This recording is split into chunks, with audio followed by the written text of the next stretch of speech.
Our story begins in the glittering heart of modern-day Seoul. Inside a lavish penthouse, a television screen glows, breaking the silence. A newsflash cuts through the quiet night. After a grueling 1-3-hour meeting, a decision has finally been reached. The next chairman of the mighty Samjeon Group is none other than director John Seong-guk. And as he watches his own victory unfold, a smug, satisfied smirk plays on his lips. He can't hold it back any longer, letting out a wild, triumphant laugh. Yes, praise him more, for he is the new king of Samjeon Group. He thinks back on the endless struggle, the brutal studies, and keeping his useless siblings in check, cleaning up his uncle's messes. Even enduring an arranged marriage, he's played the game perfectly. He'd even crafted the perfect public image, the most likable Chibol heir, a man of the people. He savors his victory with a glass of wine, feeling it's only natural that he now owns Samjeon. With a new owner comes a new era, and he's ready to sweep away all the old filth. His first order of business? A gleeful, devilish plan to kick out all of his rivals' underlings. But just as his victory high peaks, a sharp, crushing pain seizes his chest, sending wine spilling everywhere. He gasps, his smug expression melting into pure, unadulterated shock. Collapsing to the floor, he clutches his heart, unable to breathe as blood pools from his mouth. His desperate eyes fall upon a portrait on the wall, and a chilling thought begins to form. It's his grandfather, the founder of Samjeon Group, who famously died of a heart attack. No, it can't be, he thinks, reaching out in denial. He refuses to succumb to the same fate. Suddenly, his world fades to the sound of a baby crying, and a gentle voice trying to soothe it. A vision flashes before his eyes, a happy couple, holding a newborn child they call their precious Kukugi. But the baby's eyes are wide with his own adult terror. What is this? What's happening? His consciousness screams in pure, unadulterated panic as he sees these strangers doting on him. The world solidifies around him, not into a lavish mansion, but a humble, unfamiliar home. He tries to move, but his limbs are small and chubby, the limbs of an infant. His mouth is plugged with a pacifier, his body swaddled and helpless. A woman's face looms over him, cooing about how adorable her little Seong-guk is. She's Kim So-young, his new mother, and she thinks he's the most handsome baby in the world. And beside her stands his new father, Jeon Ji-sung, agreeing that he's cuter than any celebrity's child. His new parents admire how handsome their little Seong-guk is, completely oblivious to his inner turmoil. On the outside, he's just a gurgling, happy baby. But inside, his mind is screaming, good? This is the opposite of good. With a surge of fury, he spits his pacifier out, shocking his new father. The frustration is overwhelming, and all he can do is wail like the infant he's become. Where did his perfect body go? His physique, honed to perfection, now reduced to this stubby form. He was Jeon Seong-guk, the king of Samjeon, a man with a perfect life and immense power. And now he's trapped in this. He's been reborn as the son of a poor young couple from an orphanage, with absolutely nothing. Just moments ago, he was about to drink a 1,000,001 bottle of wine, and now this is his life. His new mother's voice cuts through his despair, announcing it's time to eat. He scoffs internally. Is she seriously offering him this cheap, disgusting formula? But as the bottle nears, his infant body betrays him, drooling in anticipation. Against his will, pure instinct takes over, and he starts chugging it down desperately. His parents are overjoyed, praising what a good boy their little Seong-guk is. The father even leans in for a kiss, and Seong-guk recoils. How disgusting. He flashes back to his past life, collapsing at his peak, only to be reborn into this nightmare. But the hardest thing to adapt to isn't the weak body, it's these two people. They're so overly friendly, so affectionate, it's just cringy. He's never experienced this before, this strange, uncomfortable feeling of having parents. In his past life, Jeon Seong-guk never truly knew the warmth of a family. His original parents were just shadows, cold and distant. His mother would simply state she was going to work, leaving him with his duties. His father would burden him with responsibility, telling him to take care of his siblings. And his younger brother, Taeguk, would just stare back with a sinister, mocking grin. The memory is so jarring he gasps, snapping back to his helpless infant body. His new parents peer over him, wondering if he's getting sleepy after his meal. Sleepy? How could he possibly be sleepy after reliving that nightmare? But his body betrays him once again, succumbing to the second thing a baby can't resist: sleep. As he drifts off, his mind seethes with frustration. Just wait until I wake up.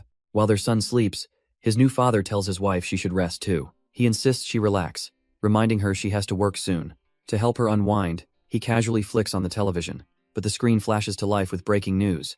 A bribery scandal involving the Samjeon Group. Allegations have been raised against Chairman John Jushin, who is now under investigation. The moment the chairman's face appears on screen, the baby's eyes fly open in utter shock. He bolts upright, a physically impossible feat, catching his mother completely off guard. She can only stare, stammering to her husband about what just happened. But inside his mind, Seong-guk is screaming. That man on the screen, that's his grandfather. While his parents marvel at their genius baby, he's just discovered who he's been reborn as. The man on the news, Chairman John Jushin, is being wheeled away amidst a media frenzy. Seong-guk can't believe his eyes. This is ridiculous, that's his late grandfather. The stern, familiar face on the screen confirms the impossible truth. Propelled by the shock, he begins to crawl, leaving his mother speechless in the background. The memories come flooding back. He remembers this moment perfectly. It all happened in his past life, the year he turned 10. His grandfather was caught in a massive bribery scandal, and their rivals seized the chance to tear Samjeon down. This was the event that taught him the world's most important lesson. Money is power, and connections are everything. The naive dream of getting rich by saving up is a fantasy for fools. But his new parents are just overjoyed, celebrating their genius son's first crawl, completely unaware of the corporate shark in their living room. He remembers it all so clearly, the day his grandfather made a 10-year-old him push his wheelchair before the prosecution. It was a calculated performance for the cameras, a play for public sympathy, but for him, it was his grand debut. The day he announced to the world that John Seong-guk was the true successor to his father and grandfather. But then there was him, John Tae-guk. Just the thought of his foolish, greedy little brother is enough to make him sick. That arrogant brat who spent his life trying to take his place, only to end up a drug-addled failure. But as he grips the windowsill, a horrifying thought dawns on him. The problem isn't that he's a baby, or that he's gone back in time. His new parents call his name, completely oblivious. The real problem is that his fate, his position, everything he worked for is about to be stolen from him, and as the night deepens, his name echoes in a house that holds none of his former glory. His new mother tries to offer him some apple juice, but he has no time for such childish things, slapping the spoon away. He's busy, and he makes it clear. Do not interrupt me. His mother, Kim So-young, is left trembling, completely bewildered by her son's behavior. Just then, his father John Ji-seong arrives home, cheerfully announcing he brought leftover meat from his restaurant job. But his wife grabs his arm, her voice laced with panic. She can only point, trying to show him what's wrong with their son. Little Seong-guk is still glued to the television, intensely watching the news. She explains that he cries if they turn it off, but the father just smiles, thinking he can handle it. He sneaks up behind his son, ready to scoop him up for some playtime, but his hand is caught in a grip of impossible strength, stopping him dead in his tracks. A wave of pure, unadulterated fury radiates from the baby, his silent command to turn the TV back on, freezing his father in place. The man is left utterly defeated, realizing he just lost a battle of wills to an infant, while Seong-guk fumes, having no time for such nonsense. He's on a mission, his mind racing to gather as much useful information as possible in this helpless state. He needs intel on the current situation, on his grandfather, and on the rival Simian group. Most importantly, he has to find a way to return to his original body before he loses everything. But his intense focus is broken as his mother's hand decisively clicks the power button off. She scoops him up, her voice firm, telling him he hasn't eaten all day and needs to rest. Trapped in her arms, Seong-guk can only let out a frustrated cry, his plans grinding to a halt. He squirms and wails, his mind screaming for them to let him go. But his tiny body won't obey. Deep inside, the ruthless chairman seethes, recalling how desperately he fought to become Samjeon's successor, refusing to let it all be stolen by his cousin. His mind screams in silent desperation. He has to get his place back, no matter what. But his mother just sees a fussy baby, gently telling him it's time to rest for today. She pats his back, promising he can watch more news tomorrow, and his protests die down. A horrifying realization dawns on him.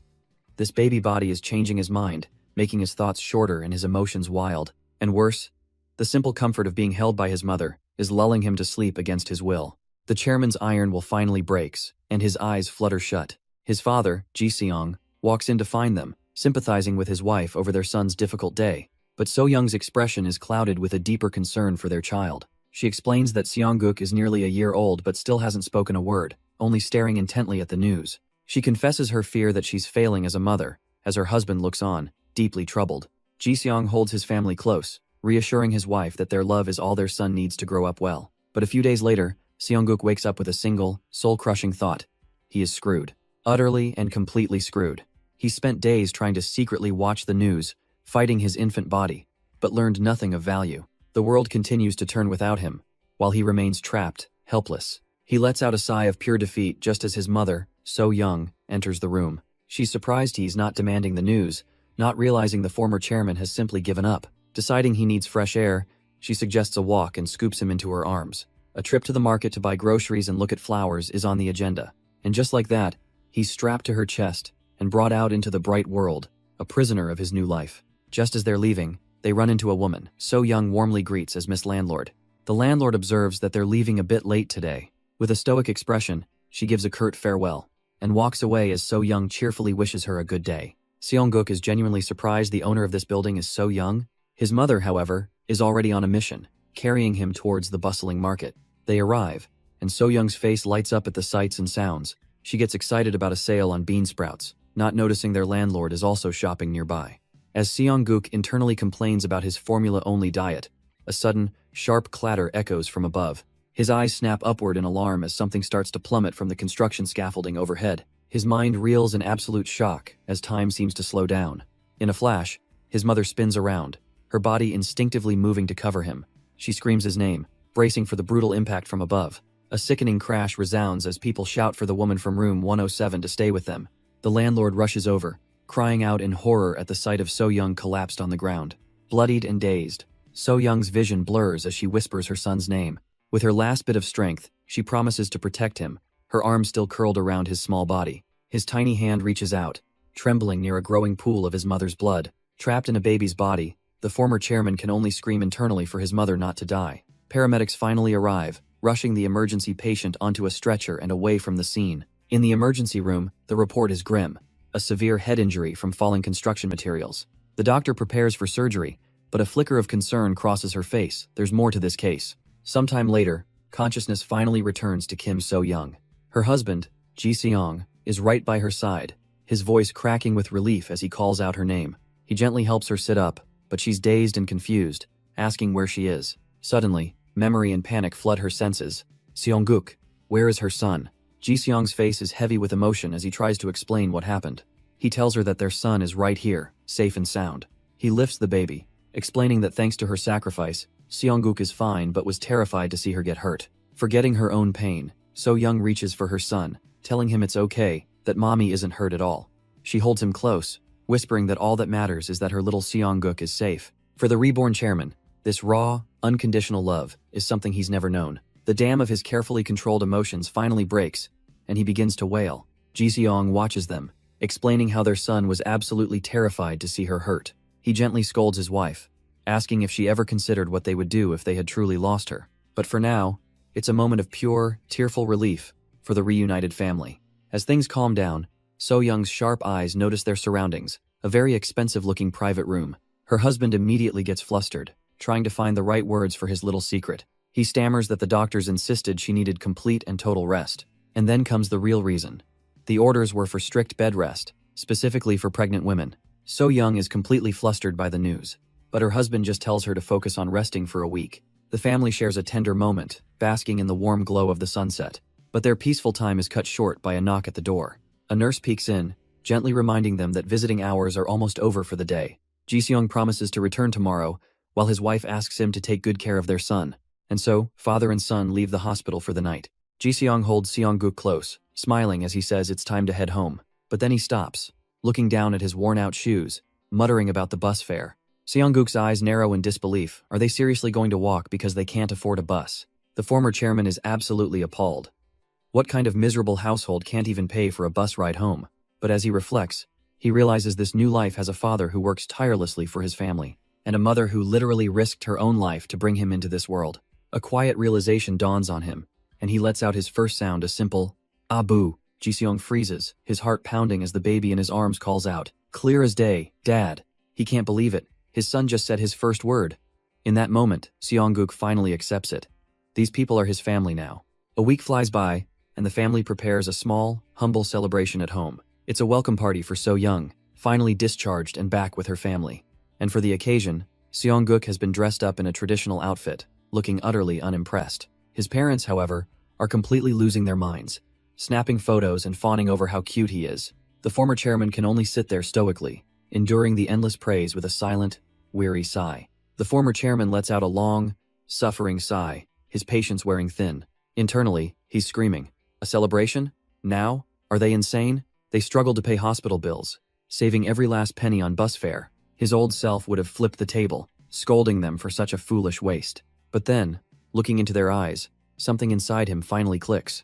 Hes witnessing a love that money could never buy, a devotion has never known. And for the first time, he genuinely smiles, reaching out to his new family. Yet, Even as he enjoys the moment, a new resolve hardens in his gaze. He realizes his parents, bless their hearts, have no idea how to escape poverty. And with the massive IMF financial crisis just around the corner, he has to be the one to save them. Just as Seong-guk is getting comfortable, a sudden knock echoes through their small home. His mother answers the door, surprised to see their landlord, Kim Mi-young. The landlord says she heard So-young was discharged, but she's really here with an idea. She takes one look at the baby and declares he has what it takes to be a child actor. And just like that, the seed of a new plan is planted, leading them to a massive studio building. A huge banner hangs overhead, advertising open auditions for the next generation of child stars. So-young arrives with Seong-guk strapped to her chest, completely intimidated by the venue. The baby, however, gives the place a critical once-over, thinking it looks decent enough for his debut. His mother starts to panic, worrying they came all this way for nothing, but he scoffs at her doubt. This isn't a waste of time. For him, this is a golden opportunity, and he urges her to head inside. It all started a few days ago, when the landlord first dropped the bombshell idea. A child actor? She explained her company was casting for a huge conglomerate's TV commercial. With a sharp, calculating gaze, she sized up the baby. She declared him good-looking, with a clear spark of talent. And now, standing before the elevators, So-young is completely overwhelmed by the other hopeful families. She's practically vibrating with anxiety, but the baby in her arms is perfectly, almost unnervingly, calm. He scoffs internally. Some people are just meant to succeed, and he is one of them. This isn't just an audition, this is his chance. A downpour of money waiting to be claimed. After all, he's been surrounded by cameras since he was a child in his past life. He'd mastered the camera work and makeup, earning the title of a chaebol who could pass for an actor. He's practically shaking with greedy confidence, already planning to crush this audition and take all the prize money. With that capital, he'll start reinvesting immediately. But just as the elevator arrives, his mother freezes, completely paralyzed by the crowd, and he can't believe his eyes. She stammers an apology, letting another family go first, much to his silent, seething rage. The other mother smugly tells them to stay out of her way as the doors close, leaving them in the dust. So-young tries to soothe him, completely misinterpreting his boardroom-level fury for a simple baby tantrum. The rival grandmother fawns over her little young master, Jae-hui, but Seong-guk is having none of it. But the rival mother's face darkens, her eyes narrowing with suspicion. She whips around, accusing So-young of trying to scope out the competition. A sinister aura flares around her as she declares that her Jae-hui will win, no matter what they try. A boardroom-level fury erupts from Seong-guk, the spirit of a tiger roaring behind him. The rival mother flinches, completely baffled by the sheer intensity in a baby's glare. She scoffs to herself, judging them as just another rich family with a servant nanny. But as they step into the next elevator, a dark aura surrounds So-young, who vows to utterly destroy them in the audition. Soon enough, they arrive on the professional set, with cameras and stage lights at the ready. The first contestant, a little girl, is already being directed by the crew. So-young thinks it looks difficult, but from Seong-guk's perspective, this is child's play. He coolly assesses the situation. It's just a simple camera test, nothing more. They're just checking for screen presence and the ability to follow basic directions. But for a normal kid, the hot lights and unfamiliar setting are an ordeal, and the first contestant is already starting to wilt. The staff calls up the next contestant, child number 10, Lee Jae-hui. The arrogant mother from the elevator is immediately recognized as the wife of the Daeokpung Paper CEO. Seong-guk's ears perk up. He knows that name, so that's who she is. He recalls them as a minor business, a subcontractor to one of his own company's subcontractors. Unaware of his thoughts, the mother glares with competitive fire, ready for her son to dominate. Her baby, Jae-hui, is placed on set as the director tries to coax a performance out of him.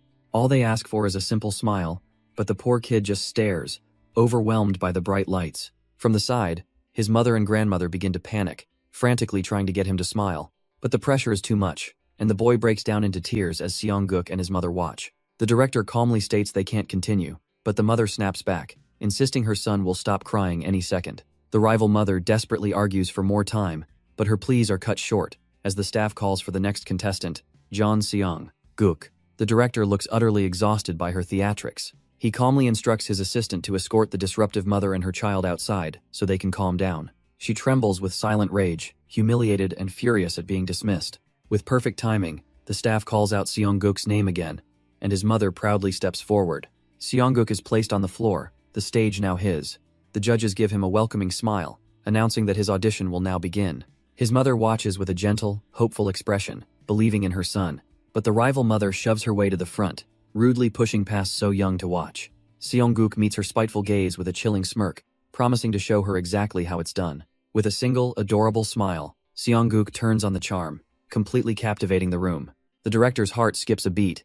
He frantically tells his crew to get the camera rolling. He barks out orders, demanding they capture every single angle of this perfect performance. Seongguk follows every instruction flawlessly, striking cute poses and using props like a seasoned pro. The director can only breathe out one word, sweat beading on his forehead.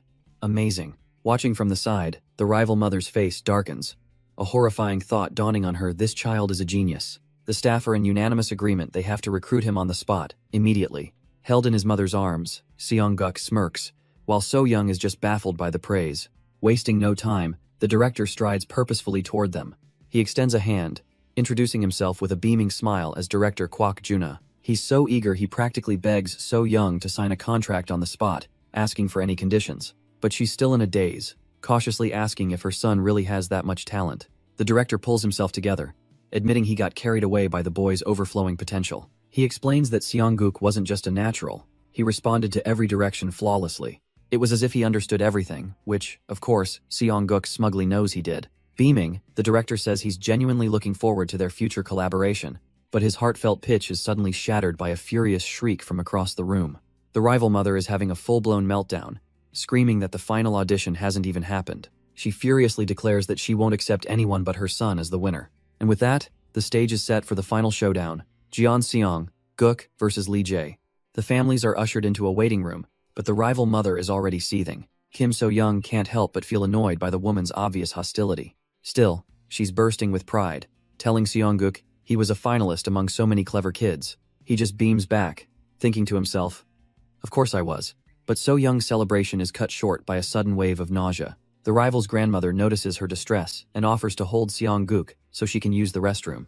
A bit surprised, So-young agrees and hands him over before rushing off. The grandmother holds both babies, remarking to herself how truly special Seongguk seems.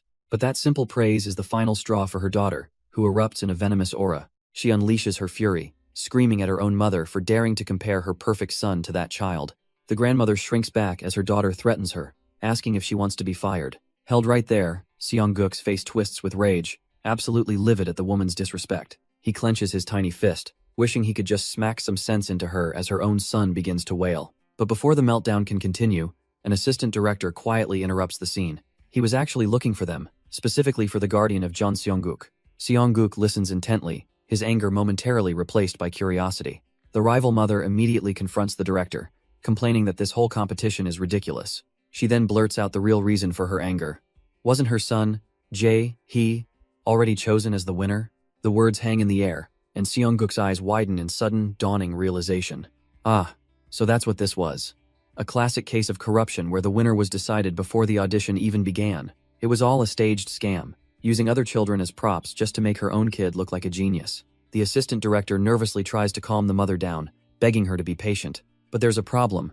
The actual director is a big shot, and if he finds out about their little scheme, it's all over.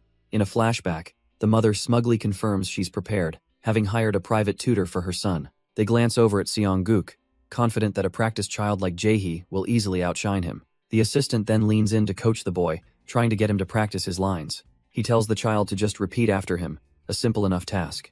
But all Jae-hee can muster is a simple "ah," a sound that brings a sinister smile to the assistant's face. Back in the present, the studio lights flare to life as the final audition is announced. The winner will be the baby who can pronounce the lines naturally, and both Seongguk and Jae-hee are now on stage, ready to perform. From the sidelines, So-young sends him all her support as Seongguk clenches his fist, ready to focus. The director doesn't waste a second, immediately shouting for the action to begin. The assistant explains that their score will depend on how well they follow directions. With his corporate mind, Seongguk knows exactly what to do: get the best camera angle by heading straight for the director. But the practiced Jae-hee crawls in the completely wrong direction, causing his mother to panic. Amused by the display, the director decides to just ignore the wandering baby and start the test with Seongguk. The assistant director snaps to attention, quickly agreeing to move on to the line reading. She kneels down, thinking this will be a piece of cake. Unlike their practice boy, this kid knows nothing. He's definitely going to fail. She smirks, getting ready to feed him a simple line to repeat. But before she can even finish, Seongguk beams and perfectly says, "Appa." The assistant director is completely floored. How could this untrained baby be so perfect? But the director just smirks, his instincts proven right once again. This kid was the one. Not willing to accept defeat, Jae-hoo's mother rushes forward, demanding they watch her son. The director just gives her a tired look, noting that she's holding the child so tightly it's a wonder he can breathe. When prompted to say the line, poor Jae-hui can only stammer and strain. And then, the pressure is too much, and he completely breaks down, wailing for all to hear. His mother is in utter disbelief, her mind racing. This wasn't supposed to happen. She mutters that she trained him for this, and the director's expression, sharpens training? The assistant director, sensing a disaster, quickly announces that the audition is over. And Seong-guk? He just sits there, a smug little victor. There's no turning back now. But when the final results are posted, the winner is announced as Lee Jae-hee. Kim So-young stares in utter disbelief, her mind refusing to accept what she's seeing. Standing in the hallway, she mutters that this can't possibly be right. She turns to the assistant director, protesting that Seong-guk's performance was perfect. Her frustration boils over. How could they choose a kid who just acted cute? Suddenly, a condescending voice cuts in, mocking her for aiming so high with so little. It's Jae-hee's mother, her expression dripping with superiority as she asks if So-young knows her place. She sneers that for a low-class kid, getting second place is a victory in itself. With a final, venomous smirk, she patronizingly says So-young must have worked so hard. Then she turns to leave, leaving So-young trembling, her hands clenched into fists of silent fury. Her mind reels. How could that woman say such cruel things right in front of her son? But as she trembles with rage, a tiny hand tugs at her shirt, as if telling her to calm down. Seong-guk isn't upset at all. In fact, he's got a smug little smirk, thinking this is exactly how he predicted it would go. And right on cue, frantic footsteps echo down the hall as someone calls out for her. It's director Kwak Junha, running towards them and desperately asking for a moment of their time. Of course, Seong-guk knew this would happen. The competition was rigged from the start. He'd seen this kind of corruption countless times in his past life, people simply buying their way to the top. But fighting a losing battle is pointless. A true businessman aims for a much bigger prize. Not the win, but the connections that come from it. And the director is practically sweating with eagerness. So-young is completely baffled by the sudden attention, but Seong-guk knows he's played them all perfectly. The director starts with a pained apology, admitting the audition was rigged by the higher-ups. He even apologizes to Seong-guk for the dirty scene, but our baby genius is just thinking, get to the point. And here it is. The director begs So-young to please come to the commercial shoot next week. This is exactly what Seong-guk was aiming for, not a one-time gig, but a stepping stone to fame and fortune. He envisions a future where he's a crowned king on the director's shoulders, leaving the competition in tears. With a greedy glint in his eye, he thinks, I'm going to reel this director in and make a fortune. So-young, still confused, asks why they're needed, and the director explains they always prepare backup models. He confesses they're extremely anxious about the winners, who are apparently a nightmare to work with. Then, to her absolute shock, the director bows a full 90 degrees, desperately pleading for them to help out. So-young worries if Seong-guk will be okay, but he just looks up at her with a confident smirk, as if to say, me? I've got this handled. Before his mother can even answer, Seong-guk makes the decision with dollar signs in his eyes. Yes, absolutely, they're going. The director laughs heartily, impressed by the baby's apparent understanding, and wishing all child actors were this professional. He quickly hands So-young his business card, eager to secure her contact information for future projects. And so, a week later, they find themselves arriving at the commercial filming location just outside of Seoul. So-young looks around the forest set in absolute awe, taking in the sight of the professional crew at work. A staff member spots them from a distance, calling out to Seong-guk's mother and waving them over. As she gets closer, they see it's the assistant director from the audition, greeting them with a friendly smile. But Seong-guk's expression immediately sours. He recognizes her as the corrupt AD who tried to rig the competition. Oblivious to his glare, she confirms they're the backup models and offers to lead them to the waiting room. So-young follows along, but Seong-guk remains wary, his eyes locked on the woman he already knows he can't trust. But as Seong-guk looks past her, his eyes widen in shock at what he sees on set. It's the third-generation washing machine from his own company, Samjeon. He remembers it well, a revolutionary product that sent their stock soaring and made his grandfather ecstatic. His nostalgic moment is shattered, however, by the arrival of a furious woman and her family. She storms toward them, demanding to know why the people who failed the audition are even here. So-young fires back, telling the woman to watch her foul language and explaining the director asked them to be backups. The assistant director quickly tries to mediate, telling the irate mother it's just a precaution in case her son gets sick. But the woman just scoffs, boasting that her perfect Jae-hee doesn't need a substitute for such an easy job.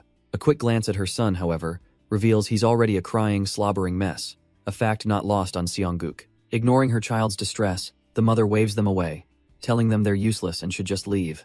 But the argument is cut short by the arrival of the lead actress, Im Seon-mi, drawn in by the noise. She glides onto the set, a true star, and asks if these are the babies she'll be working with today. The assistant director quickly introduces the audition winner, Jae-hee, and the backup model, Seongguk, Seonmi Kuz, introducing herself as his Nuna for the day. But the moment she reaches out, Jae-hee shrieks and pulls away. Her sweet smile instantly evaporates, replaced by a flash of pure, unfiltered annoyance. With a dismissive shrug, she decides he's not interested and turns her back on him, leaving his mother speechless. Her gaze then falls on the backup, and Seongguk, seeing his golden opportunity, flashes his most winning smile. He eagerly reaches for the actress, and Seonmi is immediately taken with the friendly little guy. As he happily snuggles into her arms, So-young proudly notes that her son is just a very affectionate baby. This charming scene gives the assistant director a brilliant idea, while Jae-hee's mother can only watch in utter, seething disbelief. Jae-hee's mother absolutely loses it, grabbing Seonmi's wrist and screaming nonsense at her, but the actress easily twists free, telling the woman to let go of her immediately. The tension skyrockets as a clash of wills erupts, with the furious mother on one side and our little chairman on the other. Just as the confrontation is about to get physical, a firm hand suddenly clamps down on the mother's arm. A man in a sharp suit calmly asks what's going on, leaving the aggressor completely speechless. Seonmi's annoyed expression melts away into a dazzling smile as she recognizes the newcomer. She happily greets the vice chairman, who explains he just had to come see the shoot for their new product. But from across the set, Seongguk stares in absolute, bone-chilling shock. No way. The man introduces himself as John Jae-hyung, the vice chairman of Samjeon. But for Seongguk, he's only ever been one thing: father. His father from his past life is here, on this set.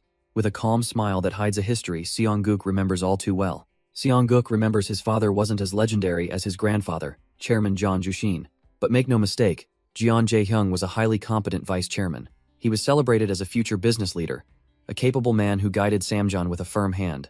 As a businessman, he was a genius, but as a husband and a father, he was the absolute worst. Seeing him with Seonmi now, a wave of disgust and buried memories washes over Seongguk. His father always had countless mistresses, but when Seongguk was 10, he introduced one woman in particular.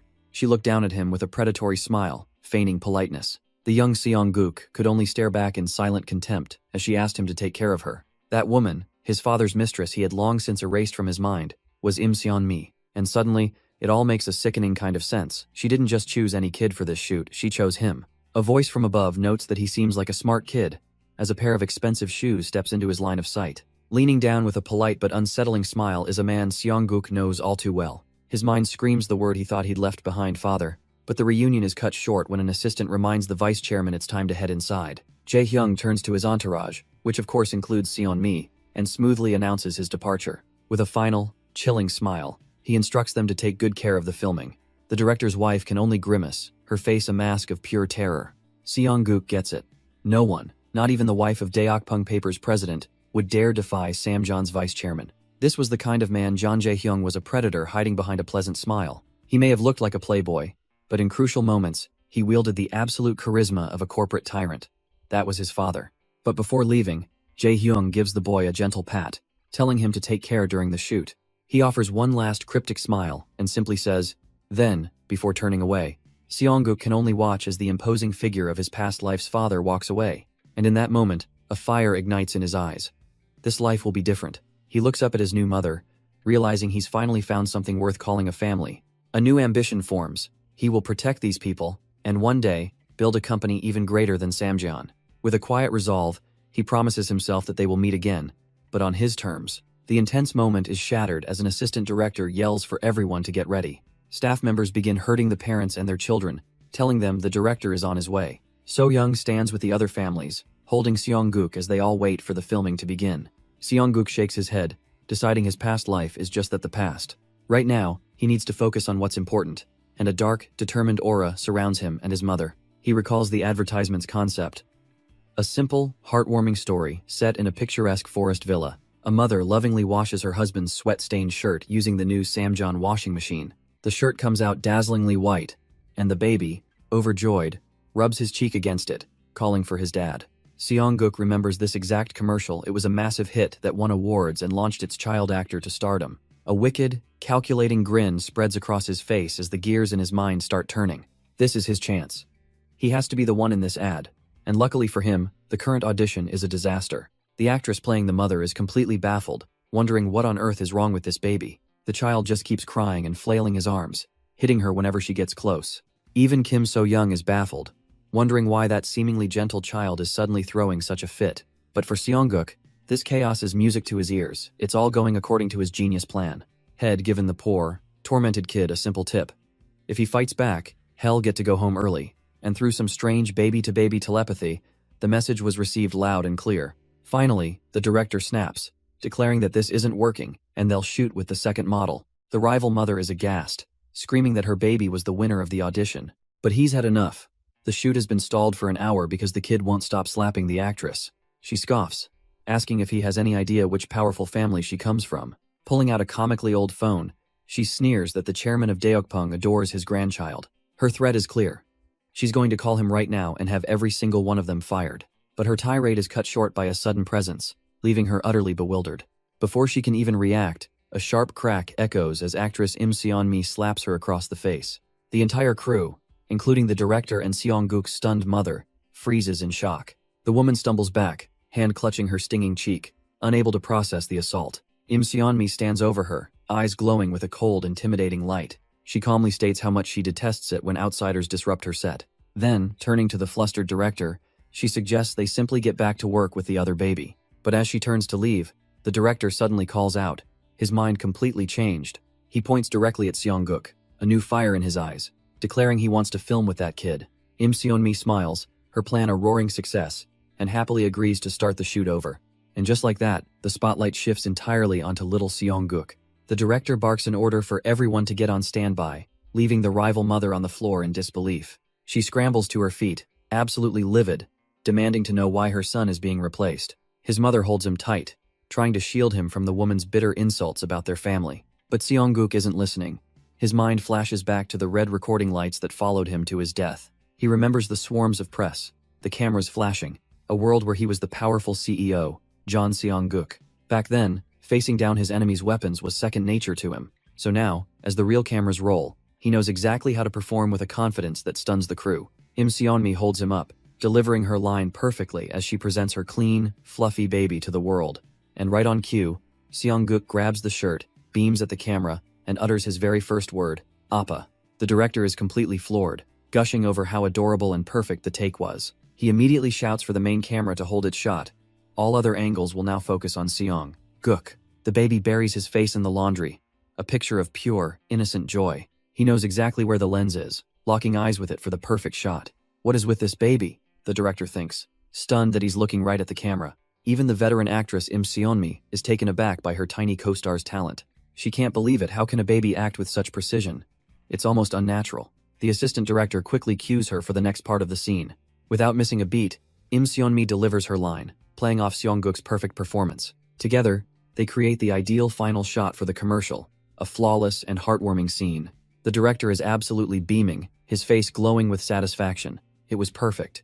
Cut! He bellows, the entire set erupting in a wave of relief and awe at the flawless take. But as the day's shoot comes to a close, not everyone is happy with the outcome. The rival baby's grandmother starts throwing a fit, unable to believe her precious Jae-hui was upstaged. The director, however, has zero patience for it, bluntly reminding her that her grandson can't even act. Nearby, Kim So-young comforts her own son, who looks completely drained from his big performance. She tells him not to worry about the angry woman's shouting.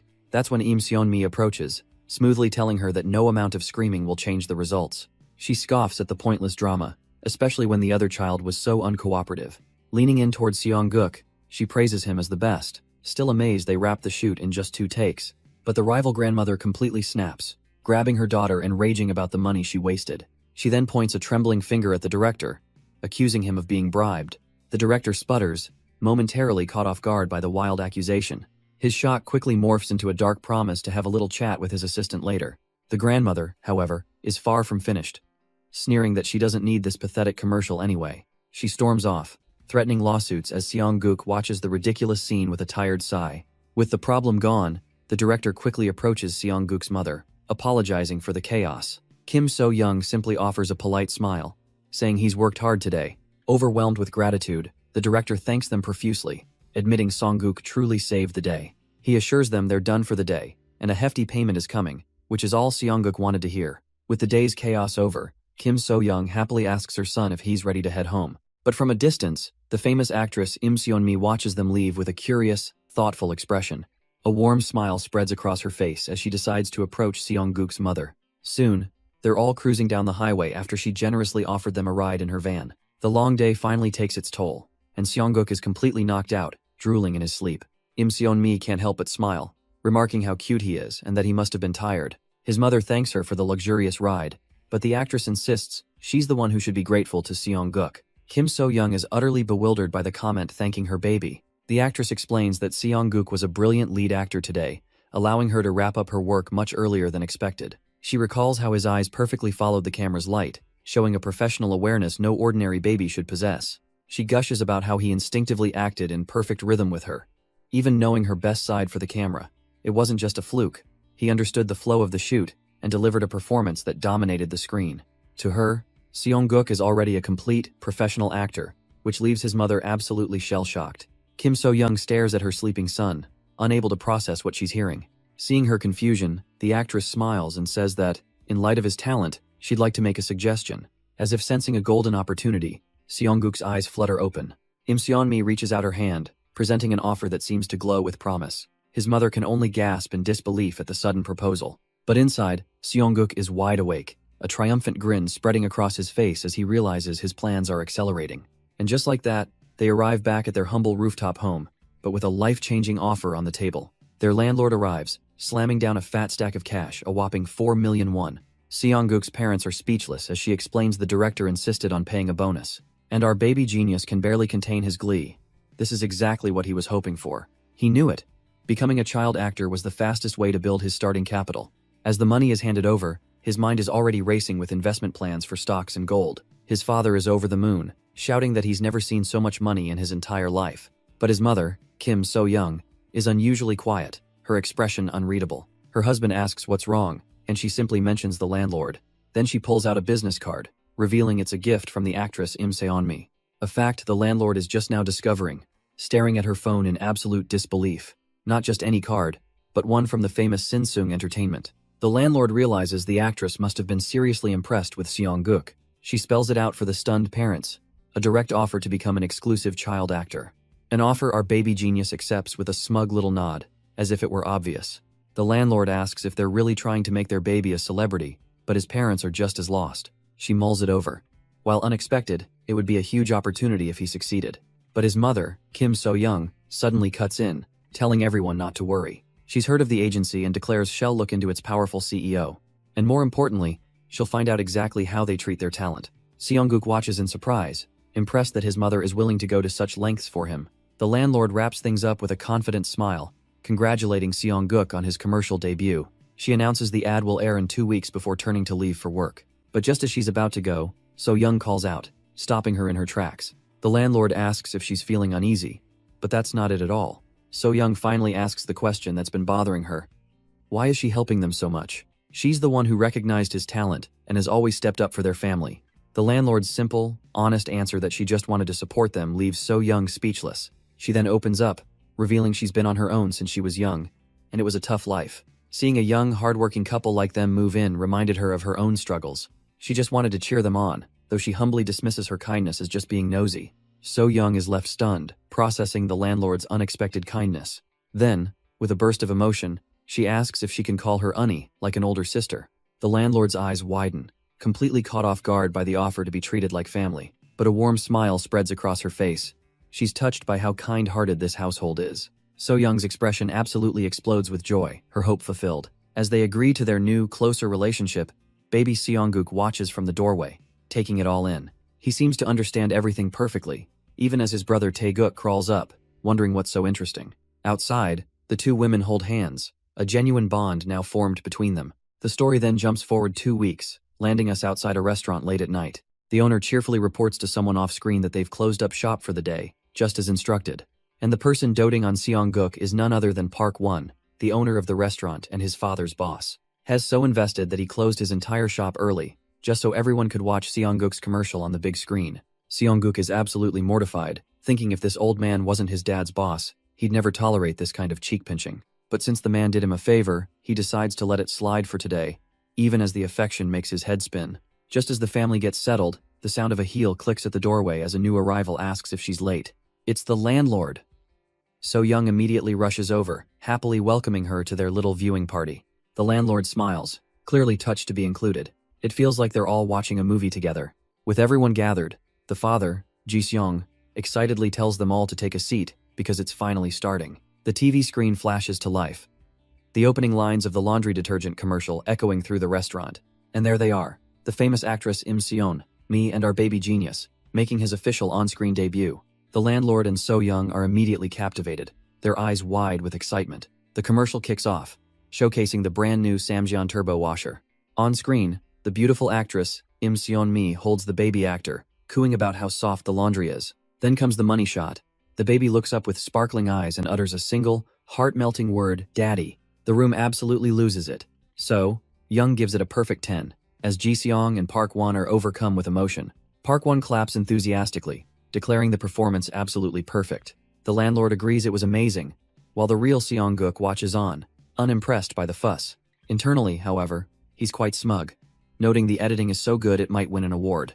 But his quiet satisfaction is instantly ruined by his father, who grabs him for an overwhelmingly proud kiss. As Ji-seong gushes about his perfect son, Seong-guk silently begs him to stop while elsewhere, a phone begins to ring. Park Won answers the restaurant phone, casually telling the caller they're closed for the day. But the voice on the other end sends a jolt of shock through his entire body. It's director Kwak Junha, the man behind Seong-guk's commercial. He explains that he has an urgent matter to discuss with the baby's family. Elsewhere, a handsome, blonde-haired actor gives a confident smirk, a new player on the board. The next thing they know, the family finds themselves standing before a massive broadcast station. Director Kwak is there to greet them personally, shaking a very proud Ji-seong's hand. He then leans down with a warm smile to say hello to the little star of the show. And Seong-guk, with perfect recognition, points right at him and shouts his title, "Director!" The man is stunned by the baby's vocabulary, but So Young just laughs, saying he's just learning to talk. So Young tries to pass it off, explaining he babbles all the time, but inside, Seong-guk is ready to perform. The director, however, is completely sold, already imagining giving this baby genius even more complex lines. Seong-guk is practically glowing with pride, certain he can memorize any script they throw at him. Beaming with excitement for the future, Director Kwak gestures for the family to take a seat. He then gets right to the point, revealing he wants to cast Seong-guk as the star of a new show. He slaps the proposal down on the table, its bold title reading, "Just Baby." The concept? A parenting reality show where 5 famous idols will live with and raise Seong-guk. But just as he's about to announce which group it is, the door to the conference room slides open. A man with brilliant blonde hair introduces himself as Tae-young, the leader of Just, leaving So Young completely flustered. And with a charming smile in his eyes, he says he's looking forward to working with them. It's the same confident actor from before. The idol's smile is dazzling, a practiced charm that could melt glaciers.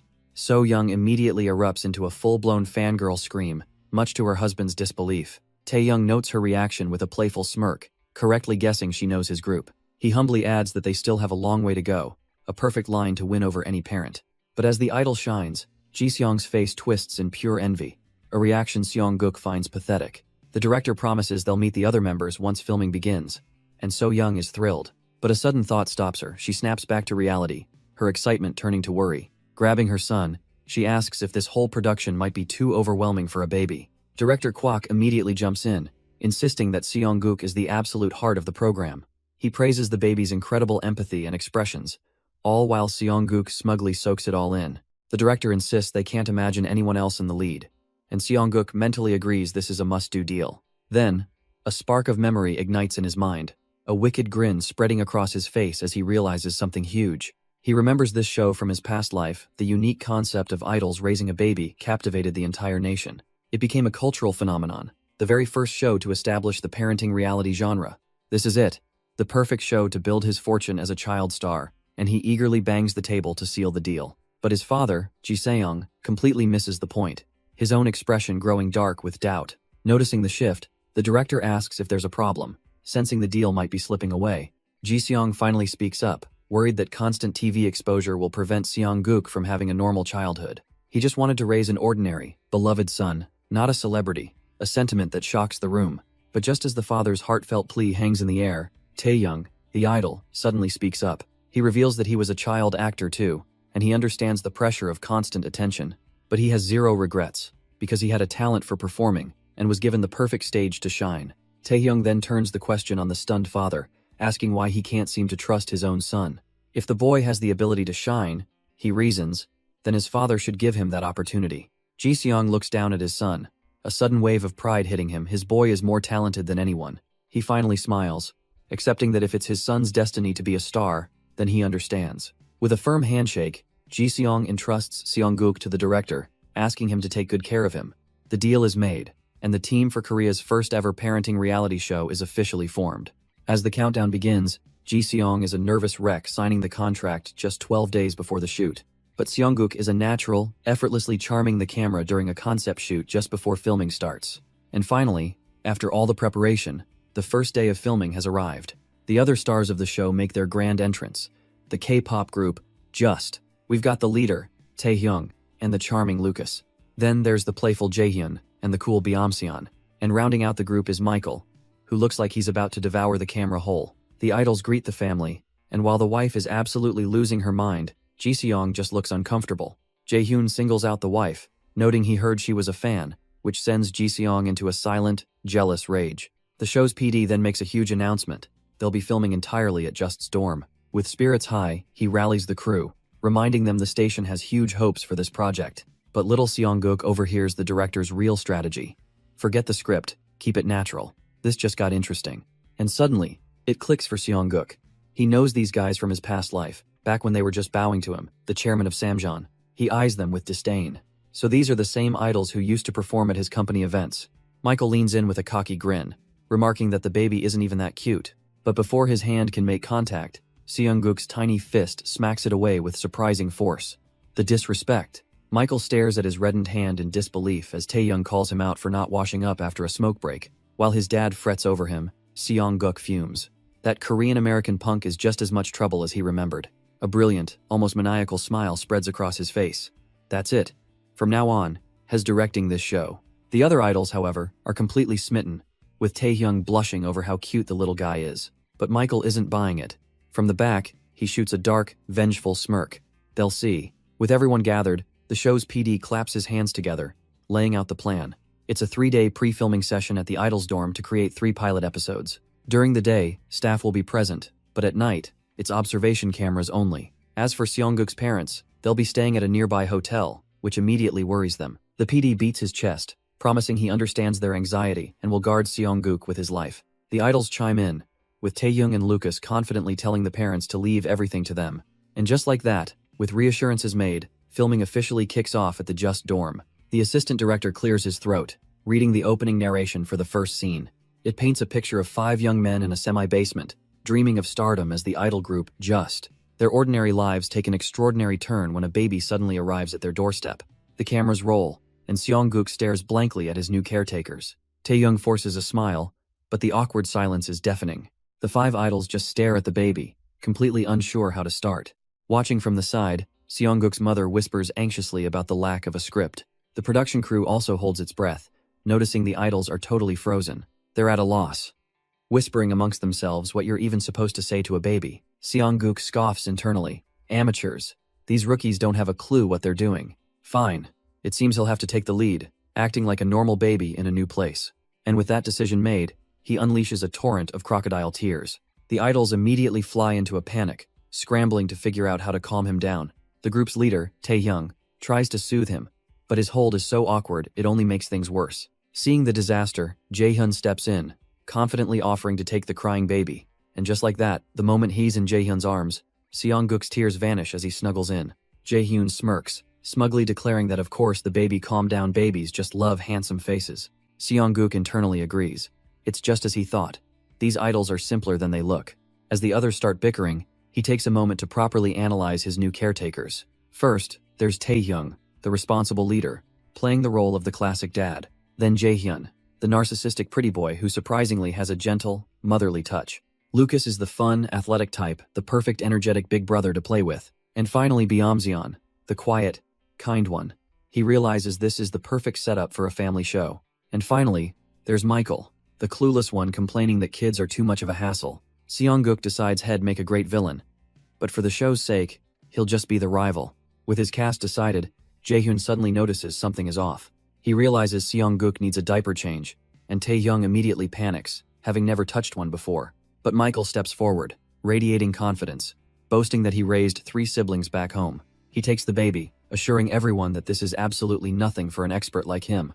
Seong-guk just gives a little smirk, his cheeks puffing out as he prepares his counterattack. Michael's confident expression freezes as he senses a sudden, ominous warmth, and a golden stream erupts directly into his face, shattering his pride in an instant. Seong-guk feels incredibly refreshed, wondering why his new rival isn't even reacting to his little welcome gift. A stunned silence hangs in the air as Michael stands frozen, drenched by the attack. Taehyung stares, his brain struggling to process what just happened to his fellow idol. Michael finally snaps, absolutely furious, but Taehyung quickly grabs him, yelling that his opponent is just a baby. The production crew, however, is losing their minds with laughter. This is comedy gold. The PD can't hold back his grin. This shoot is an undeniable success, all thanks to one little baby's perfect timing. After that chaotic scene, the sun begins to set outside the studio. The PD finally calls it, announcing a 2-hour break before they have to start the evening shoot. The idols collapse onto the couch, completely drained, and lamenting how tough reality TV is without a script. Meanwhile, Seong-guk is back in his father's arms, being praised for doing such a good job today. His mother coos, telling him he must be hungry and offering him his favorite snack, a banana. Seong-guk happily munches away, thinking how weird it is that he now loves bananas. Just then, Taehyung approaches his father, thanking him for letting him watch the shoot. The idol laughs, telling Ji-seong there's no need for formalities between them. But his friendly smile hides a sharp observation. That baby, Seong-guk, is truly fascinating. He recalls how the baby expertly provoked Michael, immersing everyone in the drama. Even when the idols were just acting naturally, Seong-guk somehow created perfect, entertaining scenes. Jaehyun smugly held the baby, feeling like a flawless flower boy, while Taehyung looked on, baffled. Seong-guk's mother voices her own suspicions. It's like he knows everyone's role and plays along. Ji-seong nervously agrees, trying to laugh it off with Taehyung as just a coincidence, right? But Seong-guk knows the truth. He's shining brighter than anyone could have ever expected. But elsewhere, one of the idols is absolutely fuming, fresh out of the shower. Michael can't stop thinking about that damn brat Seong-guk. He seethes, wondering why a true artist like himself is stuck on babysitting duty. Just then, the assistant director appears, holding a bowl of baby food for Seong-guk's dinner. She silently judges his foul attitude, thinking he's just another rude foreigner. But before she can put it away, Michael suddenly snatches the bowl from her hand. A dark, twisted smile spreads across his face as he decides to make this dull job more interesting. He pulls a hidden packet of chili sauce from his pocket, ready to create a scene worth watching. After all, how dare that little baby humiliate him earlier? Now, with a sinister grin, he prepares to pour his spicy revenge right into the baby's meal. With the hidden cameras finally in place, the production crew makes their exit. The sun sets, and the idol group just is officially left alone for their reality show shoot. And immediately, the pressure hits them like a truck. This whole real entertainment thing is harder than it looks. Byam-seon can't shake the feeling of being watched, wondering how they're supposed to relax with lenses everywhere. Lucas is already whining about dinner, admitting he has absolutely no idea how to cook. Jaehyun takes the drama to a new level, collapsing as if starved, while Seong-guk just calmly watches the chaos.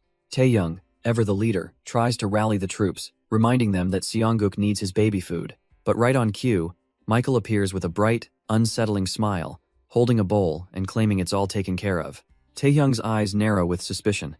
After being a total pain all day, why is Michael suddenly so helpful? Michael's friendly mask drops, his expression turning sinister as he declares with chilling intent that he will be the one to feed the baby. Seong-guk eyes him warily. Something about this whole act feels completely off. Michael leans in with a sickeningly sweet smile, offering up the baby food. But just as the spoon gets close, Seong-guk's tiny hand shoots out and snatches it away. He takes a big, cheerful bite, looking like the most adorable baby in the world. Then, he turns and offers the spoon to a stunned Michael, much to Taehyung's delight. But the baby's innocent expression darkens into a chilling command. He's telling Michael to eat it first. The others are confused, with Michael internally panicking, refusing to eat something meant for a kid. Seeing Michael hesitate, Taehyung swoops in, eager to accept Seong-guk's kindness for himself. Without missing a beat, Seong-guk redirects the spoon, shoving it right into the leader's open mouth. A moment of stunned silence is followed by pure, unadulterated horror on Taehyung's face. Jaehyun rushes over in a panic, asking Taehyung what's wrong as the idol gags. Meanwhile, Seong-guk seethes with rage, knowing his food was tampered with, just as he suspected. In his mind, he's a demon king condemning the terrified Michael to death for daring to mess with his meal. Taehyung finally chokes out the answer. The baby food tastes like hot sauce. The accusation hangs in the air, and all eyes immediately snap toward the guilty-looking Michael. Cornered, he confesses, trying to laugh it off as a simple prank for the camera. He claims it's all for the sake of entertainment. But Taehyung and a trembling Jaehyun are not amused. Jaehyun absolutely explodes, grabbing Michael and screaming at him for pulling such a dangerous stunt. As the idols fight, a figure quietly approaches the forgotten baby on the floor. It's Taehyung, kneeling to apologize for Michael's childish behavior, completely unaware of who's really in charge. As the fight rages on, Taehyung furiously defends the baby, insisting Seongguk is smart enough to understand everything. Watching them, Seongguk smirks to himself, thinking these idols actually have some potential after all. He decides then and there to guide them properly, letting out a gleeful baby laugh at his brilliant plan. Sometime later, after the show has finally aired, the family, along with their landlord, stare in absolute shock at some unbelievable news. The landlord confirms what they've heard. The first episode of Just Baby scored a staggering 20% viewership rating. Seongguk's father can hardly believe it, stammering that a 20% rating is beyond amazing, it's huge. Their landlord coolly explains that even the network's biggest shows top out at 15%, putting their success into perspective. Elsewhere, the show's director weeps with joy over the phone, confirming the show is officially scheduled for regular programming. The landlord smiles down at the little genius, warmly congratulating Seongguk on his incredible achievement. Seongguk crosses his arms, basking in the glory. Of course it was a hit. With him in charge, it was only natural. But he clenches his tiny fist, knowing this is just the first step. He can't get complacent now. His true ambition flashes before his eyes.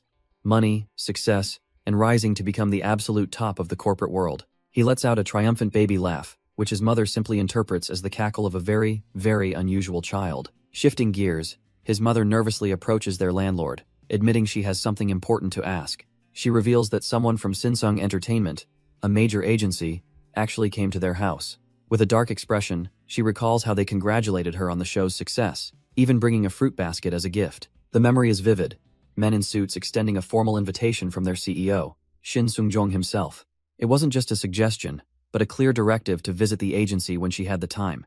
Panicked, she asks what they should do, but the landlord's sharp gaze reveals she's one step ahead, having already looked into them. Sinsung Entertainment, she explains, has immense power, but the rumors surrounding their CEO are unsettling. There are even whispers of connections to gangsters, a word that sends a jolt of pure fear through the young couple. But the landlord, ever the strategist, calmly suggests they should just go and see for themselves. It's hard to refuse an invitation from CEO Shin, so Shell accompany them to hear the offer firsthand. Listening in, Seongguk mulls over the name Sinsung Entertainment, Shin Sung-jung. Why does that sound so familiar? And then it hits him with the force of a freight train, a memory from his past life surfaces, and his eyes go wide with horror. He starts babbling frantically, trying to scream, "No, wait, stop!" But only baby noises come out, because he remembers that man, and he remembers his parents walking right into that very office. Shin Sung-jung isn't someone you just meet. He's a shark who traps you with an unbreakable contract. And with a predatory smile, the CEO gestures for them to sit, the offer already feeling like a threat. The landlord maintains her professional calm, thanking the CEO while Seongguk glares, knowing this is a den of snakes. She cuts right to the chase, asking why they were summoned, and the CEO smirks, claiming it's for something good for our Seongguk. The sheer audacity of that phrase makes Seongguk's blood boil. Our Seongguk? Since when? He thrashes in protest, a desperate warning his mother mistakes for a simple tantrum. Then, the CEO lays his cards on the table, coolly stating that he's talking about an exclusive contract. One of his goons presents a folder, boasting that this is a chance to partner with Korea's #1 agency. His mother gasps when she hears the proposed term, an exclusive deal for a whopping 10 years. The agent tries to sweeten the pot, name-dropping the top-tier celebrities Sinsung Entertainment manages. They're told the terms are generous, a special offer. But the landlord isn't swayed by words. She'll read it herself. And as her eyes scan the fine print, her calm demeanor cracks, revealing a simmering, ice-cold fury. She lays it out cold. A 10-year exclusive contract with a 7-3 profit split. The CEO leans in with a predatory smile, clarifying that, of course, his agency gets the 70%. Seongguk can't believe it. Taking 70% for 10 years? This is a slave contract. It's their signature move, sucking rising stars dry while everyone else thinks it's a golden opportunity. But for Seongguk, this is personal. He remembers this man, Shin Sung-jung, exactly as he was. In his past life, Sinsung was practically in the pocket of his father, Vice Chairman Jeon Jae-hyung. His father would steer Samjeon's ad campaigns to Sinsung, and in return, the CEO would bow and scrape. A loyalty that eventually led to his downfall, with a prison sentence for threatening his own celebrities. Back in the present, the CEO spouts empty promises about making Seongguk a legendary actor, but his smug expression betrays his real plan, Milk the kid for all he's worth before he fades away. The landlord has seen enough. This isn't an opportunity. It's a trap for suckers with no backing. With Seongguk cheering her on, she looks the CEO dead in the eye and declines his contract. Shin Seongjong just chuckles, feigning curiosity. Why would anyone turn down such a golden ticket? She lays it out plainly. A 10-year term with a 70-30 split is completely unreasonable. It's not just unfair. It's a terrible investment for them. Because Seongguk's value will only grow. The CEO's smile fades. He patronizingly suggests she doesn't understand the entertainment industry. He lectures them about how small the child actor market is, and Seongguk seethes. This bastard! Then he crosses the line, wondering aloud what happens if the boy's face changes and his value plummets. The mother is furious, shielding her son's ears while the CEO just scoffs at her reaction. But Seongguk isn't worried. He thinks this old toad will be the one getting uglier with age. Unable to hold back his adult fury, Seongguk lets out a piercing baby shriek. But the landlord has had enough, standing up to declare that he simply lacks vision and they're leaving. The CEO sneers, trying to dismiss her by asking why an outsider is meddling in family affairs. The mother's eyes flash with defiance as she proudly announces that she's not an outsider. She's his manager. Though caught off guard, the landlord embraces her new title, confirming she has every right to speak. She then draws on her advertising experience, confidently stating his slave contract is completely unfair. As they turn to leave, Shin Seongjong's face twists into a mask of pure, humiliated rage. He slumps in his chair, muttering under his breath that they are going to regret this decision. But as they walk out, the air is thick with tension, the unspoken threat hanging over them. Suddenly, the CEO blocks their path, his voice dripping with menace as he threatens to blacklist them from the entire industry. But the landlord just smirks, utterly unimpressed, telling him they'll see about that. She turns her back on him, leading So-young and the baby out of the building. So-young glances at her with concern as the landlord seethes, calling the CEO human garbage, a sentiment that Seongguk wholeheartedly agrees with, fuming in his mother's arms.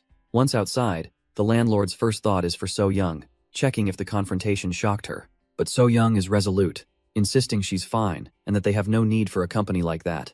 The landlord's confidence returns with a smile as she suggests they just head for the bus stop. But then So-young asks the question hanging in the air. Will she really become his manager? The question catches her off guard, but Seongguk thinks to himself that it's actually a great idea. He knows better than anyone that in business, talented people are everywhere, but trustworthy allies are rare. She has industry knowledge, and more importantly, Seongguk knows she's proven herself trustworthy. The landlord tries to brush it off, admitting with a blush that she's not really an expert. But Seongguk isn't taking no for an answer, reaching out to her with a look of pure intent. He lets out a happy shout, his baby babble clearly saying, "You, join my team." So-young points out that even her son seems to adore the landlord. Then, her expression turns serious as she begs her to help protect Seongguk's future. The heartfelt plea strikes a chord, and the landlord realizes this could be a new dream for her, too. With a determined smile, she accepts the position, and So-young pulls her into an ecstatic hug. They're already dreaming big, talking about the incredible fortune they're going to make together. Meanwhile, in a dark office, a report is being delivered to the Sinsung chairman about the new manager, Kim Mi-young. The Sinsung chairman scoffs at the news, dismissing Seongguk's new team as a bunch of nobodies. With a chilling smile, he decides it's time to teach them a lesson on how cruel the industry can be, ordering his men to call the reporters. Meanwhile, on the set of the show, chaos erupts as Taehyung desperately tries to stop a fight. Michael is absolutely losing it, furious that all the bananas are going to Seongguk while he gets none. But the little kid, Beomseon, just glares back, defiantly stuffing his face to spite him. The production staff finds this entire childish meltdown absolutely hilarious, a perfect scene for the camera. His fellow idols can only watch in disbelief, Jaehyun facepalming at Michael's ridiculous tantrum. The argument escalates until Beomseon snaps, landing a solid slap right across Michael's face. Michael freezes, completely stunned. How dare this little brat lay a hand on his senior? But before he can retaliate, a commanding voice cuts through the air, and the entire building seems to turn to ice. The show's producer can't hold back his laughter at the sheer absurdity of the situation. He finally calls a wrap on the morning shoot, announcing it's time for a lunch break. His eyes then land on a welcome visitor, none other than Seongguk's mother. The producer happily makes his way over to greet her. He asks if she's finding it difficult having to wait around on the chaotic set, but she just smiles warmly, thanking him for his concern for her and her unborn child. After asking about her due date, the producer's expression turns a bit more serious. He carefully brings up the topic on everyone's mind: Michael's behavior. He explains that from a broadcast perspective, their rivalry is golden, a perfect Tom and Jerry dynamic. But he admits he was worried Michael's constant antagonism might be upsetting her personally. But to his surprise, Seongguk's mother just grins, finding their little fights quite entertaining herself. She gives him a final, reassuring smile, leaving the producer utterly stunned by her composure. He just watches her go, a whirlwind of thoughts running through his mind. Nearby, Taeyoung stretches out, ready for lunch, while the producer just sighs, completely drained. Meanwhile, Seongguk is in a food coma, feeling the drowsiness kick in after a big meal. He's just about to drift off, or so it seems. But a dark shadow falls over him. It's Michael, his eyes glowing with menace. The idol leans in close, his face twisted with rage, accusing the baby of hitting him earlier. Seongguk can't believe the audacity, fuming at this ill-mannered brat. But on screen, the public eats it up, seeing it as a cute rivalry between jealous brothers. Seongguk finally snaps, pointing a tiny finger and screaming that this punk idol has crossed the line. Michael just scoffs, completely unimpressed by the so-called crazy baby and his temper.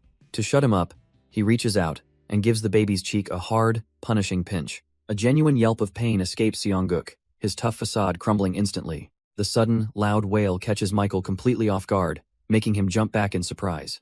But just as he's trying to quiet the baby down, a stern voice cuts right through the chaos. Michael freezes, turning to see who dared to interrupt him. It's his manager, her eyes like daggers, asking him exactly what he thinks he's doing. Oh, Seongguk is loving this, a smug little grin spreading across his face.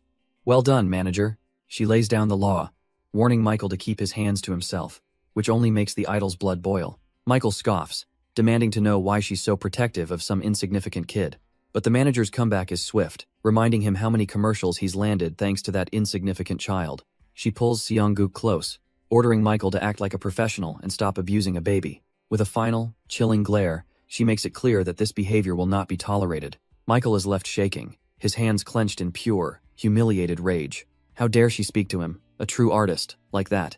He didn't come to Korea to be a babysitter, while Seongguk peeks over her shoulder, clearly enjoying the show. Stewing alone, he obsesses over the other members' glares and desperately wishes this whole program would just fail. He convinces himself he doesn't need this show anyway, and a malicious idea begins to form. Snatching a nearby phone, he barks into the receiver, ready to put his plan into motion. On the other end of the line, a single name is uttered: Shinseung Entertainment. Michael's plan is in motion. Meanwhile, at the TV station, the rest of the cast and crew are gathering, completely unaware. The show's PD welcomes everyone to a special production meeting. He gives a special thanks to Taehyung, who humbly insists it's his duty as the group's leader to be there. He also warmly welcomes Seongguk's family, who are now considered part of their own. But before they get to business, the PD has a surprise. Performance bonuses for everyone. The show's ratings have exploded, smashing through the 30% mark, and the higher-ups are ecstatic. With the finale approaching, he hands out thick wads of cash, leaving even the superstar idol speechless. With the celebration handled, he slams a document on the table, revealing the meeting's true purpose. The network wants a 90-minute Christmas special to capitalize on their incredible success. The PD kicks off his pitch, noting that Seongguk is walking and running now, perfect for a more active special. He paints a picture of a festive Christmas episode, with Seongguk and the idols in cute holiday costumes.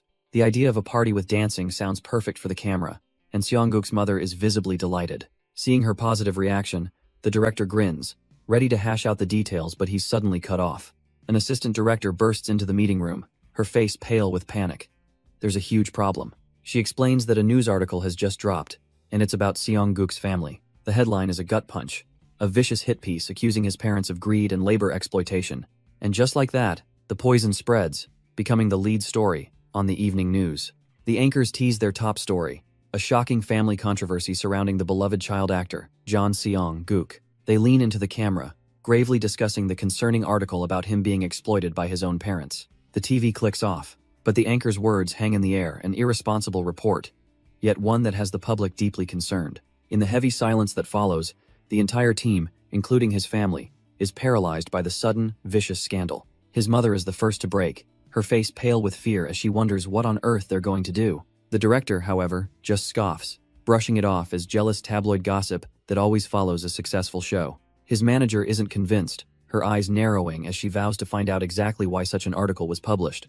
But before the adults can spiral further, a tiny, indignant voice cuts through the room, questioning their weak response. All eyes snap towards Seongguk, who puffs out his chest with a look of pure, unadulterated annoyance. He stomps forward, his little shadow casting an imposing presence over the director as he calls him out. With a sharp point of his finger, he asserts that the director's nonchalant attitude is precisely the problem. Isn't that right? The director can only stare back, a bead of sweat trickling down his face, utterly dumbfounded by the baby's rebuke. While his father reels from the disrespect, Seong-guk internally lays out the cold, hard truth.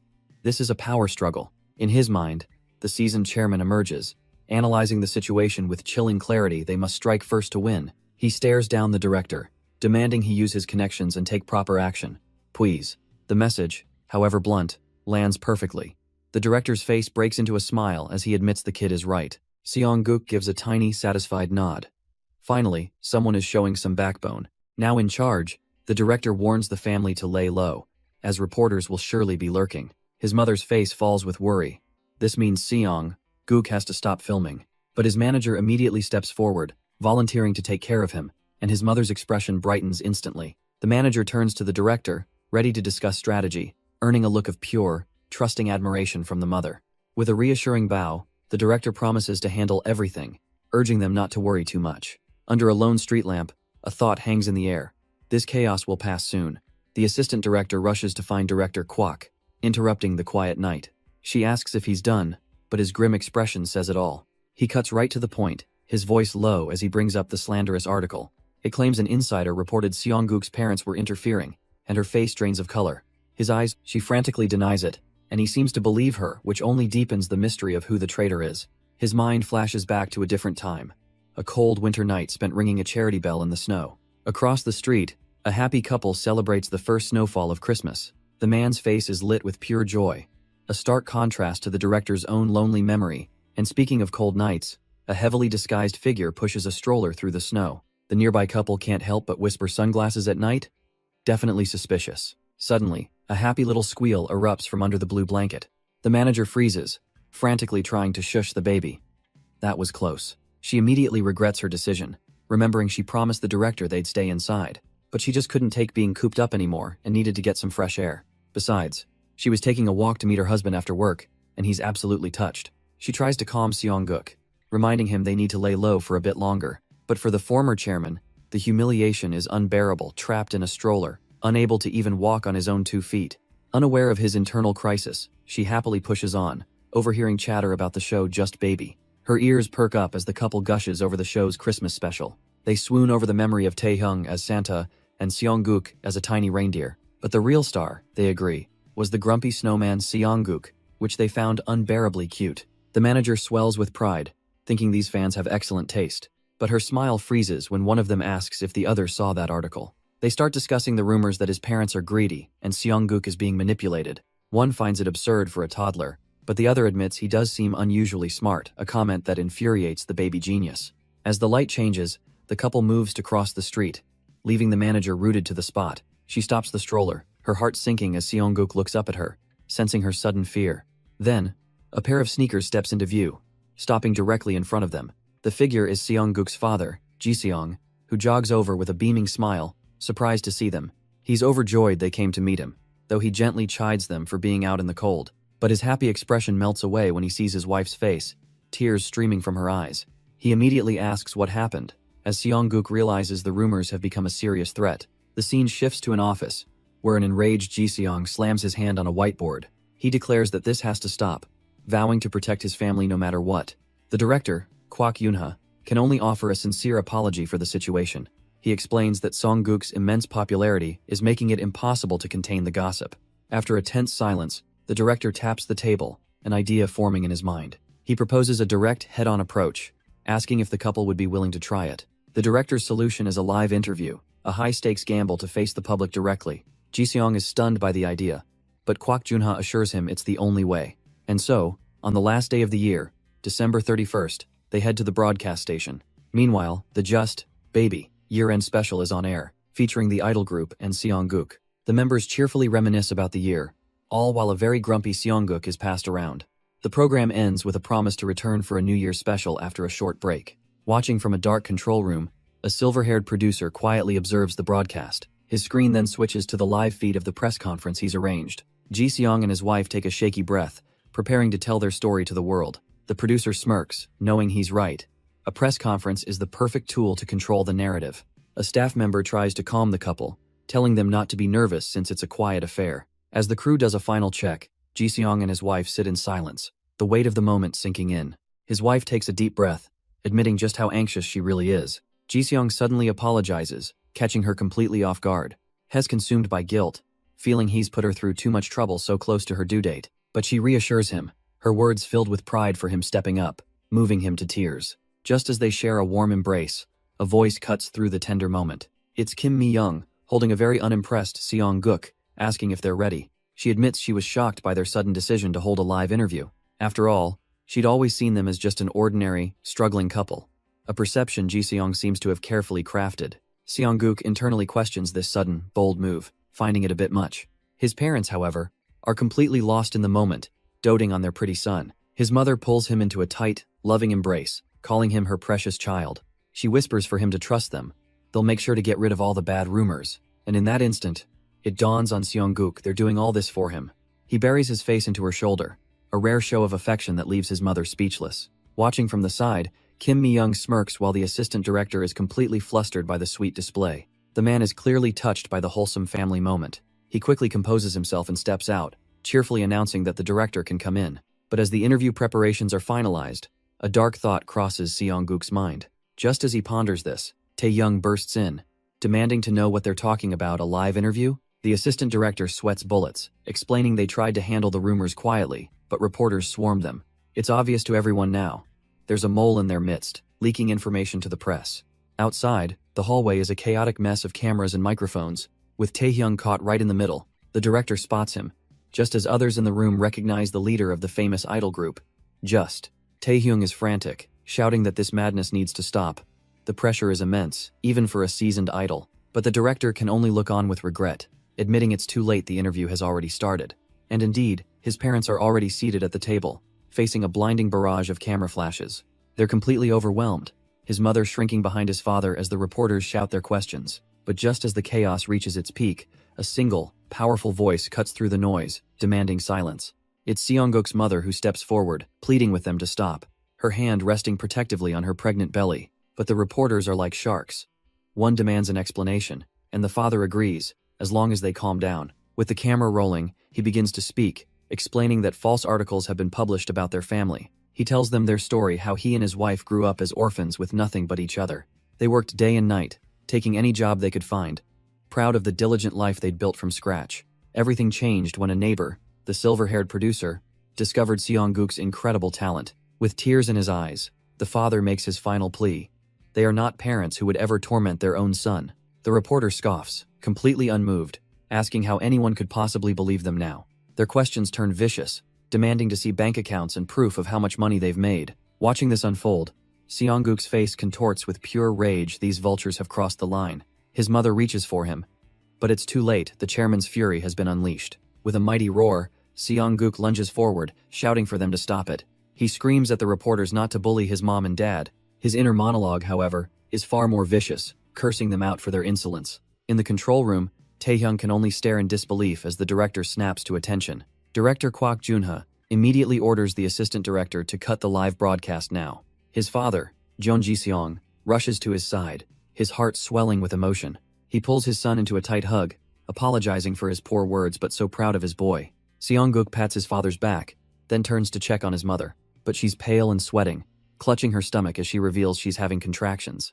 The word contractions sends both father and son into a state of pure, unadulterated panic. In an instant, they're racing through the city streets, the wail of an ambulance siren cutting through the air. Inside the chaotic vehicle, Seong-guk tries to coach his mother, telling her to take deep breaths. His father, meanwhile, is a mess, pleading with his wife to just hang on until they get to the hospital. She forces a smile, trying to tell Seong-guk she's okay, but the agony on her face betrays her words. The father completely unravels, realizing he knows absolutely nothing about childbirth from this life or the last. Even Seong-guk, the reborn corporate titan, feels a wave of helplessness wash over him. What can he do? The ambulance speeds onward, a vessel of panic and hope hurtling toward its destination. And after all the fear and uncertainty, the air fills with the overwhelming relief of tearful joy. Seong-guk, now a proud older brother, gently holds the newest addition to their family. The whole family gathers around, absolutely mesmerized by the newest member, Jeon Min-guk. Kim Mi-young congratulates the new mother, acknowledging how much she's been through. But his mom just beams, assuring everyone she feels great thanks to all their help. Mi-young can't help but fawn over the baby, remarking that he's just as adorable as Seong-guk. She reaches out a finger, wanting to poke one of those irresistibly chubby cheeks, only to get her hand slapped away with a sharp, sudden smack. Seong-guk glares, his protective instincts flaring as he scolds her for touching a newborn so carelessly. He fiercely demands that she go wash her hands first, the chairman's authority leaking out. Mi-young is stunned but also impressed. He's already acting like a responsible big brother. He thinks back to his troublemaker siblings from his past life, and vows that this time, he'll raise his brother properly. With a sinister grin, Seong-guk looms over his baby brother, his grand plan for proper child-rearing already in motion. The show's producer appears, asking Ji-seong if he can film this precious moment between the brothers. Elsewhere, the director and PD see the viewer forums are on fire with concern for Seong-guk's family. Permission granted, the producer zooms in, capturing the sweet scene of Seong-guk holding the sleeping newborn. The director, however, has a smug look on his face, telling a worried Ji-seong that everything is fine now. Ji-seong is left puzzled as the director cryptically explains that the whole situation is nearly resolved. That's because they've caught the rat. A pager slams onto a table, followed by a sharp demand to explain. The traitor is Michael, one of the idols, who stares in shock at his own pager, wondering how he was found out. Tae-young, the group's leader, begins his accusation, pointing out all the strange leaks that have been happening lately. Michael starts to sweat bullets as Tae-young lists off inside information that somehow made its way to the press. Michael tries to play dumb, demanding to know what he supposedly did wrong. But Tae-young reveals his suspicions were so strong, he had Lucas keep an eye on him the whole time. And thanks to that little tale, they found out everything. He cuts right to the chase, demanding Michael explain his relationship with CEO Shin Seung-jong of Shin-sung Entertainment. Michael's face freezes in pure, unadulterated panic. Has been caught. Tae-young continues, explaining how Seong-guk's manager was already on to the rival CEO. The final nail in the coffin, the number on Michael's pager traces directly back to Shin-sung. The other members stare in disgust, realizing he helped a corporate thug make Seong-guk's family suffer. With a look of utter disappointment, Tae-young asks what could have possibly been going through his head. But it's too late for answers, because now both Michael and the CEO will have to answer to the public. The fallout is immediate, as police escort a hooded CEO Shin Seung-jong through a storm of reporters. He plays the victim, frantically shouting that he knows absolutely nothing about any of this. Watching the news from the hospital, Seong-guk is stunned by the swift downfall of the CEO and Michael. The show's PD arrives to apologize, explaining that Tae-young will take full responsibility for Michael's actions. As a gesture of goodwill, the idol group Just and the broadcasting station will cover all the hospital bills. Seong-guk's mother is still fuming, muttering that she ought to beat that Michael kid to a pulp herself. But Seong-guk just smiles, thanking the PD for the private room that allows his family to recover together. The PD is relieved, saying that if the bad rumors just disappear, that's all they could ask for. He assures them not to worry thanks to their grandfather's interview. Public opinion has completely flipped in their favor. And as for the rest, the manager is already preparing a legal war, ready to teach those reporters a lesson. To give the family time, the PD announces the show will take a 2-month break from broadcasting. Seong-guk worries that such a long hiatus might be a problem for the show's popularity. But the PD just smiles warmly, telling him not to worry and to focus on resting with his family. 2 months fly by, and we see the family happy and healthy, ready to return in the spring. Time passes, and as the cherry blossoms bloom in March, the city is buzzing with anticipation. On the news, an anchor excitedly announces that there's more good news to share.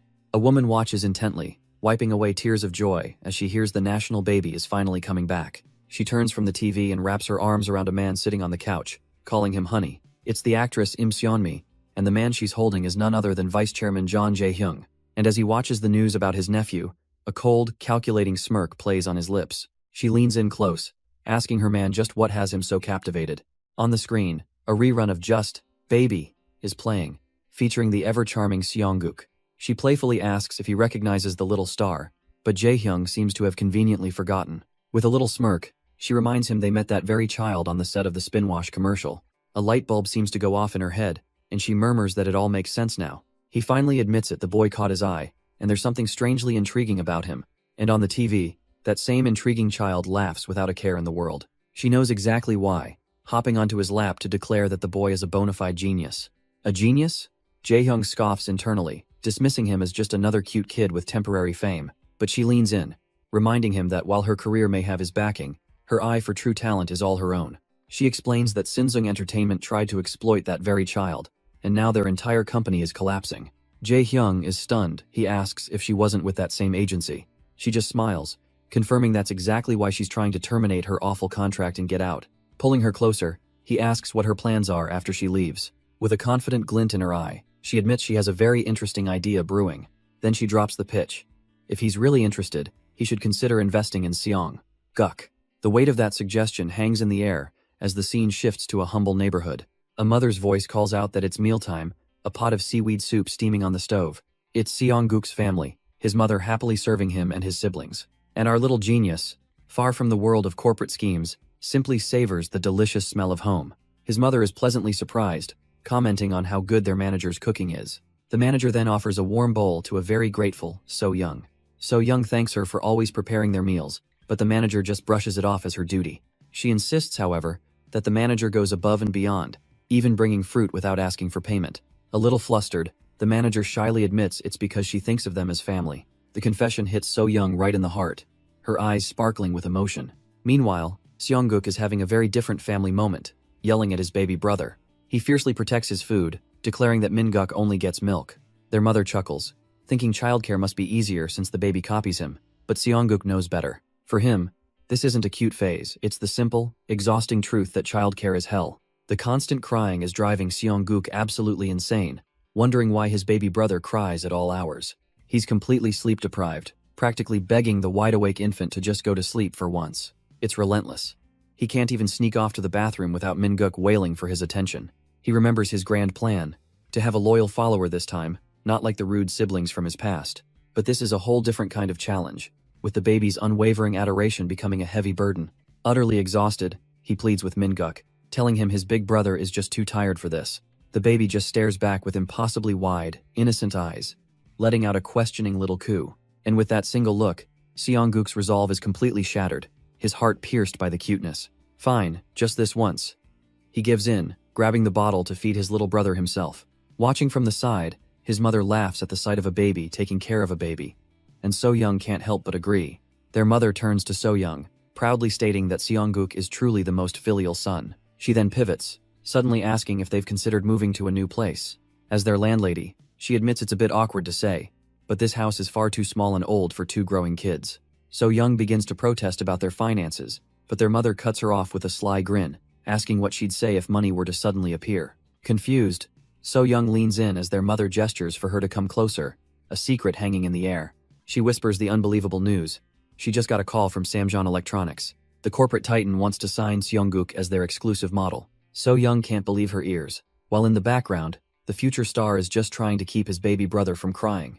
Their mother confirms it's a serious offer, and the contract terms are already being sent over. The weight of this opportunity crashes down on So-young, her mind filled with visions of gold bars and endless cash. So-young is still processing the news, but their manager calmly suggests they should eat first. After all, she reminds them, they have that meeting at the broadcasting station for first, baby. She smiles smugly, adding that the station is sending a car, so there's really no need to rush. But just as she says that, a knock echoes through the house. Could their ride be here already? She opens the door, expecting to greet someone from the production team. Instead, she freezes, her eyes widening in disbelief at the person standing before her. So-young and Seong-guk look up from the floor, equally caught off guard by the visitor. It's Michael, the idol from Just, his expression unreadable as he looks down at them. He steps inside, his tall frame making their small home feel even more cramped. So-young demands to know why he's here, but little Seong-guk is ecstatic, reaching out for his friend. But Seong-guk's mind is racing, recalling how Michael sided with Sin-sung and sold them out. His manager's voice cuts through the tension, demanding to know why the idol is here. She fears he's come to cause more harm, but her accusations are suddenly interrupted. The door opens wider to reveal Tae-young, the leader of Just, with a cheerful greeting.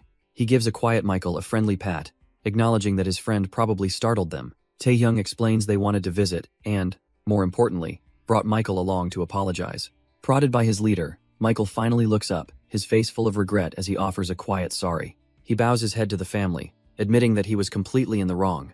Seong-guk is internally fuming, thinking one apology can't fix everything, but he forces out a thank you. His mother, however, offers a gentle smile, guessing Michael must have had his reasons. Seong-guk and his manager share a weary facepalm, both silently agreeing to be more vigilant from now on. His mother, however, is simply touched by the apology, thinking to herself that the boy is just too nice. As Michael stands there quietly, Seong-guk glares up at him, a new resolve forming in his mind. If his parents are going to be this lenient, then he'll just have to be twice as sharp to protect them. Tae-young cheerfully breaks the tension, announcing that it's probably time for them to get going. Sometime later, the family arrives at the familiar MVC broadcasting station for their next schedule. Inside, A familiar voice rings out as director Kwak Junha's face lights up with pure joy. Forgetting all his earlier frustrations, Seongguk runs towards him with his arms wide open.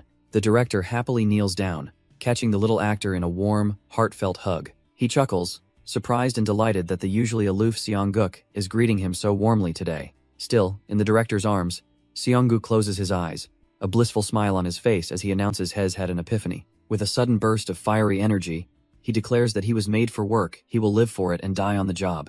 He collapses dramatically, crying to the bewildered director that he's sick of childcare and needs to act.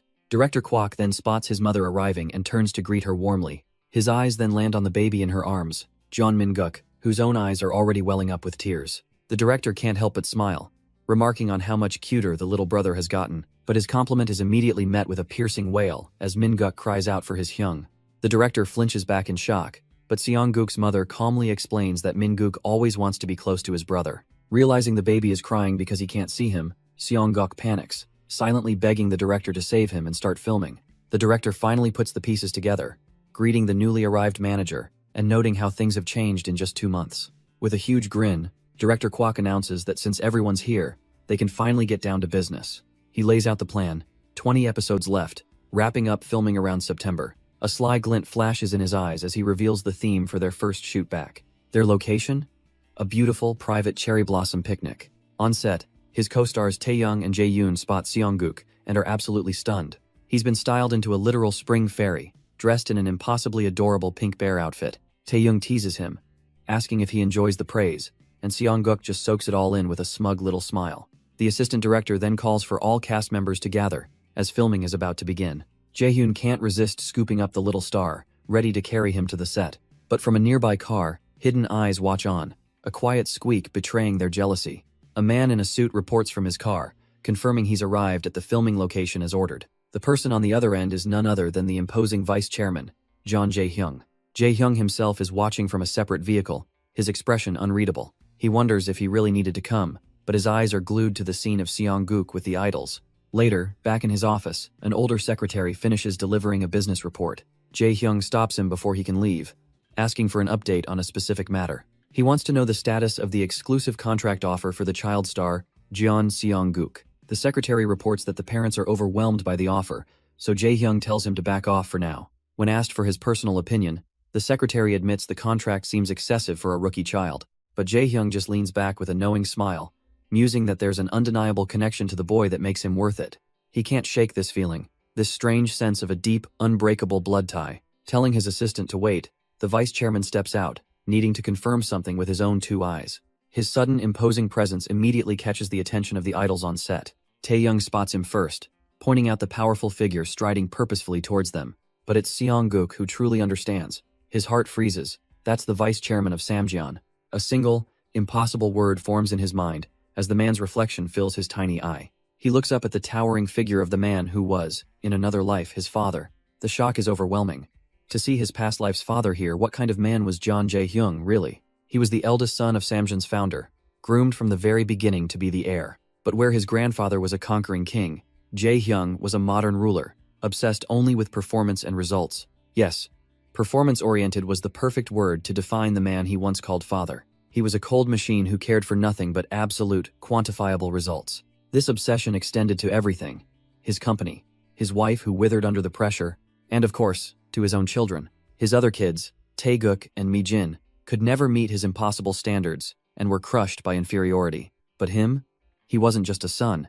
He was a genius who effortlessly shattered every expectation. It's safe to say their relationship was complicated, to put it mildly. And now, standing before him again, that same suffocating tension returns. Jae-hyung's face remains an unreadable mask, a faint, almost mocking smile playing on his lips. Seongguk can only sigh internally. Hez his father, and Hez his son, how incredibly annoying. The word escapes his lips before he can stop it. Father? A warm, disarming smile spreads across Jae-hyung's face, but it doesn't reach his eyes. Seongguk immediately regrets everything. It was a mistake, a complete slip of the tongue. Jae-hyung steps forward, casually greeting him by name as he pats the little bear hood. He crouches down, asking if Seongguk remembers him from the commercial shoot. But our boy quickly denies it. His mind is screaming, "Deny, deny, deny, play dumb." But Jae-hyung's expression sharpens, asking why. Then, did he call him father? He leans in, the pressure suffocating. Damn, He forgot just how persistent this man could be. Just as he's cornered, an unfamiliar voice calls out, breaking the intense moment. It's his parents, rushing over, absolutely stunned, to see the vice chairman of Samjeon Group here. Jae-hyung smiles warmly, claiming he was just hoping to quietly see Seongguk and didn't mean to interrupt. He explains to the stunned parents that he simply had to see the boy in person. Looking at Seongguk, he thinks to himself that those bright eyes remind him of his younger self. Yes, seeing him like this only makes him more certain of his suspicions. He then pivots to the mother, asking if she's checked the contract he sent over. Before she can even stammer out a reply, Seongguk, seeing his chance, blurts out the one thing on his mind: money. His mother frantically covers his mouth, mortified, as he keeps demanding cash from his rich father. But instead of being offended, Jae-hyung just bursts into laughter, completely charmed by the audacity. He pats the boy's head, promising Hell prepare all the money he needs. With a satisfied smile, he tells them Hell be in touch when they're ready, leaving the family in absolute shock. His mother, completely flustered, can only stammer out a confirmation. They both watch in a daze as the vice chairman's car finally drives away. Seongguk stares after him, his mind drifting back to his father from a past life. He never thought they'd cross paths again, especially not as a chaebol and a commoner's baby. But he remembers the pride in his father's eyes, entrusting him with a major project. He recalls that feeling of being acknowledged, of being the son his father relied on. A tiny, confident smirk plays on his lips, a ghost of the old chairman's ambition. Suddenly, the director's voice cuts through his thoughts, yelling for everyone to get back on set. Seongguk snaps out of it. Right, the past is done. His current life is what matters now. With his mind made up, Seongguk dives headfirst into filming. The seasons change, and with each special episode, the show becomes a runaway hit. From Children's Day antics to a summer vacation special, their fame skyrocketed.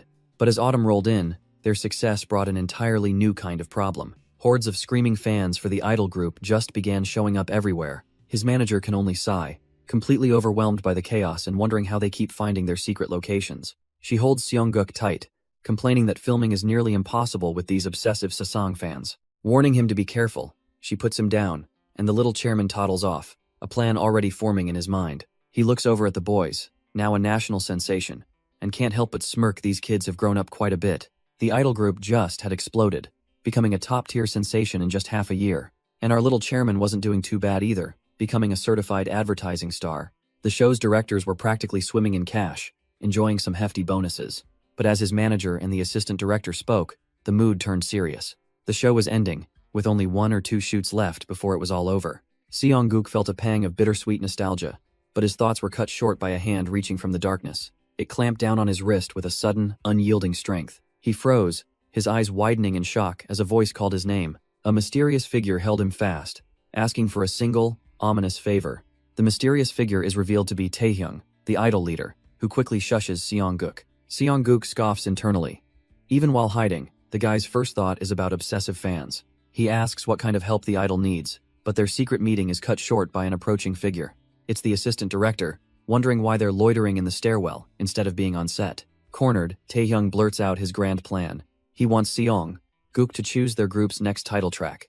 And just like that, this private request has turned into a full-blown filming segment. The show's PD, smelling great content, eagerly asks Taehyung to explain what's going on. Now in his element, the idol smiles for the camera and announces their upcoming album. He explains that the members are completely deadlocked, unable to agree on the lead single. So, in a stroke of genius, he proudly declares he's leaving the entire decision to Seongguk. While the crew has their doubts, Seongguk puts on the headphones with the intense focus of a world-class producer. Taehyung smirks, admitting to the camera that the group was hesitant about this idea at first. But he recalls how Seongguk has subtly guided them over the past year, teaching them valuable lessons. Since their time together is ending, they wanted his mark on their album, and now the members anxiously await his choice. After a long, dramatic pause, Seongguk finally removes the headphones, his decision made. Jaehyun leans in close, unable to hide his anticipation as he asks for the verdict. Internally, Seongguk commends them for their wisdom, asking the one person who knows the future is the smartest move they could make. With a confident flourish, his tiny finger lands squarely on one of the demo CDs. Jaehyun erupts with joy, boasting that he knew Seongguk had good taste, while Beomseon is just stunned. Taehyung grins, explaining to a confused Beomseon that the chosen song was produced by their very own Jaehyun. Apparently, the song Seongguk chose was so unique that everyone but its composer wanted it buried as a B-side. But our little genius just smirks, because of course he picked that one. He remembers it clearly from his past life. The song It's a Lie was a massive sleeper hit, topping the charts for 5 weeks straight. It became so inescapable that even he, a corporate shark with no interest in music, had accidentally memorized the lyrics. Byamseon, however, is still freaking out, trying to get Seongguk to reconsider his choice, but the baby is having none of it, firmly planting his hand on the CD once more. This absolute, unshakable confidence from a 1-year-old is enough to make Taehyung stop and think. Seongguk holds up the CD, his decision final. A slow smile spreads across Taehyung's face. He's decided to trust the baby's gut feeling. With their leader on board, the group celebrates, promising to work hard to promote the song their little producer picked out. The show was a smash hit, and the song Seongguk chose dominated the forums, proving his genius producer instincts. And with the show's conclusion, it was time for the final episode's rap party. His manager leads him toward the venue, but as he peeks inside, it's completely dark. A flicker of memory, he recalls the Just members acting suspiciously, definitely planning something. Well, whatever it is, he decides to just play along like the kid they think he is, and steps inside. The second he does, the room explodes in a shower of confetti and a roar of celebration. It's not just a rap party, it's a surprise birthday party, with the entire group presenting him with a cake. Taehyung and Jaehyun lead the group in a heartfelt rendition of Happy Birthday. Byamseon, camera in hand, grins and explains they wanted to celebrate his birthday properly alongside the finale, and Seongguk can only stand there, trembling, utterly speechless at this genuine display of affection. And just like that, the hardened chairman breaks, letting out a pure, unadulterated shout of joy. He might have seen it coming, but actually being celebrated feels amazing, as Taehyung and Jaehyun toss him into the air. To make things even better, the show's PD unveils the real prize, a massive Korean beef feast for everyone. Seongguk's eyes lock onto the sizzling meat, a luxury even his ghostly memories of Michael can't quite believe. The taste is so heavenly that Lucas is literally sobbing into his plate, earning a bewildered look from Jaehyun. Byamseon just laughs, ruffling Seongguk's hair as the kid enters full-on combat meal mode. With glasses of all kinds raised high, from fancy wine to a kid's mug, they prepare a toast. It's a heartfelt thank you for all their hard work, with Seongguk at the very center of the celebration. Watching from a distance, Kim So-young feels a warmth spread through her chest, genuinely touched by the scene. But her quiet moment is shattered, as an older man in a suit approaches, asking for her by name and leaving her completely stunned. The man introduces himself as Secretary Yang, sent on behalf of Vice Chairman John Jae-hyung, with a small gift. Kim So-young's jaw drops as she opens the box to find incredibly rare and valuable wild ginseng. With the pleasantries out of the way, the secretary smoothly mentions a contract he'd like her to review. Still reeling from the gift, she enthusiastically agrees, promising to visit the company as soon as possible. A few days later, they find themselves standing before the massive, imposing headquarters of the Samjeon Group. His manager worries that So-young should be resting, but she's a woman of her word and insists on keeping her promise. Seongguk, however, is laser-focused. He knows this is no time to be tired, he needs his full concentration. He remembers his father from his past life, a cunning man who never made a deal he didn't profit from. Puffing out his chest, he prepares for a battle of wits, determined to figure out the vice chairman's true intentions. A staff member greets them with a warm smile, welcoming them right into the heart of Samjeon headquarters. She announces that the vice chairman is waiting for them, and So-young can't help but feel a little starstruck. With a heavy sound, the grand doors swing open, revealing a room bathed in light. A man stands with his back to them, gazing out at the city skyline, finally acknowledging their arrival. The sheer presence of the man is overwhelming, and even Seongguk feels a jolt of recognition. The vice chairman turns, a faint smile on his lips as he greets the boy by name Seongguk. They're seated at a large table as Secretary Yang serves tea and refreshments with practiced ease. But Seongguk's eyes lock onto the cookies, his absolute favorite from his past life. This can't be a coincidence. While his mother and manager enjoy the hospitality, Seongguk cautiously tries a cookie, his mind racing. The vice chairman cuts through the pleasantries, getting straight to the point about the contract. His manager speaks up, admitting the offer is generous, almost suspiciously so, for a 3-year exclusive deal. The manager mentions a 150 million won signing bonus, and Seongguk does a literal spit take. The vice chairman simply confirms the absurd number, leaving the manager blushing and speechless. But Seongguk isn't impressed, has suspicious. The terms are too good, especially from his past life father. He glares, trying to figure out the man's angle, as the vice chairman notes his surprise with a knowing smirk. His manager voices their shared concern, admitting frankly that he doesn't understand the reason for such a large offer. The vice chairman smoothly labels it an investment, a word that only deepens their distrust. He then calls for Secretary Yang, who presents Seongguk's mother with a pamphlet. It's for the Samjeon Scholarship, a program designed to discover and support outstanding talent. His mother is absolutely stunned to hear that the company considers her little Seongguk a gifted child. The manager, however, isn't buying it. He thinks the kid is clever, sure, but this is too much, and he moves to intervene. But the vice chairman stops him, explaining that in his eyes, Songguk is special, smart, and gutsy. He tells the boy's flustered mother that, with the right support, he'll grow into someone truly excellent. Overwhelmed by the praise, she can only stammer out that of course he will. The manager looks on in disbelief, but Seongguk himself is completely unfazed, his expression grim. He stares forward, his mind racing as he processes the true meaning behind this offer. He remembers this trait from his past life. His father was obsessed with results and coveted talented people, and he has to admit, the man's judgment is spot on. A silent vow forms, fueled by a burning ambition.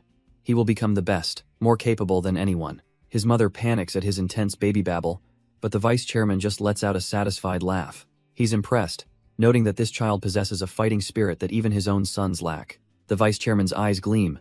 This child's spirit has only strengthened his resolve to support him. He offers the contract again, leaving the manager and Seongguk's mother speechless. As he departs, he tells them to take their time, knowing full well the offer is too good to refuse. Later that night, after the kids are put to bed, the family's quiet home feels heavy with the decision. Ji-seong thanks his wife, but the day's events are clearly weighing on both of them. He sits with the contract, asking for her opinion, but she can only admit her own confusion. He, on the other hand, is absolutely floored, staring at the 150 million figure in disbelief. But his wife confesses she's not excited, she's scared. The thought of a man as powerful as the Samjeon vice chairman taking an interest in their son is terrifying. She fears a deal this good must have a catch, unaware that Seongguk is wide awake, listening to every word. Listening from his crib, Seongguk completely understands his mother's fear. For a couple that struggled for every penny, a contract of this size is naturally intimidating. He likens their mindset to a flea raised in a jar, forever limited by its past confines. The cruelest part of poverty, he reflects, is how it makes people fear grand opportunities. He realizes he'll have to step in and persuade them, especially his mother. But before he can act, his father suddenly grabs his wife. His tone completely changed. The abrupt shift from fear to desperate hope catches even Seongguk off guard. Ji-seong pleads with her to think about it. This contract could give their son a different life. He imagines a future where Seongguk attends good schools and lands a respectable job. A life as impressive as the Samjeon vice chairman himself, and the argument finally stuns her into silence. Internally, Seongguk is cheering him on. Yes. That's it, Dad. Talk about the future. His father, overwhelmed with emotion, finally agrees to take this one desperate chance for hope. As if on cue, a polite knock sounds at their front door. A sharply dressed man from Samjeon Group greets them with a warm, reassuring smile. It's Secretary Yang, here to finalize the contract, noting the vice chairman was pleased by their quick response. He presents the revised document, confirming all the changes they'd requested. A clause protecting Seongguk from overwork is included, and his mother sighs in genuine relief. But just as she reaches for the pen, the secretary stops her, saying there's one small thing. His friendly mask drops, replaced by a chilling grin, as he mentions Samjeon has a few changes of their own. The room goes cold as the family and Seongguk realize they've just walked straight into a trap. Secretary Yang leans in, his voice dripping with false sincerity, asking if they'd mind a few changes from Samjeon's side. The mother's face contorts in fear, her voice trembling as she asks what he means. With a smug grin, he pulls out two documents, a Samjeon stock forecast and a brochure for a luxury apartment. But before he can explain the bribe, a tiny hand snatches the papers right out of his. The entire room freezes as Seongguk, a mere baby, glares down at the corporate documents. His mind races, instantly grasping the situation. This isn't a contract, it's a golden leash. The secretary, momentarily stunned, tries to coax the papers back, saying they're for adults to look at. But Seongguk's eyes darken with understanding. He silently questions the man. What exactly is the meaning of this? The words finally sink in for his mother. Stocks and an apartment, the sheer weight of the offer is suffocating. Then, the genius vanishes. Seongguk looks up with a dazzling, innocent smile, pretending to be just a curious baby. He offers the documents back with a cute smile, but Secretary Yang is still completely flustered by the situation. Meanwhile, Vice Chairman Jae-hyung watches from afar, thinking how ridiculous this is, but he's committed. He'll play along with this little act, all to uncover his father's grand scheme, and Seongguk is the key. Suddenly, Seongguk drops the charade and proudly exclaims that he can read, stunning his mother. Secretary Yang's face twists in disbelief. A 3-year-old prodigy? This is more than he bargained for. His mother asks how he learned, and he nonchalantly replies that he picked it up from TV and newspapers. That's all the confirmation Secretary Yang needs. The vice chairman was right. This child is a genius worth the investment. He eagerly begins to explain the real offer, reminding them of the 50 million won reduced from the contract fee. Then comes the bombshell. They'll be given Samjeon stocks worth that exact amount, leaving his mother speechless. And to top it all off, a premium apartment in Jamsil, a golden cage, and Seongguk sees it for exactly what it is. His mother stammers that it's too much, but Seongguk is already dissecting the offer. He sees the trap. A tempting reward to ensure loyalty, but payment is delayed for 2 years. It's his father's classic move, dangling wealth to make people serve him without question. But Seongguk grins, recognizing his father's style. He's more than ready for this game. Switching back to his toddler act, he grabs Secretary Yang, demanding they sign the contract immediately. His mother tries to pull him away, but he throws a full-blown tantrum, screaming that he wants the deal. Internally, he's frantic. He knows the future value of those stocks, and that apartment is astronomical. Just as his mother is about to refuse, Kim So-young grabs her arm, telling her to wait. She gently insists this is a precious opportunity for Seongguk and their family. So-young then turns to a stunned Secretary Yang and formally accepts the generous terms. But So-young has a counter-proposal. The contract is too big for an individual, so they'll establish a company just for him. A dedicated agency that will exist for the sole purpose of managing and protecting Seongguk. Secretary Yang is ecstatic, his face lighting up at the brilliant idea of a one-person agency, SKJ Entertainment. Seongguk can barely contain his smug satisfaction. This is the perfect move, especially with more deals on the horizon. He's practically buzzing with excitement. This is the first company to ever bear his name in this new life. Though, he admits, the idea originally came from his trusty manager, Kim, a few days ago in a flash of brilliance. But his vision extends far beyond a simple agency. He plans to grow this small seed into a massive global empire. Secretary Yang, completely on board, eagerly offers his full assistance in establishing the company. With everyone in agreement, Seongguk moves to finalize the deal, ready to press his official stamp on the documents. The whole family watches, beaming with pride, as he clutches the stamp, thinking to himself, "It's all mine." And so, as night falls, the monumental deal is finally done. Back home, Seongguk relaxes while his father, Ji-seong, pores over the contracts, his mind reeling. Stocks, a new apartment, and a son who can read. It's all happening so fast he can barely process it. The money is great, but the biggest shock remains. Is his son actually a super genius? His wife, So-young, walks in on his frantic moment, gently telling him to put their son down. She has a surprise for them all. It's time for dinner. Ji-seong is stunned to see bulgogi and fish on the table, a feast they couldn't afford until now. So-young smiles, explaining she used a small part of Seongguk's advance payment for a little luxury. She even suggests mixing some of the meat into baby Minguk's food, his first taste ever. Seongguk gives his enthusiastic approval, happy to share his success with his little brother. With a fork and spoon in hand, Seongguk declares that being stingy with food is a thing of the past. The family enjoys their meal together, a picture of warmth and newfound happiness. So-young then turns to her husband, asking how the conversation with his boss went. Ji-seong recalls the moment he told his boss he wanted to strike out on his own, and the old man simply nodded, saying it was time. The news is a shock to everyone at the table. His boss actually encouraged him to open his own shop. Ji-seong explains that, thanks to Seongguk's earnings, they might be able to afford a commercial space in just 2 years. Overjoyed, So-young tells him it's a wonderful idea and that he should absolutely go for it. Even Seongguk chimes in with his full support, leaving his father beaming with pride. Ji-seong pats his son's head, thankful that he now has a dream to pursue, while Seongguk internally scoffs 2 years, hell by a dozen buildings by then. But elsewhere, in a dark high-rise office, a mysterious voice reminds Secretary Yang that he was the one who put the kid on the vice chairman's radar. A silver-haired producer is on the phone, casually asking for a little update on a certain situation. Her eyes narrow as she listens intently to the report coming in. So, they signed an exclusive contract with Samjeon and even started a one-person agency? She hangs up the phone with a satisfied, almost predatory smirk. But the man she's reporting to, Shin Sung-jung, is absolutely seething with rage. She calmly relays the news. John Seong-guk has officially aligned with Samjeon and founded his own company. The old man's fury erupts as he slams his hands down, calling them cursed bastards. How dare they mess with him, the head of Shinsung, and flaunt it so brazenly. His eyes burn with pure hatred. He makes a silent vow that he will not let this go. He declares hell ruined them completely, though his producer seems to think that's a terrible idea.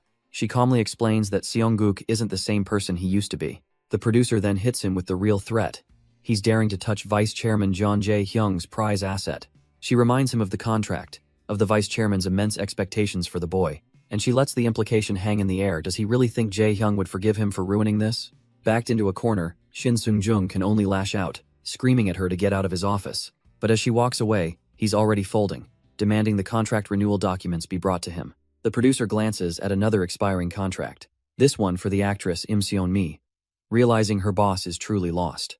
And at that very moment, Im Seon-mi herself rips the document apart, vowing she's no longer the same person she was 7 years ago. Far from all the corporate drama, a much more peaceful scene unfolds. Our baby genius, Seong-guk, is simply enjoying a relaxing spa day with a cucumber mask. He can't help but sigh in contentment. This simple cucumber mask feels amazing. His mother, So-young, tends to him while his baby brother sleeps, a small moment of peace in their newly changed lives. Since the contract, their one-person agency has exploded, and manager Kim Mi-young is now buried in paperwork, loving every second of it. Dad, meanwhile, has finally set his dream in motion, opening a Bossum restaurant in 2 years. And he's putting in the work, going through some brutal training to master the secret kimchi recipe. Mom, however, is stuck on baby duty, trying to calm a wailing Min-guk, while Seong-guk covers his ears in annoyance. Yet even with all that stress, she still makes time for her older son's skincare routine. He thinks back to his past life, paying fortunes for treatments, but nothing compares to this. She gently touches his cheek, thinking what a good filial son she has, completely unaware of the corporate titan inside. As she leaves him to rest, Seong-guk soaks in the quiet, feeling a profound sense of peace he hasn't known in decades. His moment of peace is interrupted by a thought. It's time for the chart announcement. He turns his attention to the TV, ready to check on his latest investment. And right on cue, the idol group Just is declared number 1. He smirks, munching on a cucumber, feeling smug about the hit song he chose for them. As they perform, he silently reminds them to be grateful for his genius. But his self-congratulation is cut short by an unexpected voice from the entryway. His mother is greeting a visitor, someone claiming to be from Samjeon Group. His tiny legs carry him as fast as they can towards the front door. There stands a suspicious figure, completely disguised in a coat, hat, and mask. Seong-guk stares, his mind racing. Just who is this person? Through the visitor's dark sunglasses, Seong-guk sees his own confused reflection, a cucumber slice still stuck to his forehead.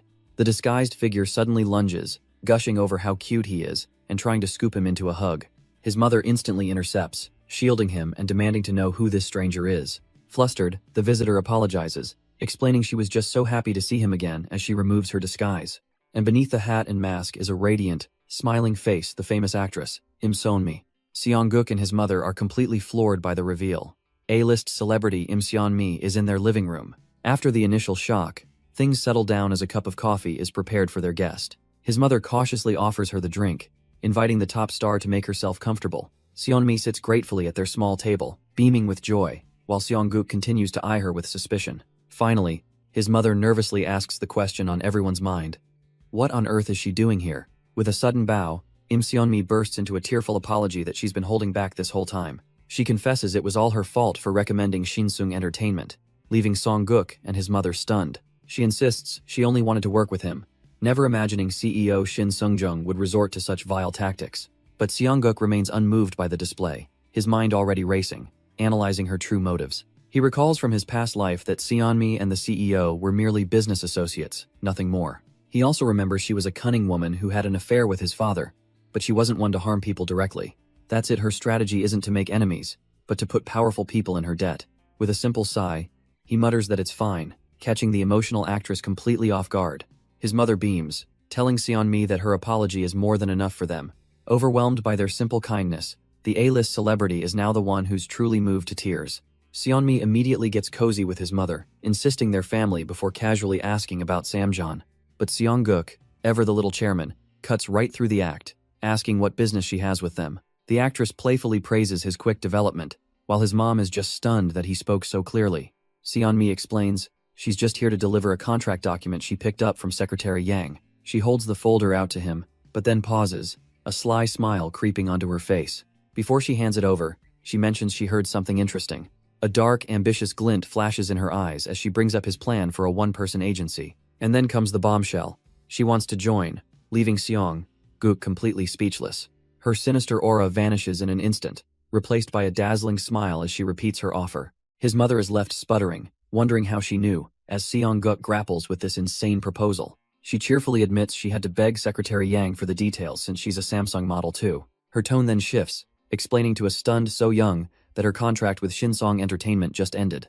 With a pained expression, she claims she was deeply disappointed in their CEO and has no reason to stay. She wants to join an agency that cares for its actors like a real family, and the sentiment immediately touches his mother's heart.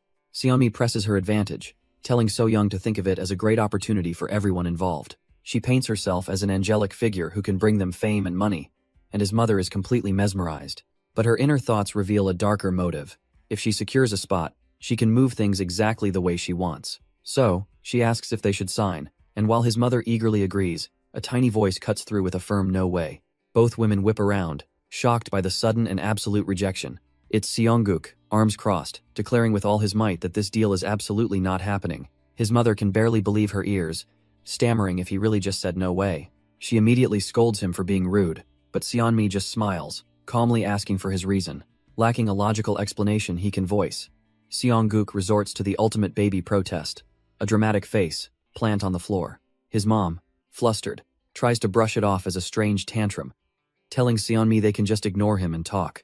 So Seongguk escalates, unleashing his ultimate move, the floor-rolling, red-faced, ear-splitting wail. The sheer intensity of the meltdown leaves both his mother and Seonmi completely stunned. His mom panics, thinking to herself that he's never, ever thrown a fit like this before. The commotion is so loud it wakes his baby brother Minguk, who wonders why his Hyung is crying. And with two screaming babies on her hands, So Young's patience finally shatters. She apologizes profusely to Seonmi, grabs Seongguk, and drags him away, leaving the actress to watch with a satisfied smile. Alone with him now, Seonmi leans in with a sly smile, asking why he dislikes his Nuna so much. She playfully pokes his cheek, genuinely curious about the baby's intense hatred for her.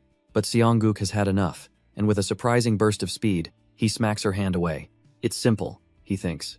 Her ulterior motives are just so painfully obvious. She's a classic opportunist, a sly fox, who never does anything that won't benefit her in the long run. He can see right through her. She's just making a small investment, hoping for a big payoff later. But his future company will be built on loyalty, filled only with people he can truly trust. He especially has no use for a woman who would happily spill information to his father. The sharp smack echoes, and the sheer audacity of the baby's defiance leaves Seonmi utterly stunned. Her playful smirk vanishes, replaced by a look of pure, unfiltered shock. The sudden tension makes his twin brother, Minguk, burst into tears, and his mother quickly apologizes for the commotion. But Seonmi doesn't seem offended at all.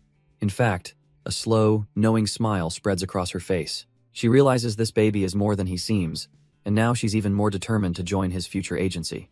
Seongguk, however, remains completely unimpressed, thinking to himself, "Try all you want." The actress then places a folder on the floor, casually mentioning it's the documents he was waiting for.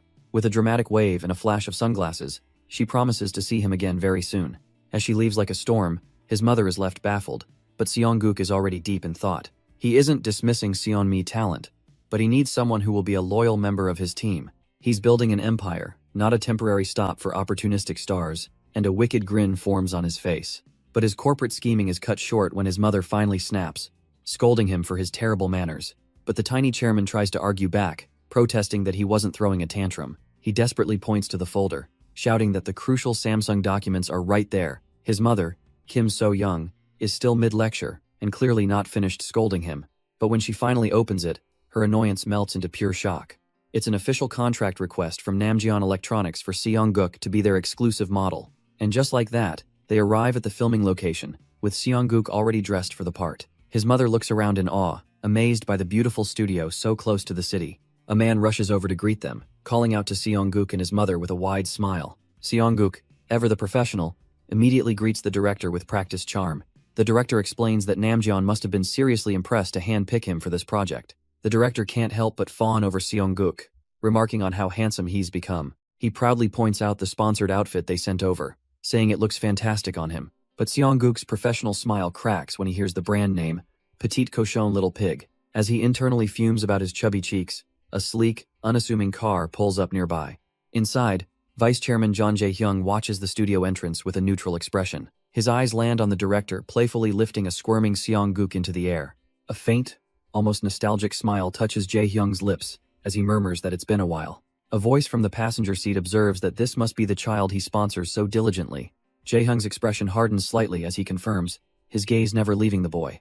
Because looming over this entire situation is the immense pressure and influence of his own father. Chairman John himself arrives on set, being carefully helped from his car by Jae-hyung, but the old man straightens up with a confident smile, looking anything but frail. He scoffs at their caution, telling them not to treat him like a feeble old man.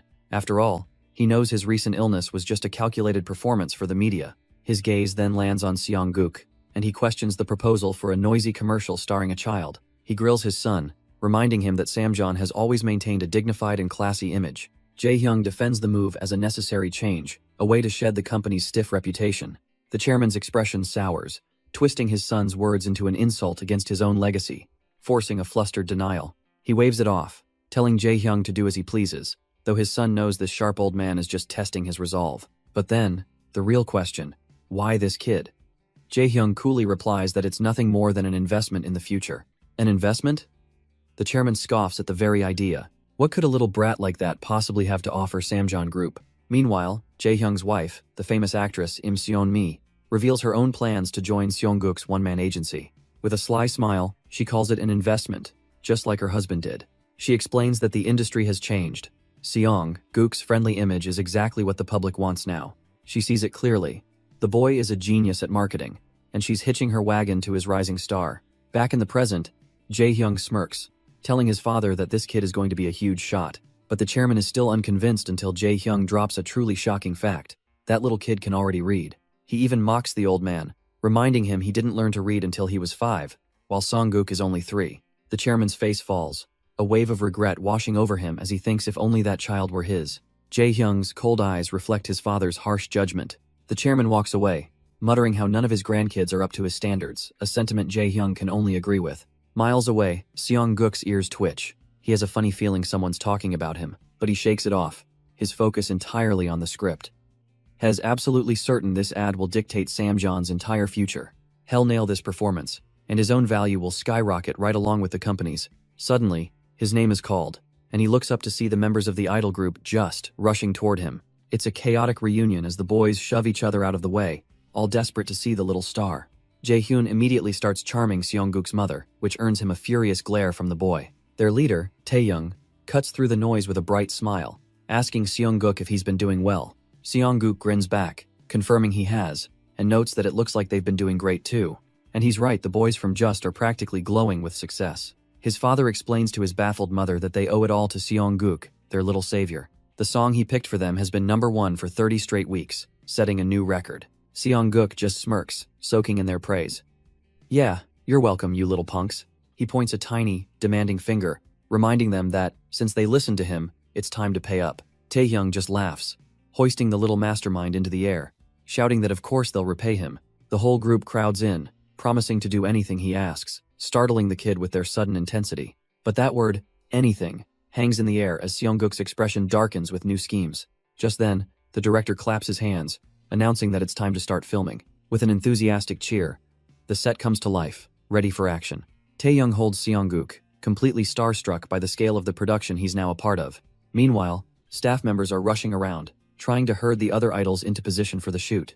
The group's leader is stunned by the sheer number of cameras, but Seong-guk is quiet, his sharp eyes scanning everything. Suddenly, he yanks on Tae-young's collar, demanding his attention with a serious expression. He cuts right through the chaos with a simple question. Where's Michael? The question hangs in the air, silencing everyone nearby. The other members and staff look around in a dawning panic. He's right. Michael is nowhere to be seen. Tae-hyung kneels down, a troubled look on his face, forced to explain the messy situation to their tiny benefactor. He drops the bomb. Michael, well, you could say he's no longer part of the group. The news shocks Seong-guk to his core. What? Why? Both of them are practically screaming now, as Tae-hyung struggles to explain that he just up and left. Turns out, after being scolded, Michael got sulky, decided he missed his family, and quit on the spot, booking a flight straight to LA. Seong-guk is floored. They didn't even get a chance to stop him, but wait, this is new. A shocking realization hits him.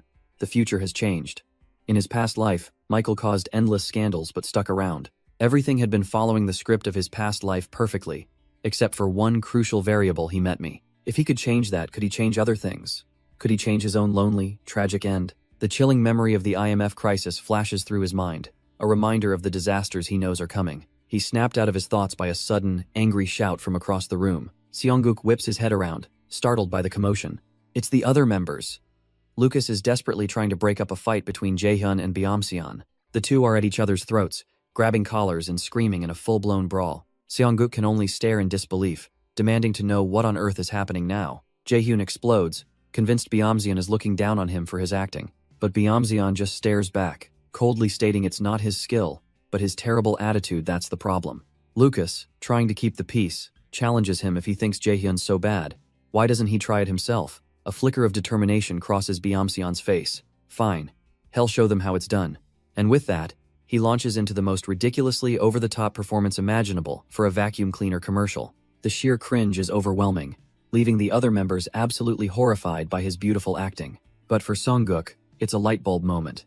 He finally understands the core issue with Jaehyun's performance. See, Jaehyun is the perfect pure idol, loved for his soft personality and cute demeanor. It's a persona that works wonders on stage, charming legions of adoring fans. Byeomseon, however, is the exact opposite, blunt and serious, which might just make him the better actor. So, with a plan forming in his mind, Seongguk grabs a hold of the unsuspecting idol. He looks up with a bright, innocent smile and tells Byeomseon that he should try acting. The others immediately jump on the idea, with Jaehyun practically daring him to do it. Byeomseon is completely caught off guard. He was just trying to be serious. But Seongguk gives him a double thumbs up, his eyes sparkling with absolute confidence. Cornered and maybe a little intrigued, Byeomseon reluctantly agrees to give it a shot. He takes a deep breath, getting into a character no one ever expected to see, and then he explodes, screaming in disgust about how he could possibly live in such a filthy place. The next moment, he's fawning over the vacuum cleaner, his face a mask of pure, unadulterated awe. Jaehyun and Lucas can only stare in utter disbelief. Is that really Byeomseon? Even Byeomseon himself is blushing, shocked by his own hidden talent. The assistant director is absolutely floored, immediately suggesting they give the role to him instead. Seongguk considers it, knowing Jaehyun's pride isn't so fragile that he can't accept a better performance. And just like that, Jaehyun lights up, beaming with genuine praise for his fellow member. He throws an arm around Byeomseon, asking if he's finally realized why he was being pushed to be serious. Watching them, Seongguk smiles. This is perfect. Now things can finally move forward as they should. But then, a sudden, sharp realization cuts through his satisfaction. Seeing them all together, laughing and supporting one another, this feeling is completely new. In his past life, this moment never happened. Jaehyun and Byeomseon split off, their relationship strained until the end. But now, a future is being rewritten, with Jaehyun playfully encouraging him and Byeomseon admitting he wants to try. A new fire lights within Seongguk. This time, he will surpass his past life. Jaehyun calls him over, his cheerful voice a symbol of the new path he's forging for them. With a bright smile, Seongguk runs towards them, feeling like he can accomplish anything. After a long and grueling day of shooting, night finally falls. He's completely drained, leaning against his guardian while his family waits nearby. This tiny body isn't built for this kind of work. All he wants is to go home and collapse. But just as they're about to leave, a silhouette appears in the darkness, startling them. It's the actress, Im Seon-mi, who greets them with a radiant, almost blinding smile. She announces she's here to help his team, conveniently offering a ride in her fancy car. Seongguk immediately sees through her act, but frankly, he's too exhausted to care about her schemes tonight. And her help apparently includes booking a private dinner at a ridiculously high-end restaurant. They're greeted with the utmost formality as they step inside the luxurious establishment. Seon-mi cheerfully ushers them in, but Seongguk suddenly freezes in his tracks. His mind flashes back. This isn't just any restaurant, it's his favorite black bean noodle spot from his past life. As everyone takes their seats, he can only stare, completely overwhelmed by a wave of nostalgia. He remembers sneaking away as the powerful chairman, just to come here and eat in peace. To see this glorious dish again, something he thought was lost to him for at least a decade, it's a miracle. Without a second thought, he dives in, while his guardian nervously notes how expensive everything looks. Seon-mi watches with a smug smile, confident this display of sincerity will win him over to her agency. Then she casually adds that they've also taken care of Chairman Shin Sung-jung, leaving his guardian speechless. She coolly explains that Vice Chairman Jae-hyung showed no remorse for wronging Seongguk, even spreading vile rumors. So, her agency simply gave the old man a little lesson, leaving Chairman Shin looking utterly defeated. His manager can only stare in disbelief, suddenly noticing Seongguk has already finished his entire meal. But Seongguk just licks his lips, a satisfied smile on his face. This kind of sincerity, he can work with this. He turns to the surprised actress and casually invites her to join them at the table. With a sudden burst of energy, he declares that he's completely on board with her proposal. Seon-mi lights up, assuming the amazing food won him over. But Seongguk's mind is elsewhere. He's just received confirmation of a critical fact. The future can indeed be changed.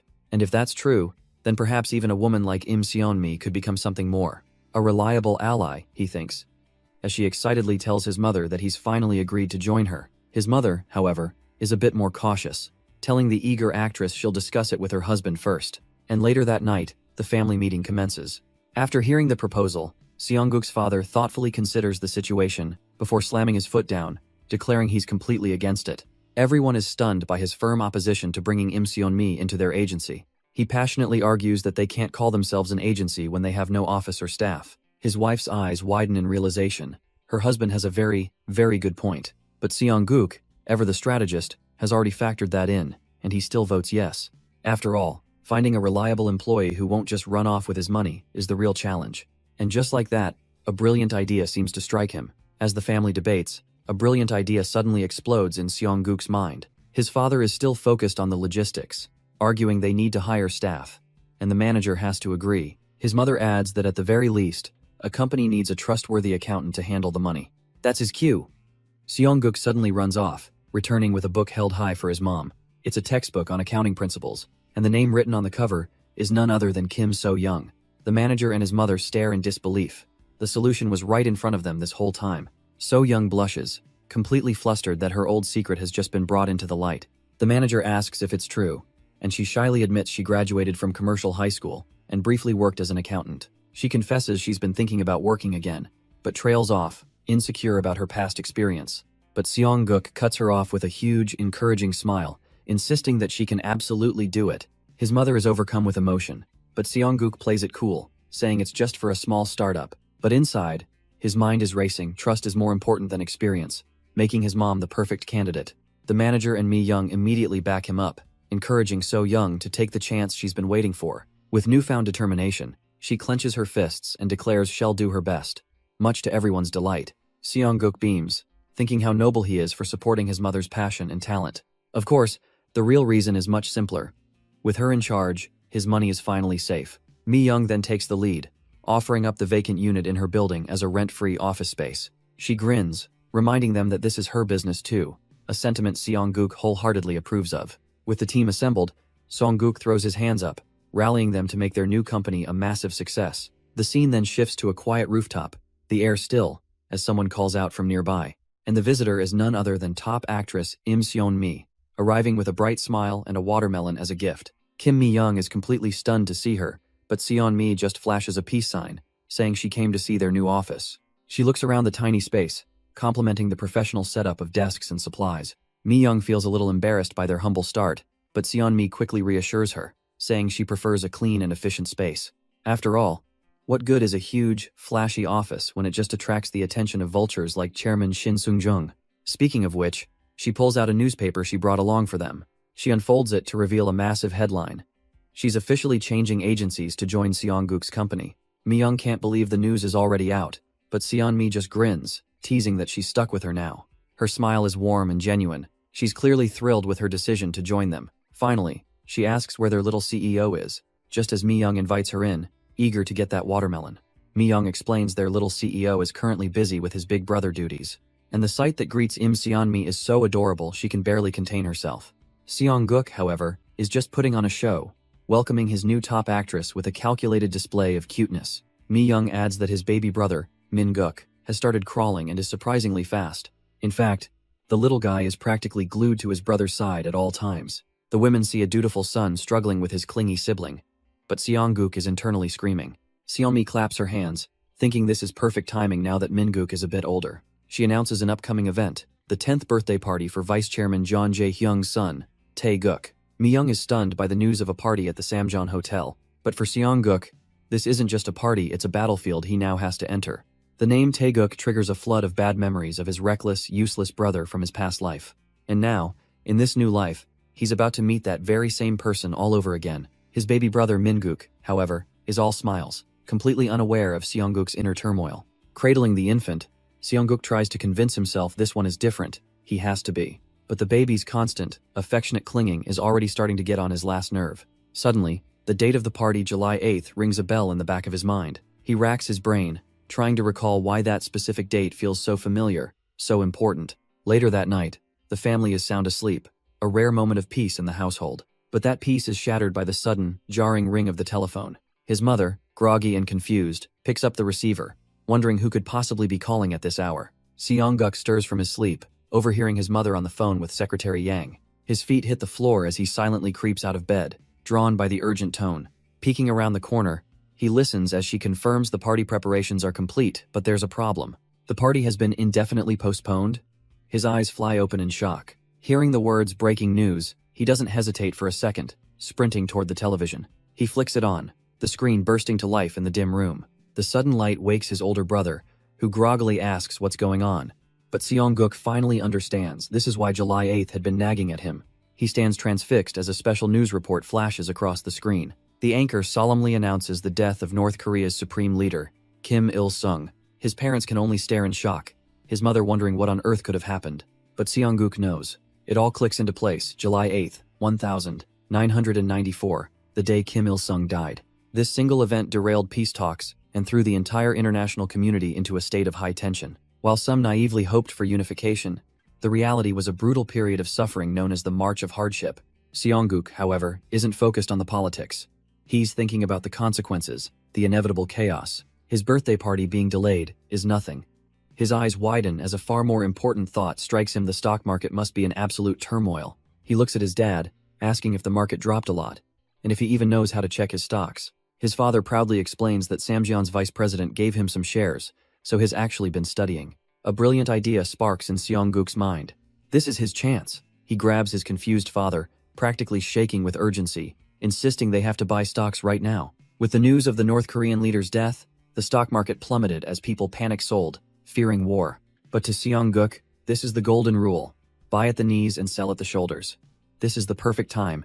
His father is completely bewildered as his son points frantically at the screen, demanding he buy a specific stock. It's the defense industry stocks, and Seong-guk insists they use the money he earned to buy them immediately. When his dad hesitates, Seong-guk deploys his ultimate weapon, a full-blown toddler tantrum, declaring a hunger strike. His poor parents are at a loss, wondering what to do. His wife worries he might actually starve himself. The father whispers a plan to just pretend to buy the stocks, thinking it's just a random kid's fit. But Seong-guk overhears, his eyes glowing with a demonic red aura. He will not be treated like an idiot. Completely terrified, his father recoils. His wife nervously suggests just buying a little as a birthday gift. The dad reluctantly agrees to buy a single share, while a smug Seong-guk knows that's all he needs to get started. And just as he predicted, that single share skyrockets, increasing tenfold, and leaving his parents utterly stunned. With his credibility established, Seong-guk can finally focus on the real challenges, the major events looming in the future. He may be small, but his resolve is ironclad. He will protect this family, no matter what it takes. Their newfound wealth soon leads them to the prestigious Samjeon Hotel, a place far beyond their usual world. They've been invited to a birthday party for someone named Jeon Taeguk, an event clearly for the upper crust. Inside, the sheer opulence of the celebration leaves his parents speechless, completely overwhelmed by the lavish display. His mother holds him close, whispering how incredible it is that a 10-year-old's party could be this grand. But Seong-guk is completely unfazed, thinking to himself that this is absolutely nothing special. In fact, he knows the government forced them to scale it down, making this modest party a pale imitation of what it could have been. So when his mother asks if he's ready, he confidently strides forward, prepared to enter a world he once commanded. As he walks in, the air is thick with the panicked whispers of adults, murmuring about war and political chaos. But Seong-guk, a tiny figure in a sharp suit, strides forward with the confidence of a king. A familiar, smiling face greets him. It's Secretary Yang, looking well, accompanied by a young boy. Yang warmly welcomes the entire family, explaining he'd been waiting for their arrival. He then gestures to his son, who politely introduces himself as Yang Cheolsu. The name sends a jolt through Seong-guk's mind, a name he knows all too well. A memory flashes. In his past life, this very boy was a kid he personally took care of.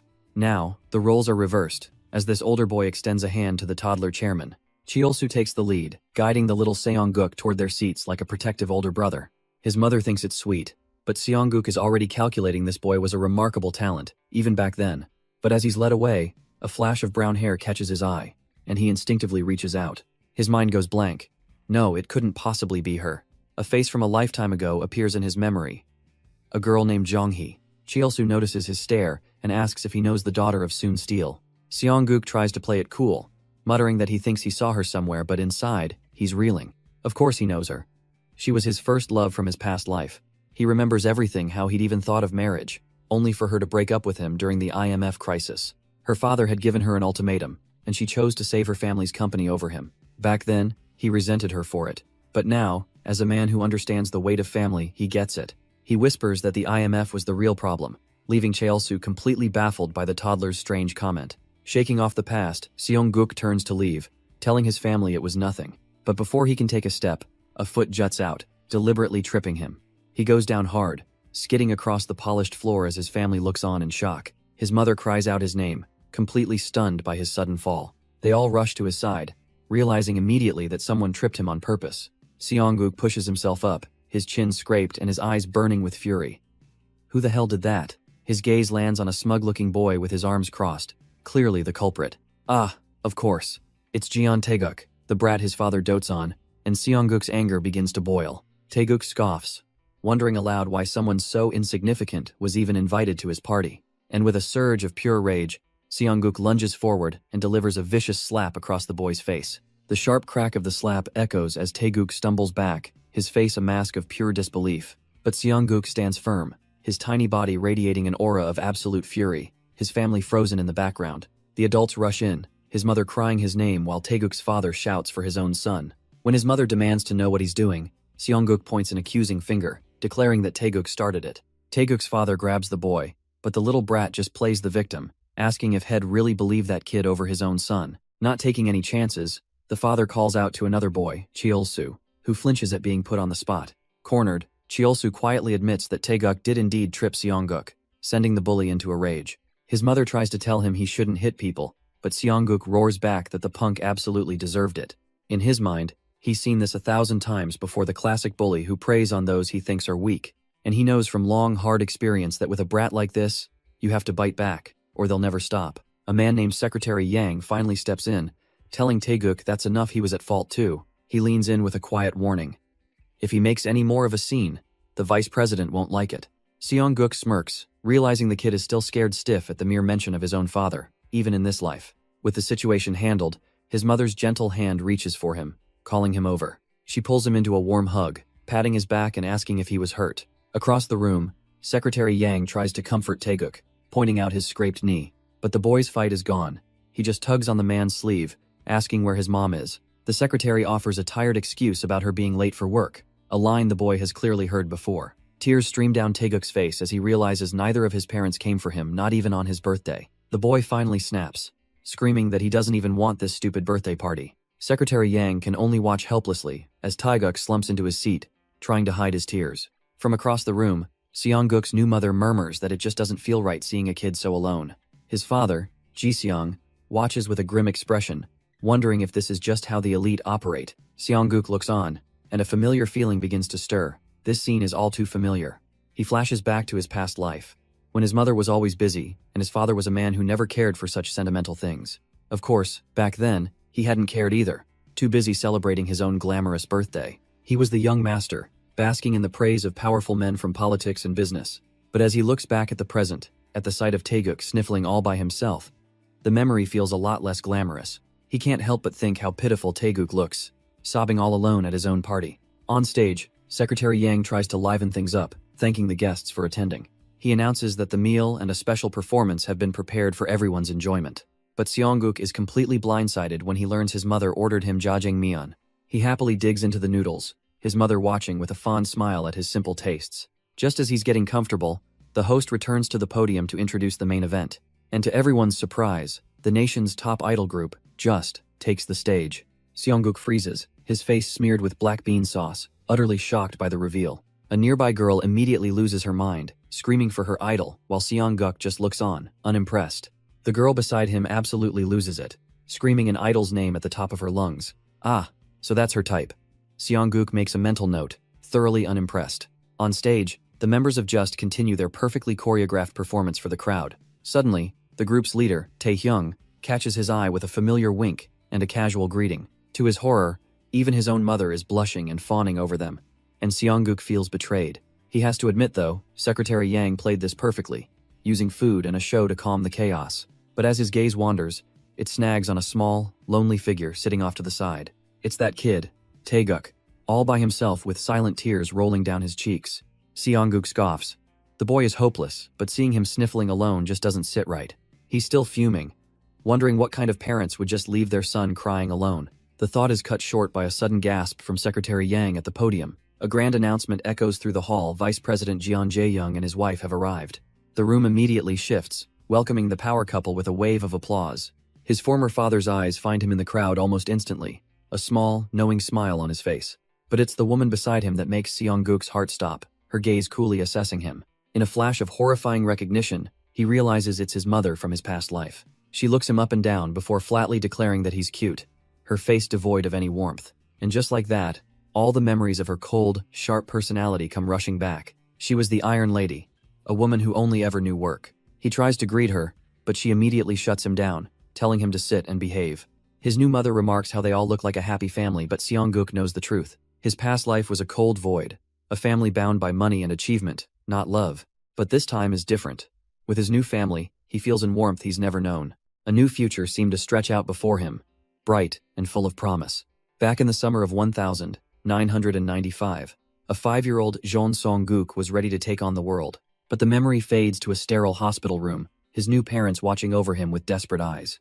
And there he is, unconscious, a ventilator breathing for him as they beg him to please wake up. But the darkness of the hospital fades, replaced by the bright sun of a summer day in 1995. The family is moving into a new apartment, and the last of their things are being set in place. With a proud thumbs up, the head mover announces that the job is done, everything arranged just as they asked. Ji-seong gratefully shakes his hand, remarking how smoothly everything went, thanks to Samjeon's premium service.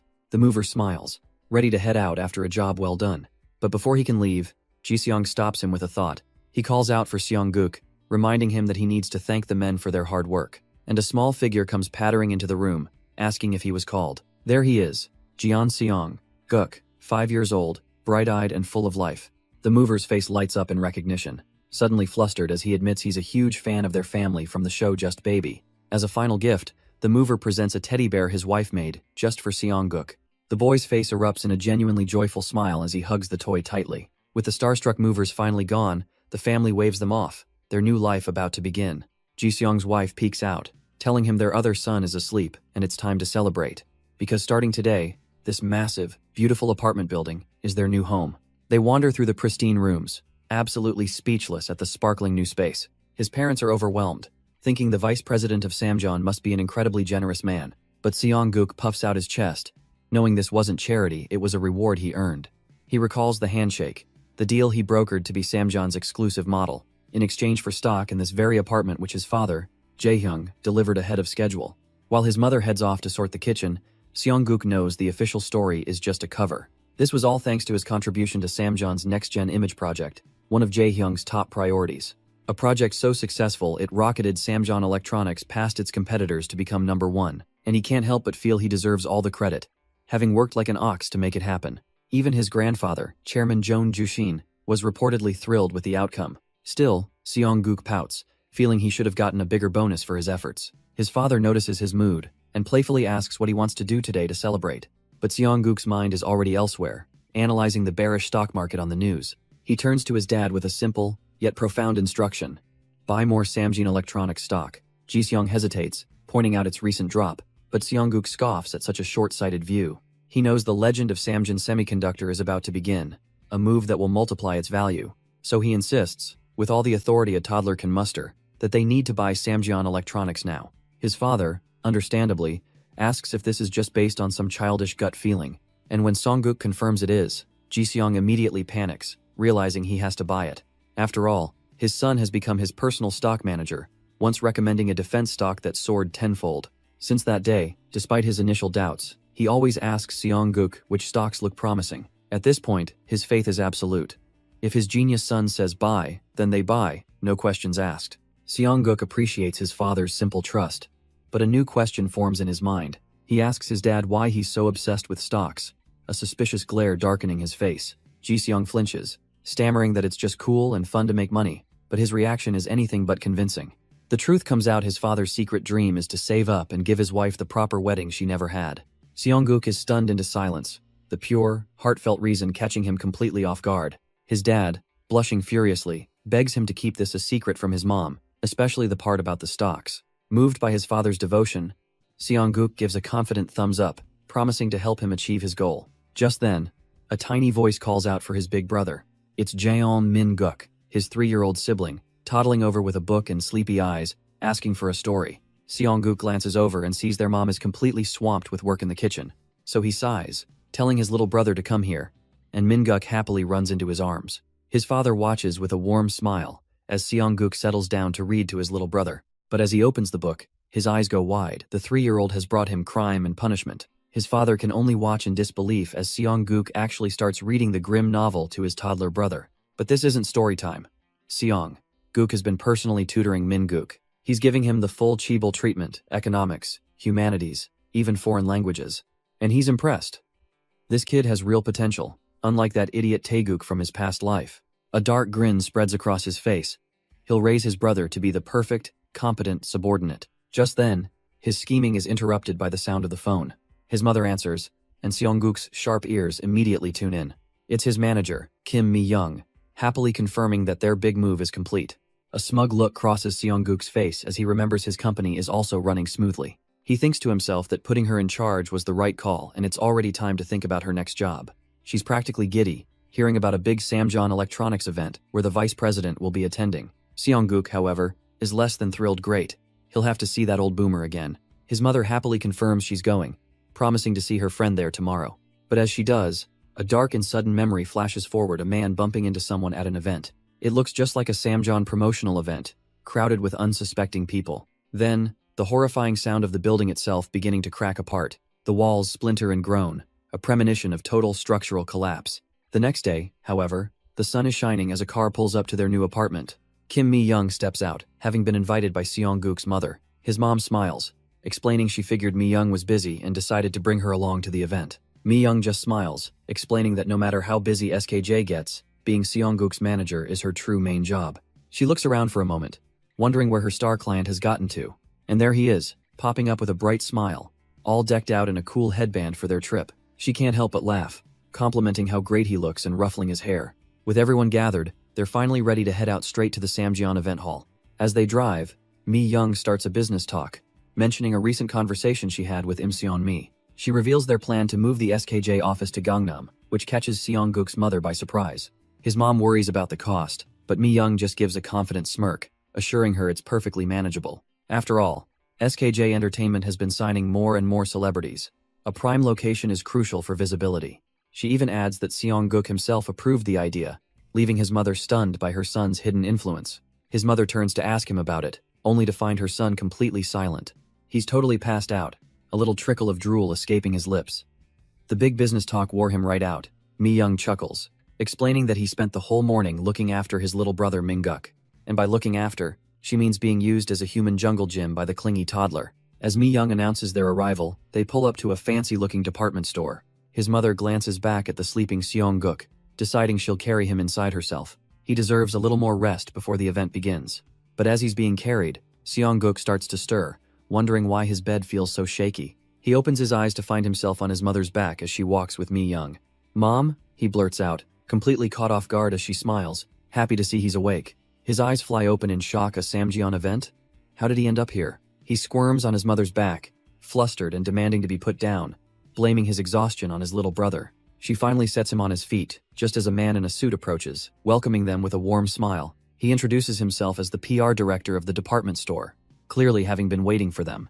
The director then leads the family down a hallway, explaining he's prepared a waiting room for them. Seong-guk is still trying to process everything, asking his mom why they're at a department store. She just gives him a sly grin, explaining that the event is at a famous location, and they're just passing through the staff section.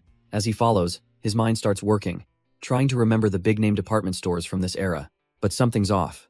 A look of pure horror dawns on his face. For a famous store, this place is a complete wreck. Cracked walls, sagging floors. This place isn't just old, it's about to fall apart. A cold sweat breaks out on Seong-guk's brow as a terrible feeling washes over him. Something is fundamentally wrong here. A forgotten memory clawing at the edge of his mind. He whips around, his voice filled with panic, demanding to know the name of this department store. His mother, caught off guard by his intensity, simply tells him the name of the place. The moment he hears Yunbit department store, his world shatters into a million pieces. Yunbit, that name echoes from a nightmare in his past life. He remembers the news reports of its sudden, catastrophic collapse one summer day. And then the final, horrifying truth slams into him. The date of that unprecedented disaster is today. His mind goes blank with sheer terror, crushed by the weight of knowing what's about to happen. He desperately tries to recall the details, but the memory is a painful, fragmented blur. In his past life, he was overseas on his father's orders when the disaster struck. He only heard about it later, a faint radio broadcast mentioning countless casualties. But the specifics are lost until a hand on his shoulder yanks him back to the horrifying present. His mother's voice is filled with concern, asking him if he's feeling sick. He can only stare back, his face a mask of pure, unadulterated terror. A flash of memory hits him like a lightning bolt. His mother, broken and bleeding in his first life. The image of his younger self, helpless and crying, fuels his panic. He can't let that happen again. He grabs her hand, his voice cracking as he begs her to leave with him, quickly. He starts pulling her away, ignoring her confused protests. There's no time to explain, only to run. But his desperate escape is cut short by the arrival of the vice president, John Jae-hyung. The man steps forward, his voice calm as he greets Seong-guk, noting it's been a while. He leans down with a practiced smile, asking if something's wrong, pointing out how pale the boy looks. In that moment, Seong-guk snaps, grabbing onto the man he once knew as his father. He screams with every ounce of his being that they have to cancel the event, right now. Jae-hyung's friendly facade shatters, his eyes turning cold and analytical at this sudden, insane demand. A jolt of clarity hits Seong-guk. This man, his former father, would never listen to a child's irrational plea. He can't just demand they scrap an event that took months to plan, not with his family watching in confusion. Then, the memory of the radio broadcast hits him, a crucial detail about which building collapsed. So he changes his plea, clinging to the vice president's leg and begging him to just change the location. His mind races. He can't stop the collapse, but he can minimize the damage. So with everything he has, he begs the vice president to listen. Just change the event location, he screams, his small fists clenched. Jae-hyung is utterly baffled by this sudden, frantic demand. Seong-guk tries to explain, insisting they must move to Building B immediately. His family watches in shock, remembering the news report that Building B was the one that barely fell. He has to trust this memory, clinging tighter to the man's leg. His mother rushes over, grabbing him and asking what's gotten into him. She tries to pull him away, apologizing profusely for her son's strange behavior. But Jae-hyung isn't angry. He's thinking, a flicker of consideration in his eyes. Just then, one of Jae-hyung's assistants rushes toward him, his face pale with panic. He stammers out that there's a huge problem with the event hall. And he's not exaggerating. The place is a sea of people, shaking and groaning under the strain. Staff members try desperately to calm the crowd, their voices lost in the roar. It's a tidal wave of bodies, completely out of control. The assistant bows deeply, apologizing for the absolute mess. Nearby, Seong-guk's family watches the chaos unfold, noting how the crowd size exploded in the afternoon. But Jae-hyung just smirks, a knowing look on his face. The report was delayed for an obvious reason.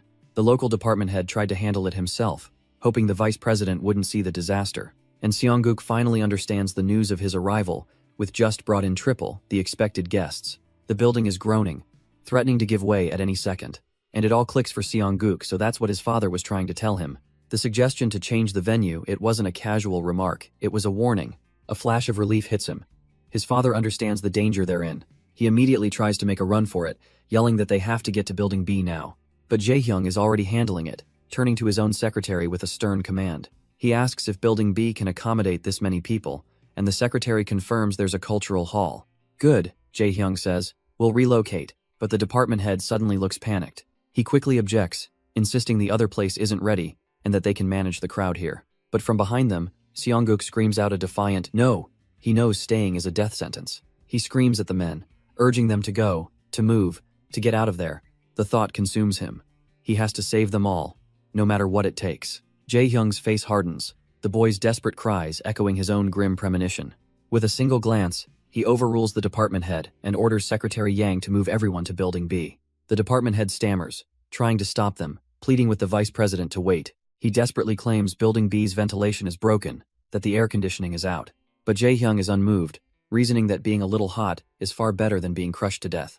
As Secretary Yang physically drags the protesting man away, Seong-guk watches with a flicker of hope. A wave of relief washes over him. Yes, with this, his family will finally be safe. But his sharp eyes have already found the next step, a fire alarm on the wall. With his family safe, Seong-guk's mind locks onto the next target, the fire alarm. He dashes towards the wall, knowing he has to warn everyone else in the building. But of course, it's blocked by a pile of boxes, a blatant fire code violation. He clambers up, his small hands stretching desperately for the button. Hes so close, just a little more, but his child's body just can't reach. Suddenly, his mother yanks him back, screaming that it's dangerous. He thrashes in her arms, trying to yell that he has to sound the alarm for everyone's sake. But the strain is too much. His vision blurs as a wave of dizziness washes over him. He goes limp in her arms, collapsing as she cries out his name in pure terror. Her shriek echoes down the hall, whipping Jae-hyung and his men around in alarm. His mother cradles his limp body, screaming for anyone to help her son. Jae-hyung rushes to her side, demanding to know what's wrong. As she explains, Seongguk suddenly collapsed, burning with fever. Without a second's hesitation, he scoops the child into his arms, deciding it'll be faster if he carries him himself. But even as his body fails, Seongguk's mind is still fighting, desperately trying to warn them. His last conscious thought is a plea to save them all before the darkness finally takes him. The wheels of a gurney screech across the polished hospital floor. Medical staff race him through the emergency room, a doctor shouting to clear the way for a pediatric emergency. The initial report comes in fast. Vitals are stable, but he's suffering from a high fever and convulsions. His mother breaks down completely, blaming herself, as Kim Mi-young rushes to console her. But Jae-hyung has no time for tears. He confronts a doctor, demanding to see the hospital director, and the man's eyes widen in shock, recognizing the vice president of Samjeon. The steady beep of a heart monitor is the first thing that cuts through the darkness. Slowly, Seongguk's eyes flutter open, consciousness finally returning. He takes in the sterile room, realizing with a jolt that he's in a hospital. His gaze falls upon his mother, slumped over his bed, exhausted from her vigil. He tries to call out to her, but as she begins to stir, a voice from a nearby TV grabs his attention. A grim news report flashes across the screen. Hundreds of casualties in a breaking story. And then he sees it, the rubble of the Yunbit department store, the very disaster he tried to prevent. His mother finally jolts awake, her fear melting into pure relief as she pulls him into a desperate hug. The whole family is there, surrounding a room filled with gifts, their worried faces now bright with joy. And as his mother smothers him with affection, he's not a reborn chairman, just a son being loved. He looks around, confused by the mountain of gifts and fan mail. His father tearfully explains that his fans sent everything when they heard Head collapsed. The real shocker? He's been unconscious for 3 whole days. Just then, a doctor enters with a reassuring smile and a clean bill of health. Turns out, it was just a case of extreme stress and exhaustion, though his little brother Mingguk isn't taking any chances. The doctor advises them to manage his stress levels before taking his leave. His aunt, Kim Mi-young, sighs in relief, just happy he's not seriously hurt. The entire family gathers around him, their message clear: just stay healthy, son. He closes his eyes, feeling a wave of guilt for putting them through this. But as his mother embraces him, another urgent matter starts to creep into his mind. He looks around, a sense of dread creeping in as he asks what happened. His mother's face is grim, her silence speaking volumes before she even utters a word. She tells him there was an accident, and his heart plummets into his stomach. A big one, the kind he had been desperately trying to prevent. News reports flash across the screen, confirming his worst fears. The Yunbit department store collapsed. He remembers watching the news in his past life, the day the great disaster finally struck. Over 300 casualties, and in that moment, he realizes he couldn't change a thing. He was so desperate, so sure he could avoid this, but it was all for nothing. Was this really the best he could do? Was this the limit of his power? He trembles, overwhelmed by failure, as his mother watches her son break down. But just as he spirals, a gentle hand rests on his head. His mother looks at him, admitting she doesn't always understand what goes on in his head, but she reveals that because he made them move the event, countless people were saved from the collapse. Seongguk's eyes widen. Even his father, the vice president, was grateful. He was safe. She was safe. Mi-young was safe, all because of his warning. She tells him how proud she is, and the weight of his failure begins to lift. A single tear rolls down his cheek as the truth finally sinks in. He couldn't stop the disaster entirely, but he did change the future as much as he could. He collapses into his mother's arms, sobbing with relief, as Mi-young watches from the door. Seeing her family like this, Mi-young turns with resolve and picks up the phone. Mi-young makes the call, confirming Seongguk is awake and thanking them for covering the hospital fees.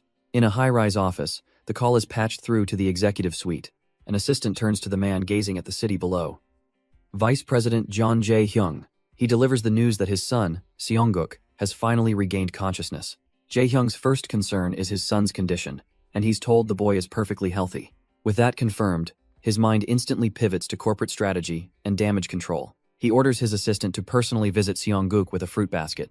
The assistant, eager to please, promises to get on it right away. But as the man leaves, Jae-hyung is left alone, a calculating glint in his eyes. Something about his son's actions doesn't add up, and he's beginning to wonder what's really going on. He reflects on his son, Seongguk, realizing the boy is a complete enigma. The day of the department store collapse flashes through his mind. So many Samjeon executives were supposed to be there. If they hadn't listened to that child's warning, it would have been a massacre. The company itself would have been shaken to its core, facing astronomical losses and potential bankruptcy. And it wasn't just that one incident. There's the strange closeness he feels, the boy's unnatural intelligence, and his inexplicable actions. Jae-hyung hardens his resolve. He needs to find out exactly what kind of child his son is. His investigation takes him far from the city, to a quiet, traditional house nestled in the countryside. Inside, A fortune teller taps her wooden block, a sharp sound cutting through the silence. She holds up a photo of Seong-guk, accusingly asking if he's the one who secretly hired people to get a child's horoscope. With a glint in his eye, Jae-hyung calmly confirms her suspicions. The fortune teller scoffs, claiming she doesn't watch TV and knows nothing of this famous child actor. But Jae-hyung is all business, asking her to divine the compatibility between himself, the boy, and Samjeon Corporation. She sighs, admitting she only serves the family because of a debt she owes to his father, the former chairman. Still, for old time's sake, she snaps open her fan, agreeing to look into their fates.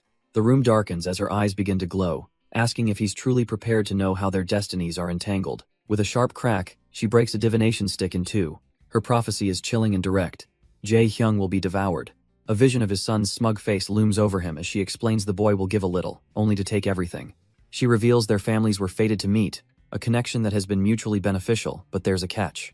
That child, she declares, is destined to one day sail the seas and rule the entire world. Her eyes glow with a chilling certainty. That boy will take everything from him. He will rise up, stepping on Jae-hyung's back to soar to even greater heights. But Jae-hyung, ever the strategist, pivots, asking about his own son, Tae-guk. The fortune teller practically scoffs. That kid? He's nothing special, just an ordinary boy. If he had an older brother, he'd be a complete nobody, living forever in a shadow. His only destiny is to live a quiet, completely uneventful life. She then leans in, testing him. Most men would run from a fate like this, but she knows he's not most men, is he? A wicked grin spreads across Jae-hyung's face. He's not scared, he's curious.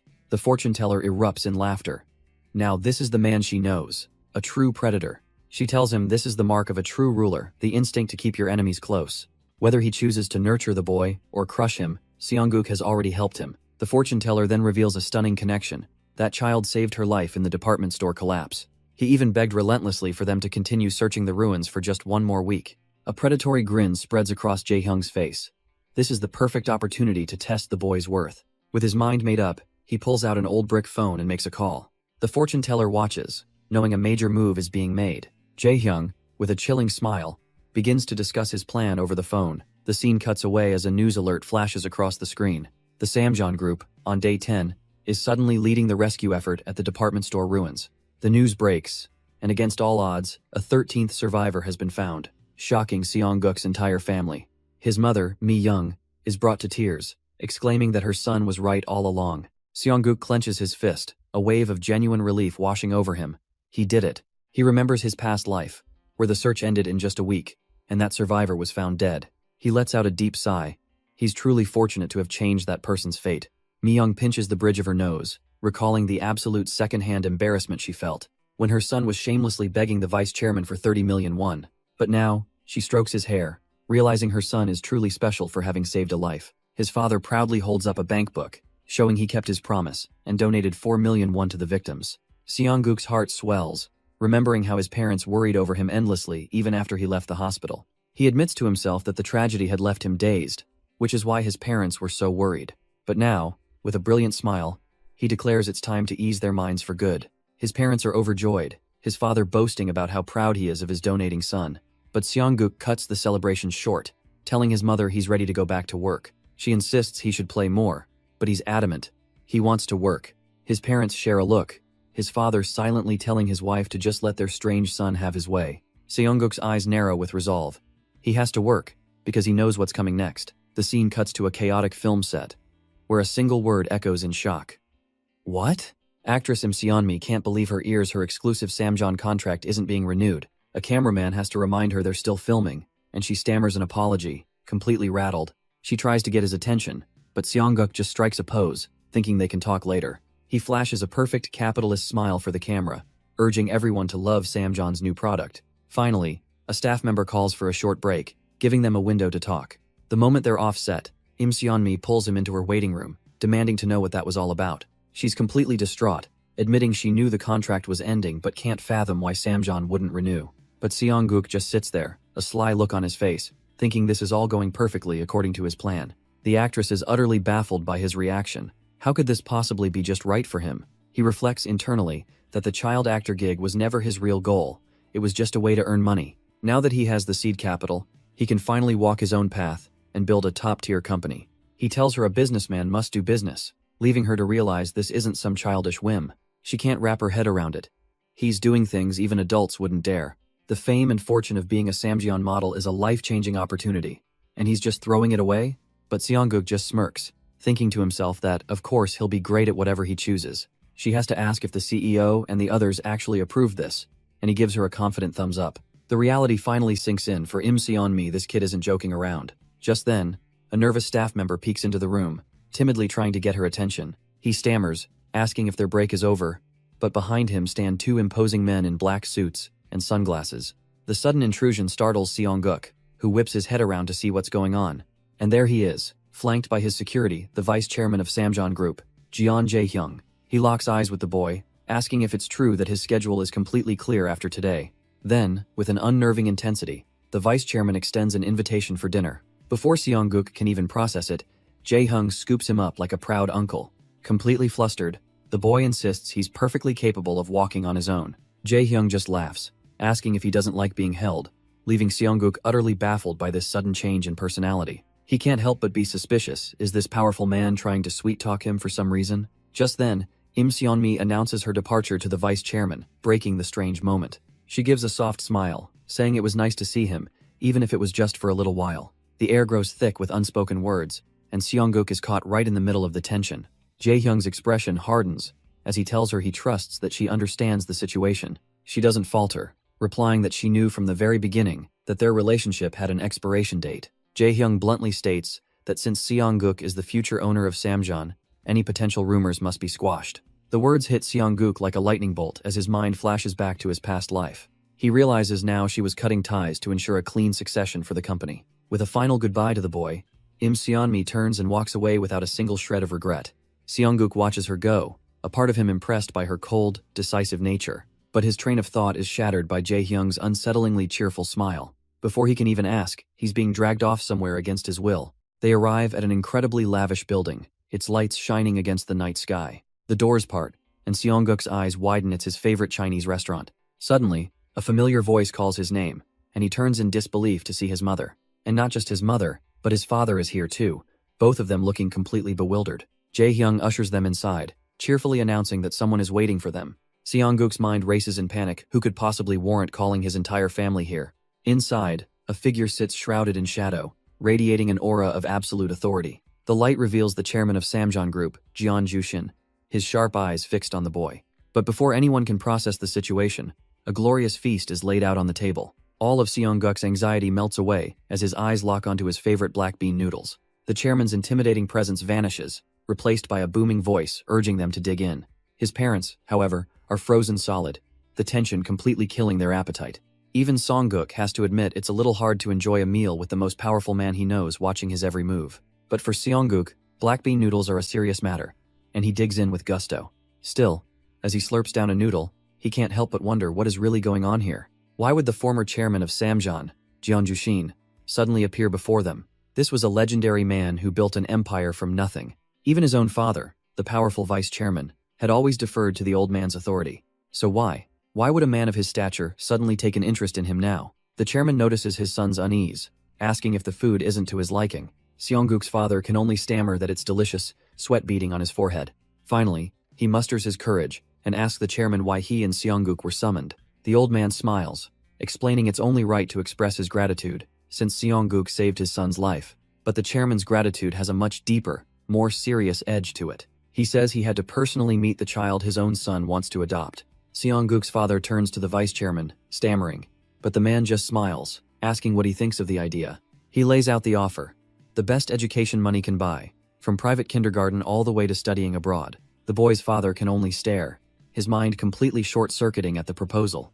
The offer gets even better, a guaranteed executive track position at Samjeon Group upon adulthood. The vice chairman frames it as simple repayment for saving his life, a favor returned. But then he reveals the real reason. He sees Seongguk's immense potential and wants to witness his growth. The old chairman nods in agreement, saying if his son wants it this badly, who is he to object? He turns to the boy, asking him directly, "Will you become this grandpa's grandchild?" Seongguk analyzes the offer, sensing no immediate hidden motives from his father, or rather, his new uncle. But his old corporate instincts kick in. He knows this is more than simple sponsorship, yet it's an opportunity too good to pass up. With a brilliant smile, he concludes there's absolutely no reason to refuse such an awesome deal. He eagerly accepts, and the old chairman roars with laughter, delighted by the boy's bold declaration. Jae-hyung warns that as family, he'll be pushed hard, but Seong-guk just gives a confident smirk, ready for any challenge. The family sits down to eat, his biological father still reeling while the new family members look on with amusement. The chairman, utterly charmed, says he likes this kid, then turns to Jae-hyung with a new topic in mind, but Seong-guk interrupts, pointing a finger directly at his new grandpa, demanding he work less and take care of himself. The chairman is completely stunned into silence by the child's sudden and serious command. Seong-guk remembers his past life, how this respected man was a workaholic who drove himself to an early grave, a fate he now intends to prevent. He remembers nagging his grandpa in his past life, a desperate plea for the old man to stop working himself to death. So with fiery eyes, he screams his one, simple demand. Be healthy. The chairman's shock melts away into a booming, genuine laugh. His mother watches, completely moved by her son's fierce love, while Seong-guk's blush betrays his tough act. But the chairman's amusement quickly sharpens into a thoughtful, calculating gaze. The scene shifts, showing the old man in his true element, dismissing his subordinates with a quiet finality. His eyes turn cold and resolute, promising to follow up soon, a promise that leaves no room for argument. With a tight clench of his fist, a powerful decision has clearly been made. Back in the present, the tense corporate world feels a million miles away. The newly formed family gathers, as Ji-seong serves a special meal to celebrate their new beginning. And it's a feast fit for a family finally getting a moment to breathe. Seong-guk takes his first bite, his eyes widening in genuine surprise. It's actually delicious. Mi-young apologizes for missing the restaurant's opening, but Ji-seong insists she shouldn't worry. While the adults talk, Seong-guk is in his own world, happily munching away. He closes his eyes, thinking back on how incredibly hectic the past month has been for everyone. His father finally opened the store he'd always dreamed of, proudly standing before his new sign. His mother worked tirelessly alongside him, leaving Seong-guk to look after his little brother Min-guk. And of course, manager Kim was buried in work, trying to keep SKJ afloat. It couldn't have been easy, he thinks with a smirk, filling the void left by a megastar like him. His self-congratulatory moment is cut short as Mi-young leans in, asking if he's enjoying his break. Seong-guk puffs out his chest, proudly declaring that he did, in fact, do a lot of things he wanted to do. While his family sees a baby, he was secretly designing an investment portfolio to prepare for the coming IMF crisis. Yes, he thinks with a smug grin, it was a very meaningful and productive break indeed. But his mother interrupts, asking Mi-young to help persuade the boy, who's stubbornly refusing to go to kindergarten. Mi-young's expression hardens. She turns to Seong-guk, telling him that's simply not an option. He recoils in horror, shaking his head frantically. Absolutely not. How could he, a grown man on the inside, possibly be stuck among a bunch of snot-nosed kids? He has far too much to accomplish, to waste his time on something so childish. He shouts that he doesn't need it and can study on his own, but his protest is cut short by a sound from the door. The doorbell rings, and everyone's attention snaps toward the unexpected visitor. Mi-young peers through the peephole, her expression shifting to one of surprise. It's Secretary Yang, his face cast in shadow, looking unusually grim. Seong-guk tenses up immediately. Secretary Yang? Here? This can't be a social call. The man's aura is chilling, a dark premonition of the news he carries. His mother looks on, confused by the sudden tension, asking what's wrong with the man's expression. With a heavy heart and trembling hand, Secretary Yang reaches into his coat. He pulls out an obituary, tears in his eyes as he delivers the devastating news. Chairman Jeon Ju-shin, the founder of Samjeon, has passed away. A news report confirms the cause of death was a heart attack before someone abruptly shuts off the TV. The family stands together in a somber, silent room, the weight of the moment settling heavily upon them. His aunt can't process it, remembering how full of life the chairman seemed just a month ago. Secretary Yang formally thanks them for coming, but Seong-guk's uncle insists it was their duty. The secretary explains the funeral is already a media circus, filled with the nation's elite. For Seong-guk's safety, it's too dangerous, but the boy can only think of his grandfather. His mind flashes back to a happier time, a painful memory of the warnings he gave that went unheeded. Tears finally fall as Seong-guk accepts this bitter truth. His stubbornness was inherited from the man he just lost. Wiping his eyes, he hardens his expression and makes a decision, telling them he's ready to go. Secretary Yang informs the parents he's taking Seong-guk to see the vice president. With a soft click, the door closes, separating the child from his family. He's led away, knowing his father, even in this chaos, specifically asked to see him. The door opens, and Secretary Yang formally announces the chairman's arrival. He presents the small boy to the man sitting by the window, Jeon Jae-hyung. Seong-guk takes a step forward, his mind racing. He's inheriting the burden of being an uncle before the funeral has even truly ended. But his thoughts are shattered when Jae-hyung addresses him as chairman. The man turns, a weary smile on his face, and asks if the boy is okay. Seong-guk knows his father isn't the type to accept comfort. But still, he looks him in the eye and tells him that he looks tired. The simple, honest observation hits Jae-hyung like a physical blow. He admits it's been difficult, doing something he's never done, calling a child here just to see him. Jae-hyung explains that trivial matters are behind him. Now, he must take responsibility for his brother. He feels the immense weight of his father's legacy, a corporate empire he must now grow. An empire he must one day pass to an heir capable of shouldering the entire burden. The question hangs in the air. And Seong-guk stammers sponsorship? What is he talking about? But Jae-hyung isn't interested in his parents' opinion. He's asking for Seong-guk's own decision. The choice is his. Seong-guk's hand tightens into a fist as he realizes the gravity of this test. And with a fire in his eyes, he makes his declaration. He accepts the offer. A flicker of a smile. A quiet good. This is exactly the answer Jae-hyung was looking for. The first step is already in motion. A transfer to the elite Samjeon kindergarten by next month. As the car door shuts, the final words linger. Prove you're a sprout worth investing in. And so, Seong-guk stands ready on his first day. This is where it all begins. The car pulls up to a grand, imposing building as Secretary Yang announces their arrival. This is Samjeon Kindergarten, the first battleground. Seong-guk grips his new uniform pin, feeling the weight of it all. Secretary Yang drones on about how wonderful the school is. But Seong-guk is already miles ahead, internally rolling his eyes. On the surface, it's a noble institution, established to find and support gifted children from all backgrounds. But its true purpose is far more exclusive, a private academy for the heirs of the political and business elite. The very idea of attending kindergarten as a grown man makes his inner self cringe in agony. But he has no choice. This is his father's test, and he absolutely has to pass it. As they approach, the school's principal steps out to greet them with a professional smile. Secretary Yang introduces the boy, thanking her for accepting such a sudden transfer into this prestigious institution. The principal confirms what Seong-guk already knew. An order from the vice president is absolute. She then introduces the woman who will be his homeroom teacher for Class A. Her name is Lee Ji-yoon, and her smile is disarmingly sweet. Seong-guk's initial assessment? Not bad. With the formal handoff complete, the principal entrusts the boy to the teacher's care. Teacher Lee gently takes his hand, asking if he's ready to go meet his new classmates. But the welcome party waiting for him doesn't exactly look friendly. She leads him through the idyllic school grounds, a picture of perfect, unsettling normalcy. The teacher cheerfully explains that he'll have 5 friends in his class, but the thought just makes Seong-guk's head spin. She tells him they're all good kids and to play nice.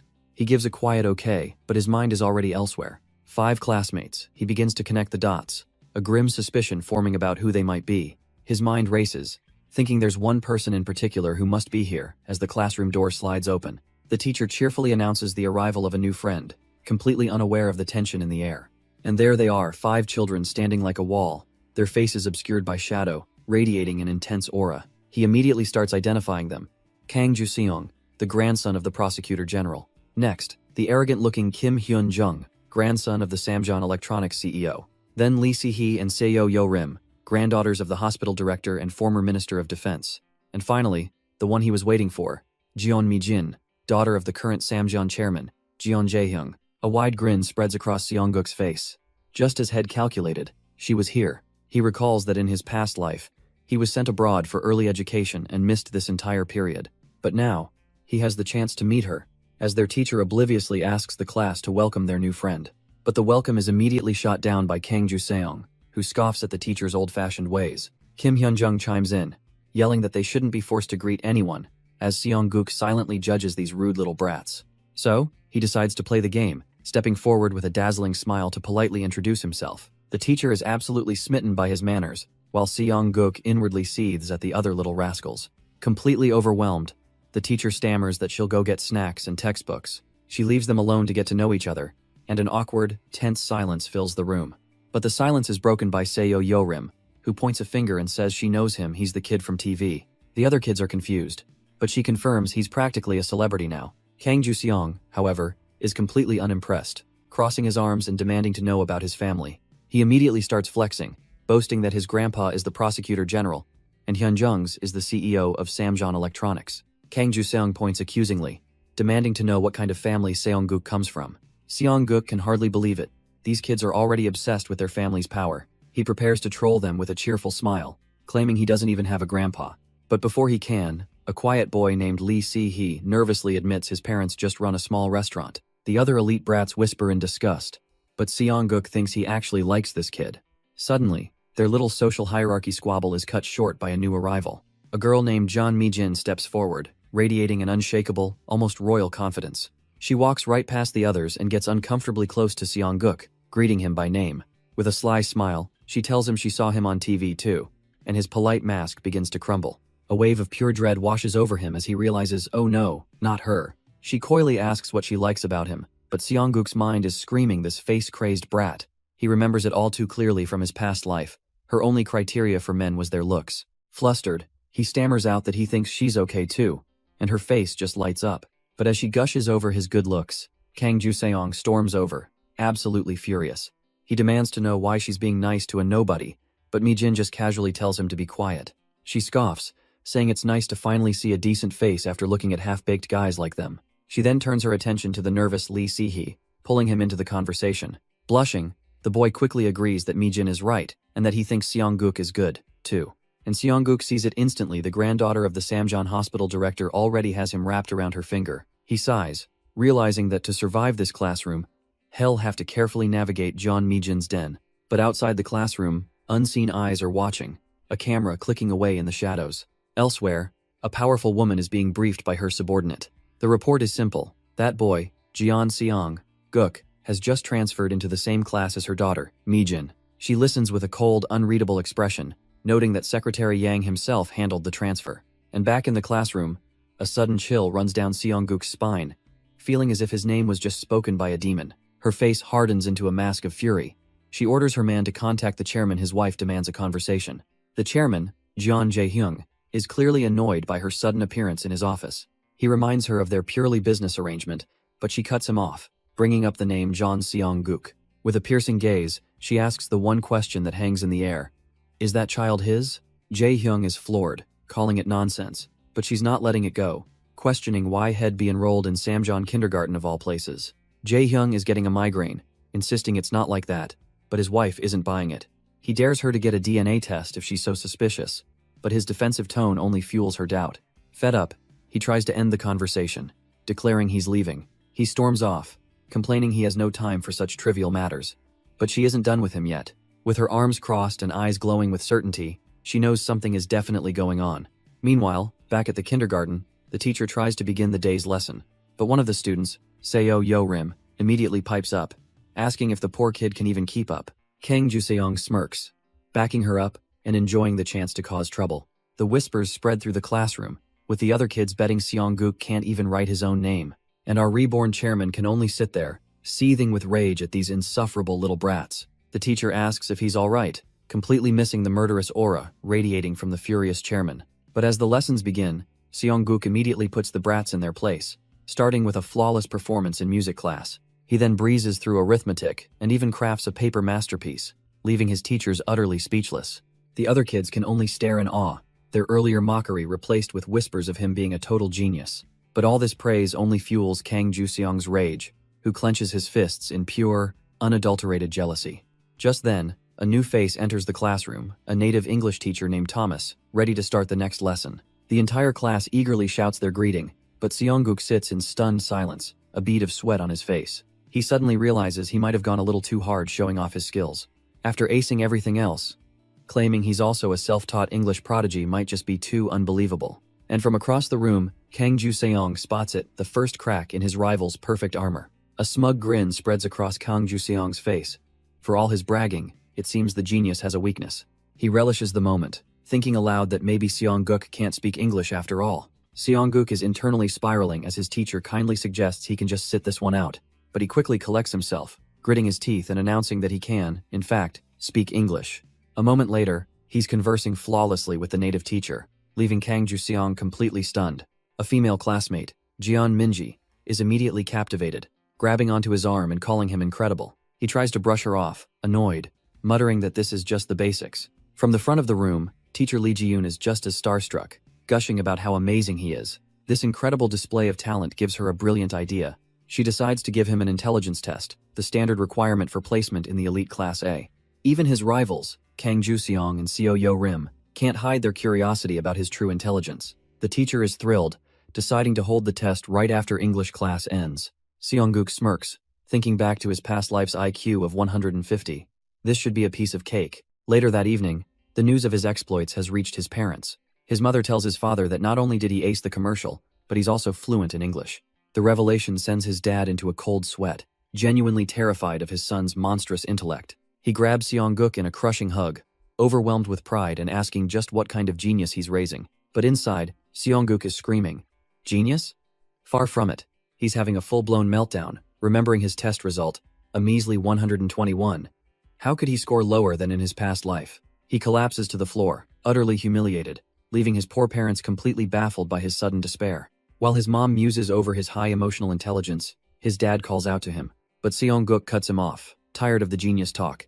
He has some hot info to share. He recalls how Jeon Minji carelessly bragged about her dad's work on a new factory. His father's mind immediately jumps to stocks, but Seong-guk smirks, revealing it's something much better. With a confident grin, he tells his dad they're going to buy land. The suggestion sends his father reeling, completely stunned by the sheer scale of the idea. Seong-guk leans in, whispering that Samjeon is building a new semiconductor plant, and he knows exactly where. Hwasong, the very land that will become Dongtan New Town. His dad starts sweating, admitting he's never touched real estate and is terrified. Seong-guk pressures him, asking if he doesn't trust his son, as his mother looks over, completely bewildered. But his mother interrupts, holding up a small card she found tucked away with his IQ results. Seong-guk plays dumb, acting as if he'd completely forgotten about it. He explains it's just a birthday invitation from Jeon Minji, causing both his parents to freeze in shock. An invitation from the Samjeon chairman's daughter to a party at the family's private residence. And so, on the day of the party, they arrive at the ridiculously lavish estate. Kim So-young and Kim Mi-young step out, looking up at the imposing mansion in disbelief.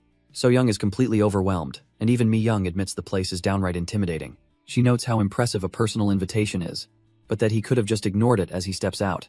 Dressed in a fancy little suit and holding a bouquet, Seong-guk looks utterly miserable. Hess seething internally as if he gives a damn about Jeon Minji's birthday. Mi-young chides him that he should be happy to go, especially since Secretary Yang himself called to confirm.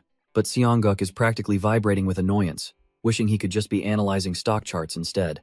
His mother, however, is consumed by a different anxiety, worrying if the flowers he insisted on are a proper gift. She frets that for a family this wealthy, a simple bouquet might look like they put in zero effort. He quickly shuts that down, confidently stating that she loves flowers, recalling her pathetic dream of getting a bouquet from a handsome guy. With that sorted, Mi-young tells them to have fun and heads back to her car, ready to get back to work. She drives off after reminding him to call when it's over, ever the diligent manager. Left alone, So-young stares ahead, a little terrified, while Seong-guk prepares to enter the lion's den. They're met at the grand gates by a line of staff, with the head butler welcoming them by name. As he leads them down the immaculate path to the main house, So-young can only marvel at the sheer scale of it all. The doors swing open, revealing a hall bathed in golden light and dripping with opulence. Welcome to Jeon Minji's birthday party, an event fit for royalty. The air is thick with the chatter of high society, a world completely alien to So-young.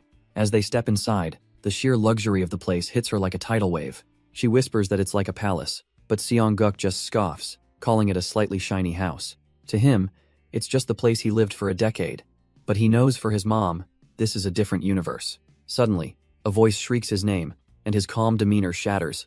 Before he can react, he's tackled by the birthday girl herself, Jeon Minji, who's been waiting for him. Her eyes immediately lock onto the bouquet, sparkling with delight as she asks if it's for her. She pinches his cheek, declaring him her type, and all Seong-guk can do is endure it with a pained smile. With a shriek of delight, Minji announces to her mother that Seong-guk has finally arrived. She clings to him, proudly showing off her cute and handsome guest, much to his silent agony. But the woman who turns to face them is the definition of ice, her gaze utterly unimpressed. Seong-guk freezes, a wave of dread washing over him as he recognizes Minji's mother. His own mom, however, is oblivious, bowing deeply and thanking the woman for the invitation. With trembling hands, So-young presents her humble gift, a jar of homemade plum syrup. The woman doesn't even reach for it, coldly summoning a butler to take the package. But Seong-guk isn't having it, his expression hardening as he insists she accept it. He knows the effort his mother poured into this, carefully preparing the best plums by hand, and a part of him suddenly thinks this heartfelt gift is far too good for the likes of Jeon Minji. His eyes narrow, channeling all the indignation of his past life into a single, piercing glare. For a moment, the woman's cold composure shatters under the sheer intensity of his gaze. She recoils, genuinely unnerved, demanding to know why this little kid is staring her down. But just as quickly, the mask of icy disdain is back in place. She dismisses him entirely, turning away without another word. Instead, she addresses his mother, inviting her to meet the other parents with a practiced, hollow smile. Before Seong-guk can protest, Minji suddenly appears, grabbing his arm with cheerful excitement. She knows his weakness, tempting him with promises of a giant cake and his favorite food, galbijim. His resolve crumbles at the thought, and he allows himself to be led away like a lamb to the slaughter. Meanwhile, Minji's mother takes her seat at the head of the table, a queen returning to her throne. Seongguk's mother, Kim So-young, immediately feels the crushing weight of a dozen judgmental eyes on her. The leader of the pack, Ju Seong's mother, watches her with a cold, appraising stare. Her cronies, the mothers of Yoram and Hyunjung, look on with similar expressions of bored superiority. After a brief introduction, So-young timidly greets the other parents, already feeling out of her depth. But the pleasantries are cut short, as Ju Seong's mother immediately starts the interrogation, asking what her family does. When So-young hesitates, the woman clarifies her invasive question, wanting to know what her husband does for a living. Completely flustered, she admits he runs a small bosom restaurant in an apartment complex. The other mothers are practically scandalized. A mere restaurant? They immediately pivot, demanding to know which university she attended. The humiliation deepens as So-young has to quietly admit she never even went to college. A wave of shock and disgust washes over the elite mothers. In their eyes, she's nothing more than an uneducated commoner. A wave of pure, unadulterated shame crashes over So-young. She feels she truly doesn't belong here. One of the mothers slams her hand on the table, disgusted by this whole affair and worried it will tarnish her own child's reputation. So-young is so flustered she doesn't even recognize the French insult, feeling even more lost and out of place. The others sneer, whispering that So-young's family is clearly just coasting on their child's commercial success. The ringleader of the group simply smiles, savoring the complete and utter humiliation of her target. They openly declare that such an uncultured family must be separated from their own, lest their commonness rub off. But a sudden, furious shout cuts through the air, demanding shame upon them.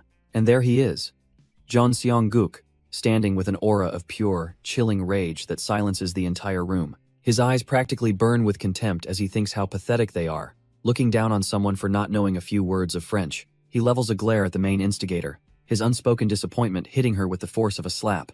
The memory of the insult still stings his mother being called unpleasant, utterly incompatible with their level. Her friend had joined in, sneering at a family she claimed was just selling their child's face for money. And Seongguk had to stand there and listen, his small body trembling with a rage far beyond his years. Another child, completely oblivious, even asked him what was wrong, seeing only his silent distress. She naively explained the mothers were sharing secrets in French, as if it were some grand, impressive feat. The girl even boasted about her own mother's fluency, but Seongguk knew better. He knew what true class looked like. He flashes back to his mother from his past life, a woman who spoke French with the effortless grace of a native. He remembers the quiet pride and deep respect he held for her, a feeling these shallow women would never understand. That memory fuels his fury, culminating in a single, sharp command that cuts through their gossip like a blade.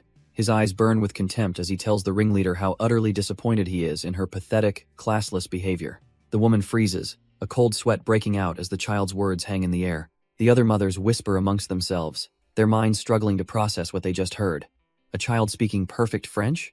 One of them tries to save face, nervously suggesting he must have just picked up a few phrases somewhere. But Seongguk cuts her off, his voice sharp as he addresses her formally as lady. The term, coming from a mere toddler, is so laced with condescension that she practically vibrates with fury. He then launches into a full-blown tirade, mocking their pathetic, low-level French used for nothing more than petty gossip. His own mother, Kim So-young, can only stare in disbelief, her world completely tilted on its axis. He declares that his honest parents are 1,000 times better than people who hide their insults behind a foreign language. And the best part? The gossips can't even understand him, their supposed fluency exposed as a complete and utter sham. His aunt, Kim Mi-young, pulls him aside, demanding to know where he learned this, only to get a breezy, genius child excuse. He just picked it up from TV. Realizing he slipped up, Seongguk frantically tries to explain it away as a simple mistake. But the rival mother isn't buying it. She's far more interested in his flawless, unaccented French. With a smug little grin, he sticks to his story. He's a genius who simply taught himself. Thoroughly defeated, the woman decides to retreat, telling her stunned friend she's leaving the party. But Seongguk's voice cuts through the air, stopping her cold before she can escape. As his own mother watches in disbelief, he stands his ground, demanding a proper apology. The woman scoffs, arguing why she should apologize for words his mother didn't even understand. He fires back, calling her out on her shameful bullying, and demanding she act like a decent parent. Her face darkens with pure, unadulterated rage, completely cornered by a child. Finally, she turns, admitting her fault and apologizing, as Kim So-young holds her remarkable, terrifying son. His mother, ever the gentle soul, tries to smooth things over, much to Seongguk's silent frustration. He watches the woman retreat, thinking his mother is just far too nice for her own good. But before he can stew on it, a pair of small hands suddenly grabs his face. The other children swarm him, their eyes wide with amazement that he could speak French. One little girl gushes that his pronunciation was just like a prince from a movie. Meanwhile, the old chairman Jeon Ju-shin approaches his daughter-in-law, asking if the boy is truly a genius. Without even waiting for an answer, he whips out his phone, needing to share this incredible news immediately. On the other end, Vice Chairman John Jae-hyung is stunned to hear that his son spoke perfect French. The old chairman excitedly recounts the whole tale, laughing about how Seongguk shut down that gossiping bully. And hearing how his little boy put her in her place, Jae-hyung erupts into a fit of proud, booming laughter. His assistant seems a bit flustered by the vice chairman's uncharacteristic display of amusement, but Jae-hyung's mood shifts back to business, finding it hard to believe his son learned French just from TV. The facts are undeniable though. English and French, mastered by a child who is only 5 years old. The assistant pulls out a file, confirming Seongguk's kindergarten intelligence test showed an IQ of 121. It seems a bit low for his demonstrated skills, but it's officially genius level. Jae-hyung orders him to keep a close watch. Then, his eyes narrow with a cold, calculating light as he asks about the study abroad plans for 2 other family members. As his assistant confirms the arrangements, Jae-hyung gives a new order. Find one more spot at those private schools. The man is floored, realizing the vice chairman wants him to prepare a passport for little Seongguk. Jae-hyung leans back, the decision made. For now, he'll call it sponsorship, but he fully intends to nurture this talent properly. And just as this grand plan is set in motion, a doorbell chimes at the family's grand estate. A car glides to a stop before the grand gates, where the school's principal is already waiting. She bows deeply, welcoming the important visitor who has just arrived. The woman who emerges is none other than the imposing Madam Kim Young-hee, radiating pure, untouchable authority. Lowering her sunglasses, she greets the principal, who nervously welcomes her to the school. Myung-hee gets straight to the point. She's here to observe class as curriculum. But her real motive surfaces when the principal mentions the new student, John Seongguk. She declares that she needs to personally vet this child to see if he's suitable to be around her daughter. Eager to impress, the principal leads her down the hall, explaining that today is a special professional experience day. She boasts that a renowned pianist is giving a lecture, a perfect event for Myung-hee's musically gifted child. As they approach the classroom, the clear, beautiful notes of a piano performance already drift out to meet them. But as they peer inside, both the principal and Kim Young-hee freeze in utter disbelief. The one playing with such impossible skill is none other than the new student, John Seongguk. The principal is flustered, whispering about the sheer quality of his performance. He plays with the serene confidence of a master, a dazzling aura surrounding him. Myung-hee's sharp gaze narrows, her mind racing as the principal gushes about his artistic talent. A dark thought crosses her mind. This is a child who can truly do everything. Her memory flashes back to her own son, Taeguk, and the cold disappointment of her husband, John Jae-hyung. Taeguk was nothing special, just an average child with no outstanding talents to speak of. He was deemed unfit to inherit Samjeon, ignored by his father and even Chairman John Ju-shin. She remembers comforting her crying son, believing it was okay, but a seed of resentment was already planted. She had been so sure of her plan. Her son Taeguk was the only biological heir, destined to inherit everything. But that perfect, certain future, all went terribly wrong. It was all because of that child, Jeon Seongguk, who now basks in the adoration of the entire room. The other children flock to him, one girl gushing over his beautiful music, while a boy reluctantly admits it was good. Even the professional pianist, Jo Seong-won, is stunned, asking if he's ever taken lessons before. Seongguk cheekily thinks to himself, well, yes, in my past life, but not in this one. The pianist is floored, realizing he's in the presence of a true, unbelievable prodigy. Just then, the principal steps in, asking both Seongguk and the pianist to follow her for a moment. She leads them away from the crowd, shutting the door to a private office. The pianist asks what this is all about, and the principal calmly states she has an introduction to make. The woman is introduced as Madam Kim Young-hee, the formidable lady of the Samjeon Corporation. The pianist, Jo Seong-won, bows deeply, flustered to be in her presence. He thanks her for sponsoring his last concert, but she cuts right to the point, asking for his thoughts on Seongguk. The pianist can't hold back his excitement, gushing that the boy's performance was absolutely extraordinary. Hearing that Seongguk has never had lessons, he's reminded of his own youth, a nostalgic smile crossing his face. He declares the boy isn't merely gifted, he's a prodigy, a statement that shocks even the principal. Myung-hee's expression remains unreadable as she pivots, asking about another child named Mi-jin. The pianist's tone shifts, casually suggesting that for her, piano would be a nice cultural education. The principal is horrified by the blatant dismissal, but Myung-hee's face just darkens with a chilling aura. She comes to a cold, hard realization. Neither her son nor her daughter can ever hope to match Jeon Seong. But then, a dark, calculating smirk spreads across Myung-hee's face. This, she realizes, might just work out perfectly. She lays out her logic for the principal and the pianist. Jeon Jae-hyung is an old-fashioned man. He believes artists are too emotional for business and would immediately dismiss any child with artistic talent as a potential successor. With a serene smile, she agrees that talent in the arts is very important and that they should all help the child's gift bloom. With that, she makes them a proposal. A little while later, Seong-guk drags himself home, completely exhausted from his first day. He's met with the sight of his aunt, absolutely floored by a new toy piano and a mountain of music books. She explains the kindergarten called with unbelievable news. The famous pianist, Jo Seong-won, the one she's seen on TV, wants to give him weekly lessons personally. Mi-young is stunned by the sheer scale of this high-class education, but Seong-guk just puffs his cheeks, thinking he's used to people making a fuss over his genius. Still, something about this feels a little too convenient, with everyone suddenly pushing for him to be a pianist.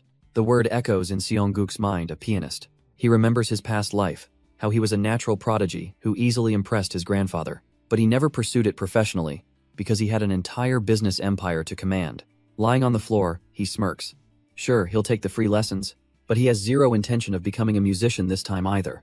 His grand dream is far bigger. He sighs contentedly, thinking it's not easy being a genius everyone wants a piece of. His moment of smug reflection is broken by his little brother, Min-guk, asking what a career path is. Annoyed, Seong-guk pushes him away, telling him to go play by himself.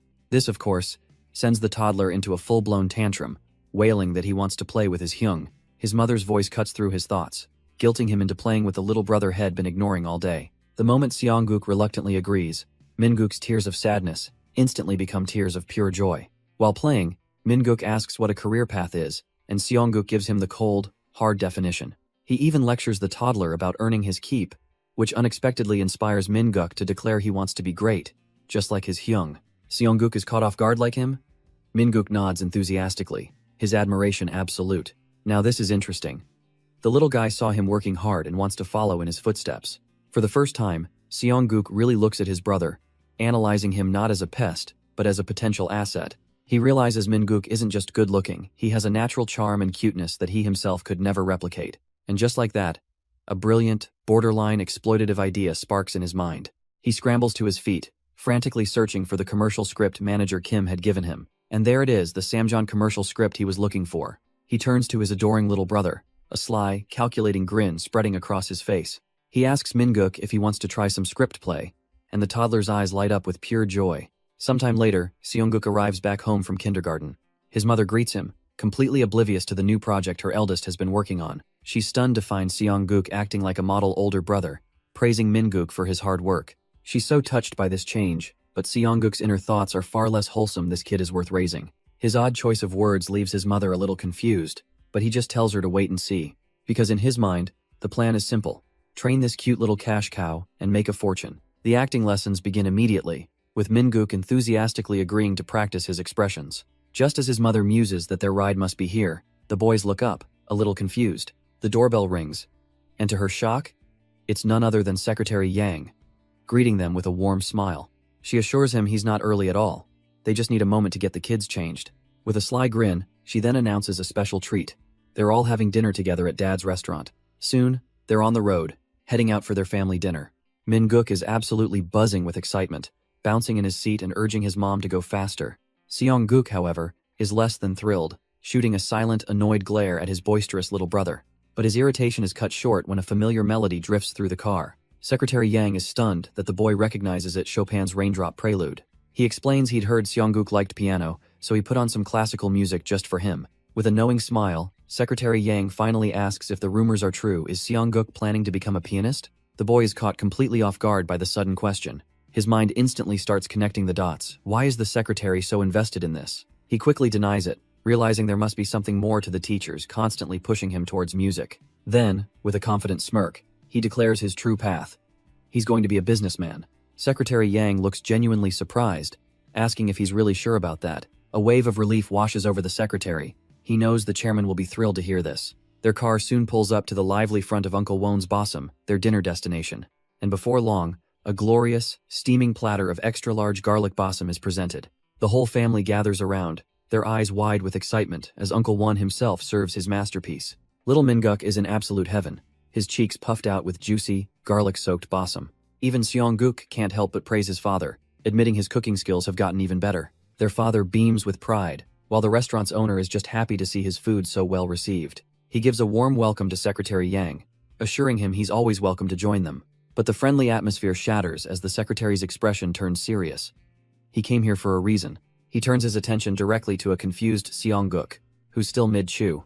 Then he drops the bombshell, a proposal for Seongguk to study abroad in America, shocking the entire family. He explains that the chairman's other children will be going, and it would be best if Seongguk joined them. The boy's mother is torn, knowing a talent like him deserves a bigger stage, but the thought is daunting. Secretary Yang lays out the full plan: a year of gifted education, then enrollment in a top American private school. The timeline is laid out 2 to 3 years, and the parents' faces fall in utter shock. Little Minguk starts to panic, crying out about his big brother leaving for so long. Secretary Yang tries to soothe him, calling it a trip to a good place, but Minguk is having none of it. The boy erupts into a full-blown tantrum, wailing that his brother must stay with him. His mother tries to calm him down, but he just slams his little fists on the table, completely distraught. Despite being told to stop, the tears stream down his face, his heart breaking at the thought. But then, a calm voice cuts through the chaos as Seongguk looks at his brother and makes his decision clear. Internally, he's just annoyed, wondering why this man is bothering him with such a pointless offer. Studying abroad in America? Please. He already did all of that in his previous life. Besides, accepting more support now would only make it harder to escape Samjeon's control in the future. He declares with childish conviction that he has far too much to do here in Korea. The adults are baffled. Things to do? What, like going to kindergarten? But they have no idea. Seongguk knows the clock is ticking, only 2 years left until the IMF crisis. He has a plan. Debut his brother as a child actor, a perfect little money tree to secure cash. He'll use his father and others to gather stocks and real estate, all to protect his family from the coming storm. So he gives them a simpler reason. He wants to stay with his mom and dad, a line that sends his father into tears. Secretary Yang sputters, trying to explain what a massive opportunity the boy is throwing away. But the mother cuts in with a knowing smile, thanking him for the incredible offer. She explains that sending their son so far away would be too hard, as Minguk clings to his brother for dear life. With that, Secretary Yang finally relents, understanding he's been beaten. Secretary Yang tries one last time, suggesting Seongguk can think it over, but the boy's mind is made up. He's not going. And with that, the offer is left on the table as time marches forward to a cold February in 1996. With the study abroad nonsense finally behind him, Seongguk adjusts his glasses. It's time to begin. His first move, taking his little brother Min-guk, script in hand, to a child actor audition. The days blur into a whirlwind of activity as Seongguk juggles his many new responsibilities. At kindergarten, he's a mini celebrity, constantly swarmed by what he can only describe as lunatics. Meanwhile, he acts as a guardian angel for his parents, whispering stock tips and real estate secrets. But his most important project, of course, is personally raising his little brother, Jeon Min-guk. Thanks to his amazing teacher, the kid is growing up faster and brighter than anyone expected. And on New Year's Day, the plan bears fruit as Min-guk declares his dream to be an actor, just like his big bro. The parents are utterly blindsided by their youngest son's sudden declaration. And just like that, the day arrives. Jeon Min-guk's very first child actor audition. Seongguk, playing the part of a seasoned manager, asks if his little brother is ready. Min-guk practically vibrates with excitement, shouting that he's all set to go. He dashes off with boundless energy, leaving their mothers watching from the doorway. His mom can't help but wonder where her boys get all their fiery determination. Still, a shadow of doubt crosses her face as she starts to worry. The world of acting is unforgiving, and memories of their own past struggles surface. But Kim Mi-young just offers a calm, reassuring smile. It's only an audition, she says. And besides, it's hosted by someone they know. She was right, of course, because this audition was being held at the familiar MVC building. And the moment they arrive, a familiar face rushes toward them, shouting Seongguk's name. Forgetting his professional manager persona, Seongguk happily calls out to his old friend. Director Kwak Junha scoops the boy into a massive hug, thrilled to see him again after so long.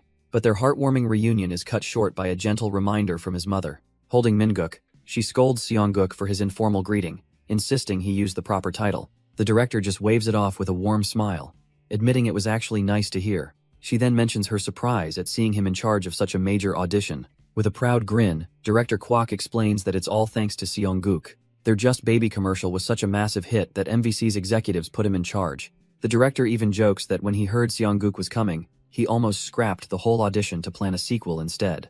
But Seongguk just grins, pushing his little brother forward, announcing that today's star isn't him. The real talent, he declares, is the one and only John Min-guk, who beams for the camera. Director Kwok looks on, completely charmed, noting what a sharp, bright-eyed boy he is. And Min-guk, soaking up the praise, happily agrees with a confident smile. The director gives him an affectionate pat, his expectations already surpassed. "All right," he says, "let's see what you've got," and Min-guk is more than ready to show him. Watching from the sidelines, Seongguk smirks, thinking his plan to win over the director is going perfectly. But just as he's celebrating his victory, his eyes widen in utter shock. Because standing across the studio is a person he never ever expected to see here. A jolt of memory hits him. He's seen that face before, in a past life filled with conflict. It's the arrogant madam from Daokpung Paper, and her equally annoying son, Jae-hee. The old rage resurfaces, a burning red glint in his eyes. But his anger turns to confusion as she starts walking directly toward them. She politely asks for a moment, and his mother turns, still unsuspecting. Then recognition dawns on her face as she realizes who stands before her. His mother braces for a fight, warning the woman not to try anything like last time. But the expected attack never comes. Instead, she offers a quiet, stunning apology. She admits she was rude and arrogant, and that her behavior was unbecoming of a mother. An apology so sincere, it leaves both Seongguk and his mother completely speechless. The rival mother bows, promising she has reflected on her behavior, and it won't happen again. She then quietly excuses herself, walking away with a somber expression. Seongguk is absolutely baffled, his mind reeling. What in the world is wrong with her? A chilling thought strikes him. They say when someone changes so drastically, it means their time is up. He snapped out of his morbid panic by a cheerful voice, calling out to him and his mom. An assistant director from the studio runs up, happy to see they've arrived for the event. She offers to show them to their seats, but Seongguk is frantically trying to get her attention. He points desperately toward the woman and her son, who are now in the distance. The assistant director simply smiles, identifying them as the madam from Daokpung Paper and her child. The assistant director winces, suddenly remembering a rather nasty incident involving that family. But Seongguk isn't worried about that. He's freaking out because the woman was a completely different person who actually apologized. His mother agrees, noting how pale she looked, and the director confirms that something terrible did happen. Leaning in, she begins to share a rumor she'd only heard whispers of. As the story is quietly explained, the shocking details leave Seongguk speechless. His mind races, trying to process the implications. Could it really be true? Before he can finish the thought, a small voice calls out his name, breaking his trance. It's the rival child, Jae-hui, looking up at him with tears in his eyes, asking for help. And suddenly, it all makes sense. The rumor was true. The bratty madam had been forced to change. Seongguk had expected some strange story, but he wasn't prepared for this. The little boy's desperate plea for help hangs in the air, as our genius can only listen. And so, Jae-hui begins to recount his family's tragic downfall. His father, the chairman of Daokpung Paper, had started an affair with a younger woman. He'd lost his mind completely, pouring money and jewels on his new mistress. Eventually, he decided he was done with his old, foul-tempered wife. With no warning, he threw her out of the house with nothing but the clothes on her back. A terrified Jae-hui could only scream for his mom as he was dragged away from her. And that, he explains, is why he's here now. He just missed his mother and followed her. The assistant director realizes the rumors were true. Jae-hui and his mother are now living in a tiny, cheap room. With tears streaming down his face, the boy confesses his dream to help his mom is failing. Hearing the desperate plea, Seongguk can't help but let a pleased, almost giddy smile spread across his face. He'd honestly felt no pity, thinking the bratty mother was just getting what she deserved. But then, a sharp glint appears in his eyes as a new thought takes hold.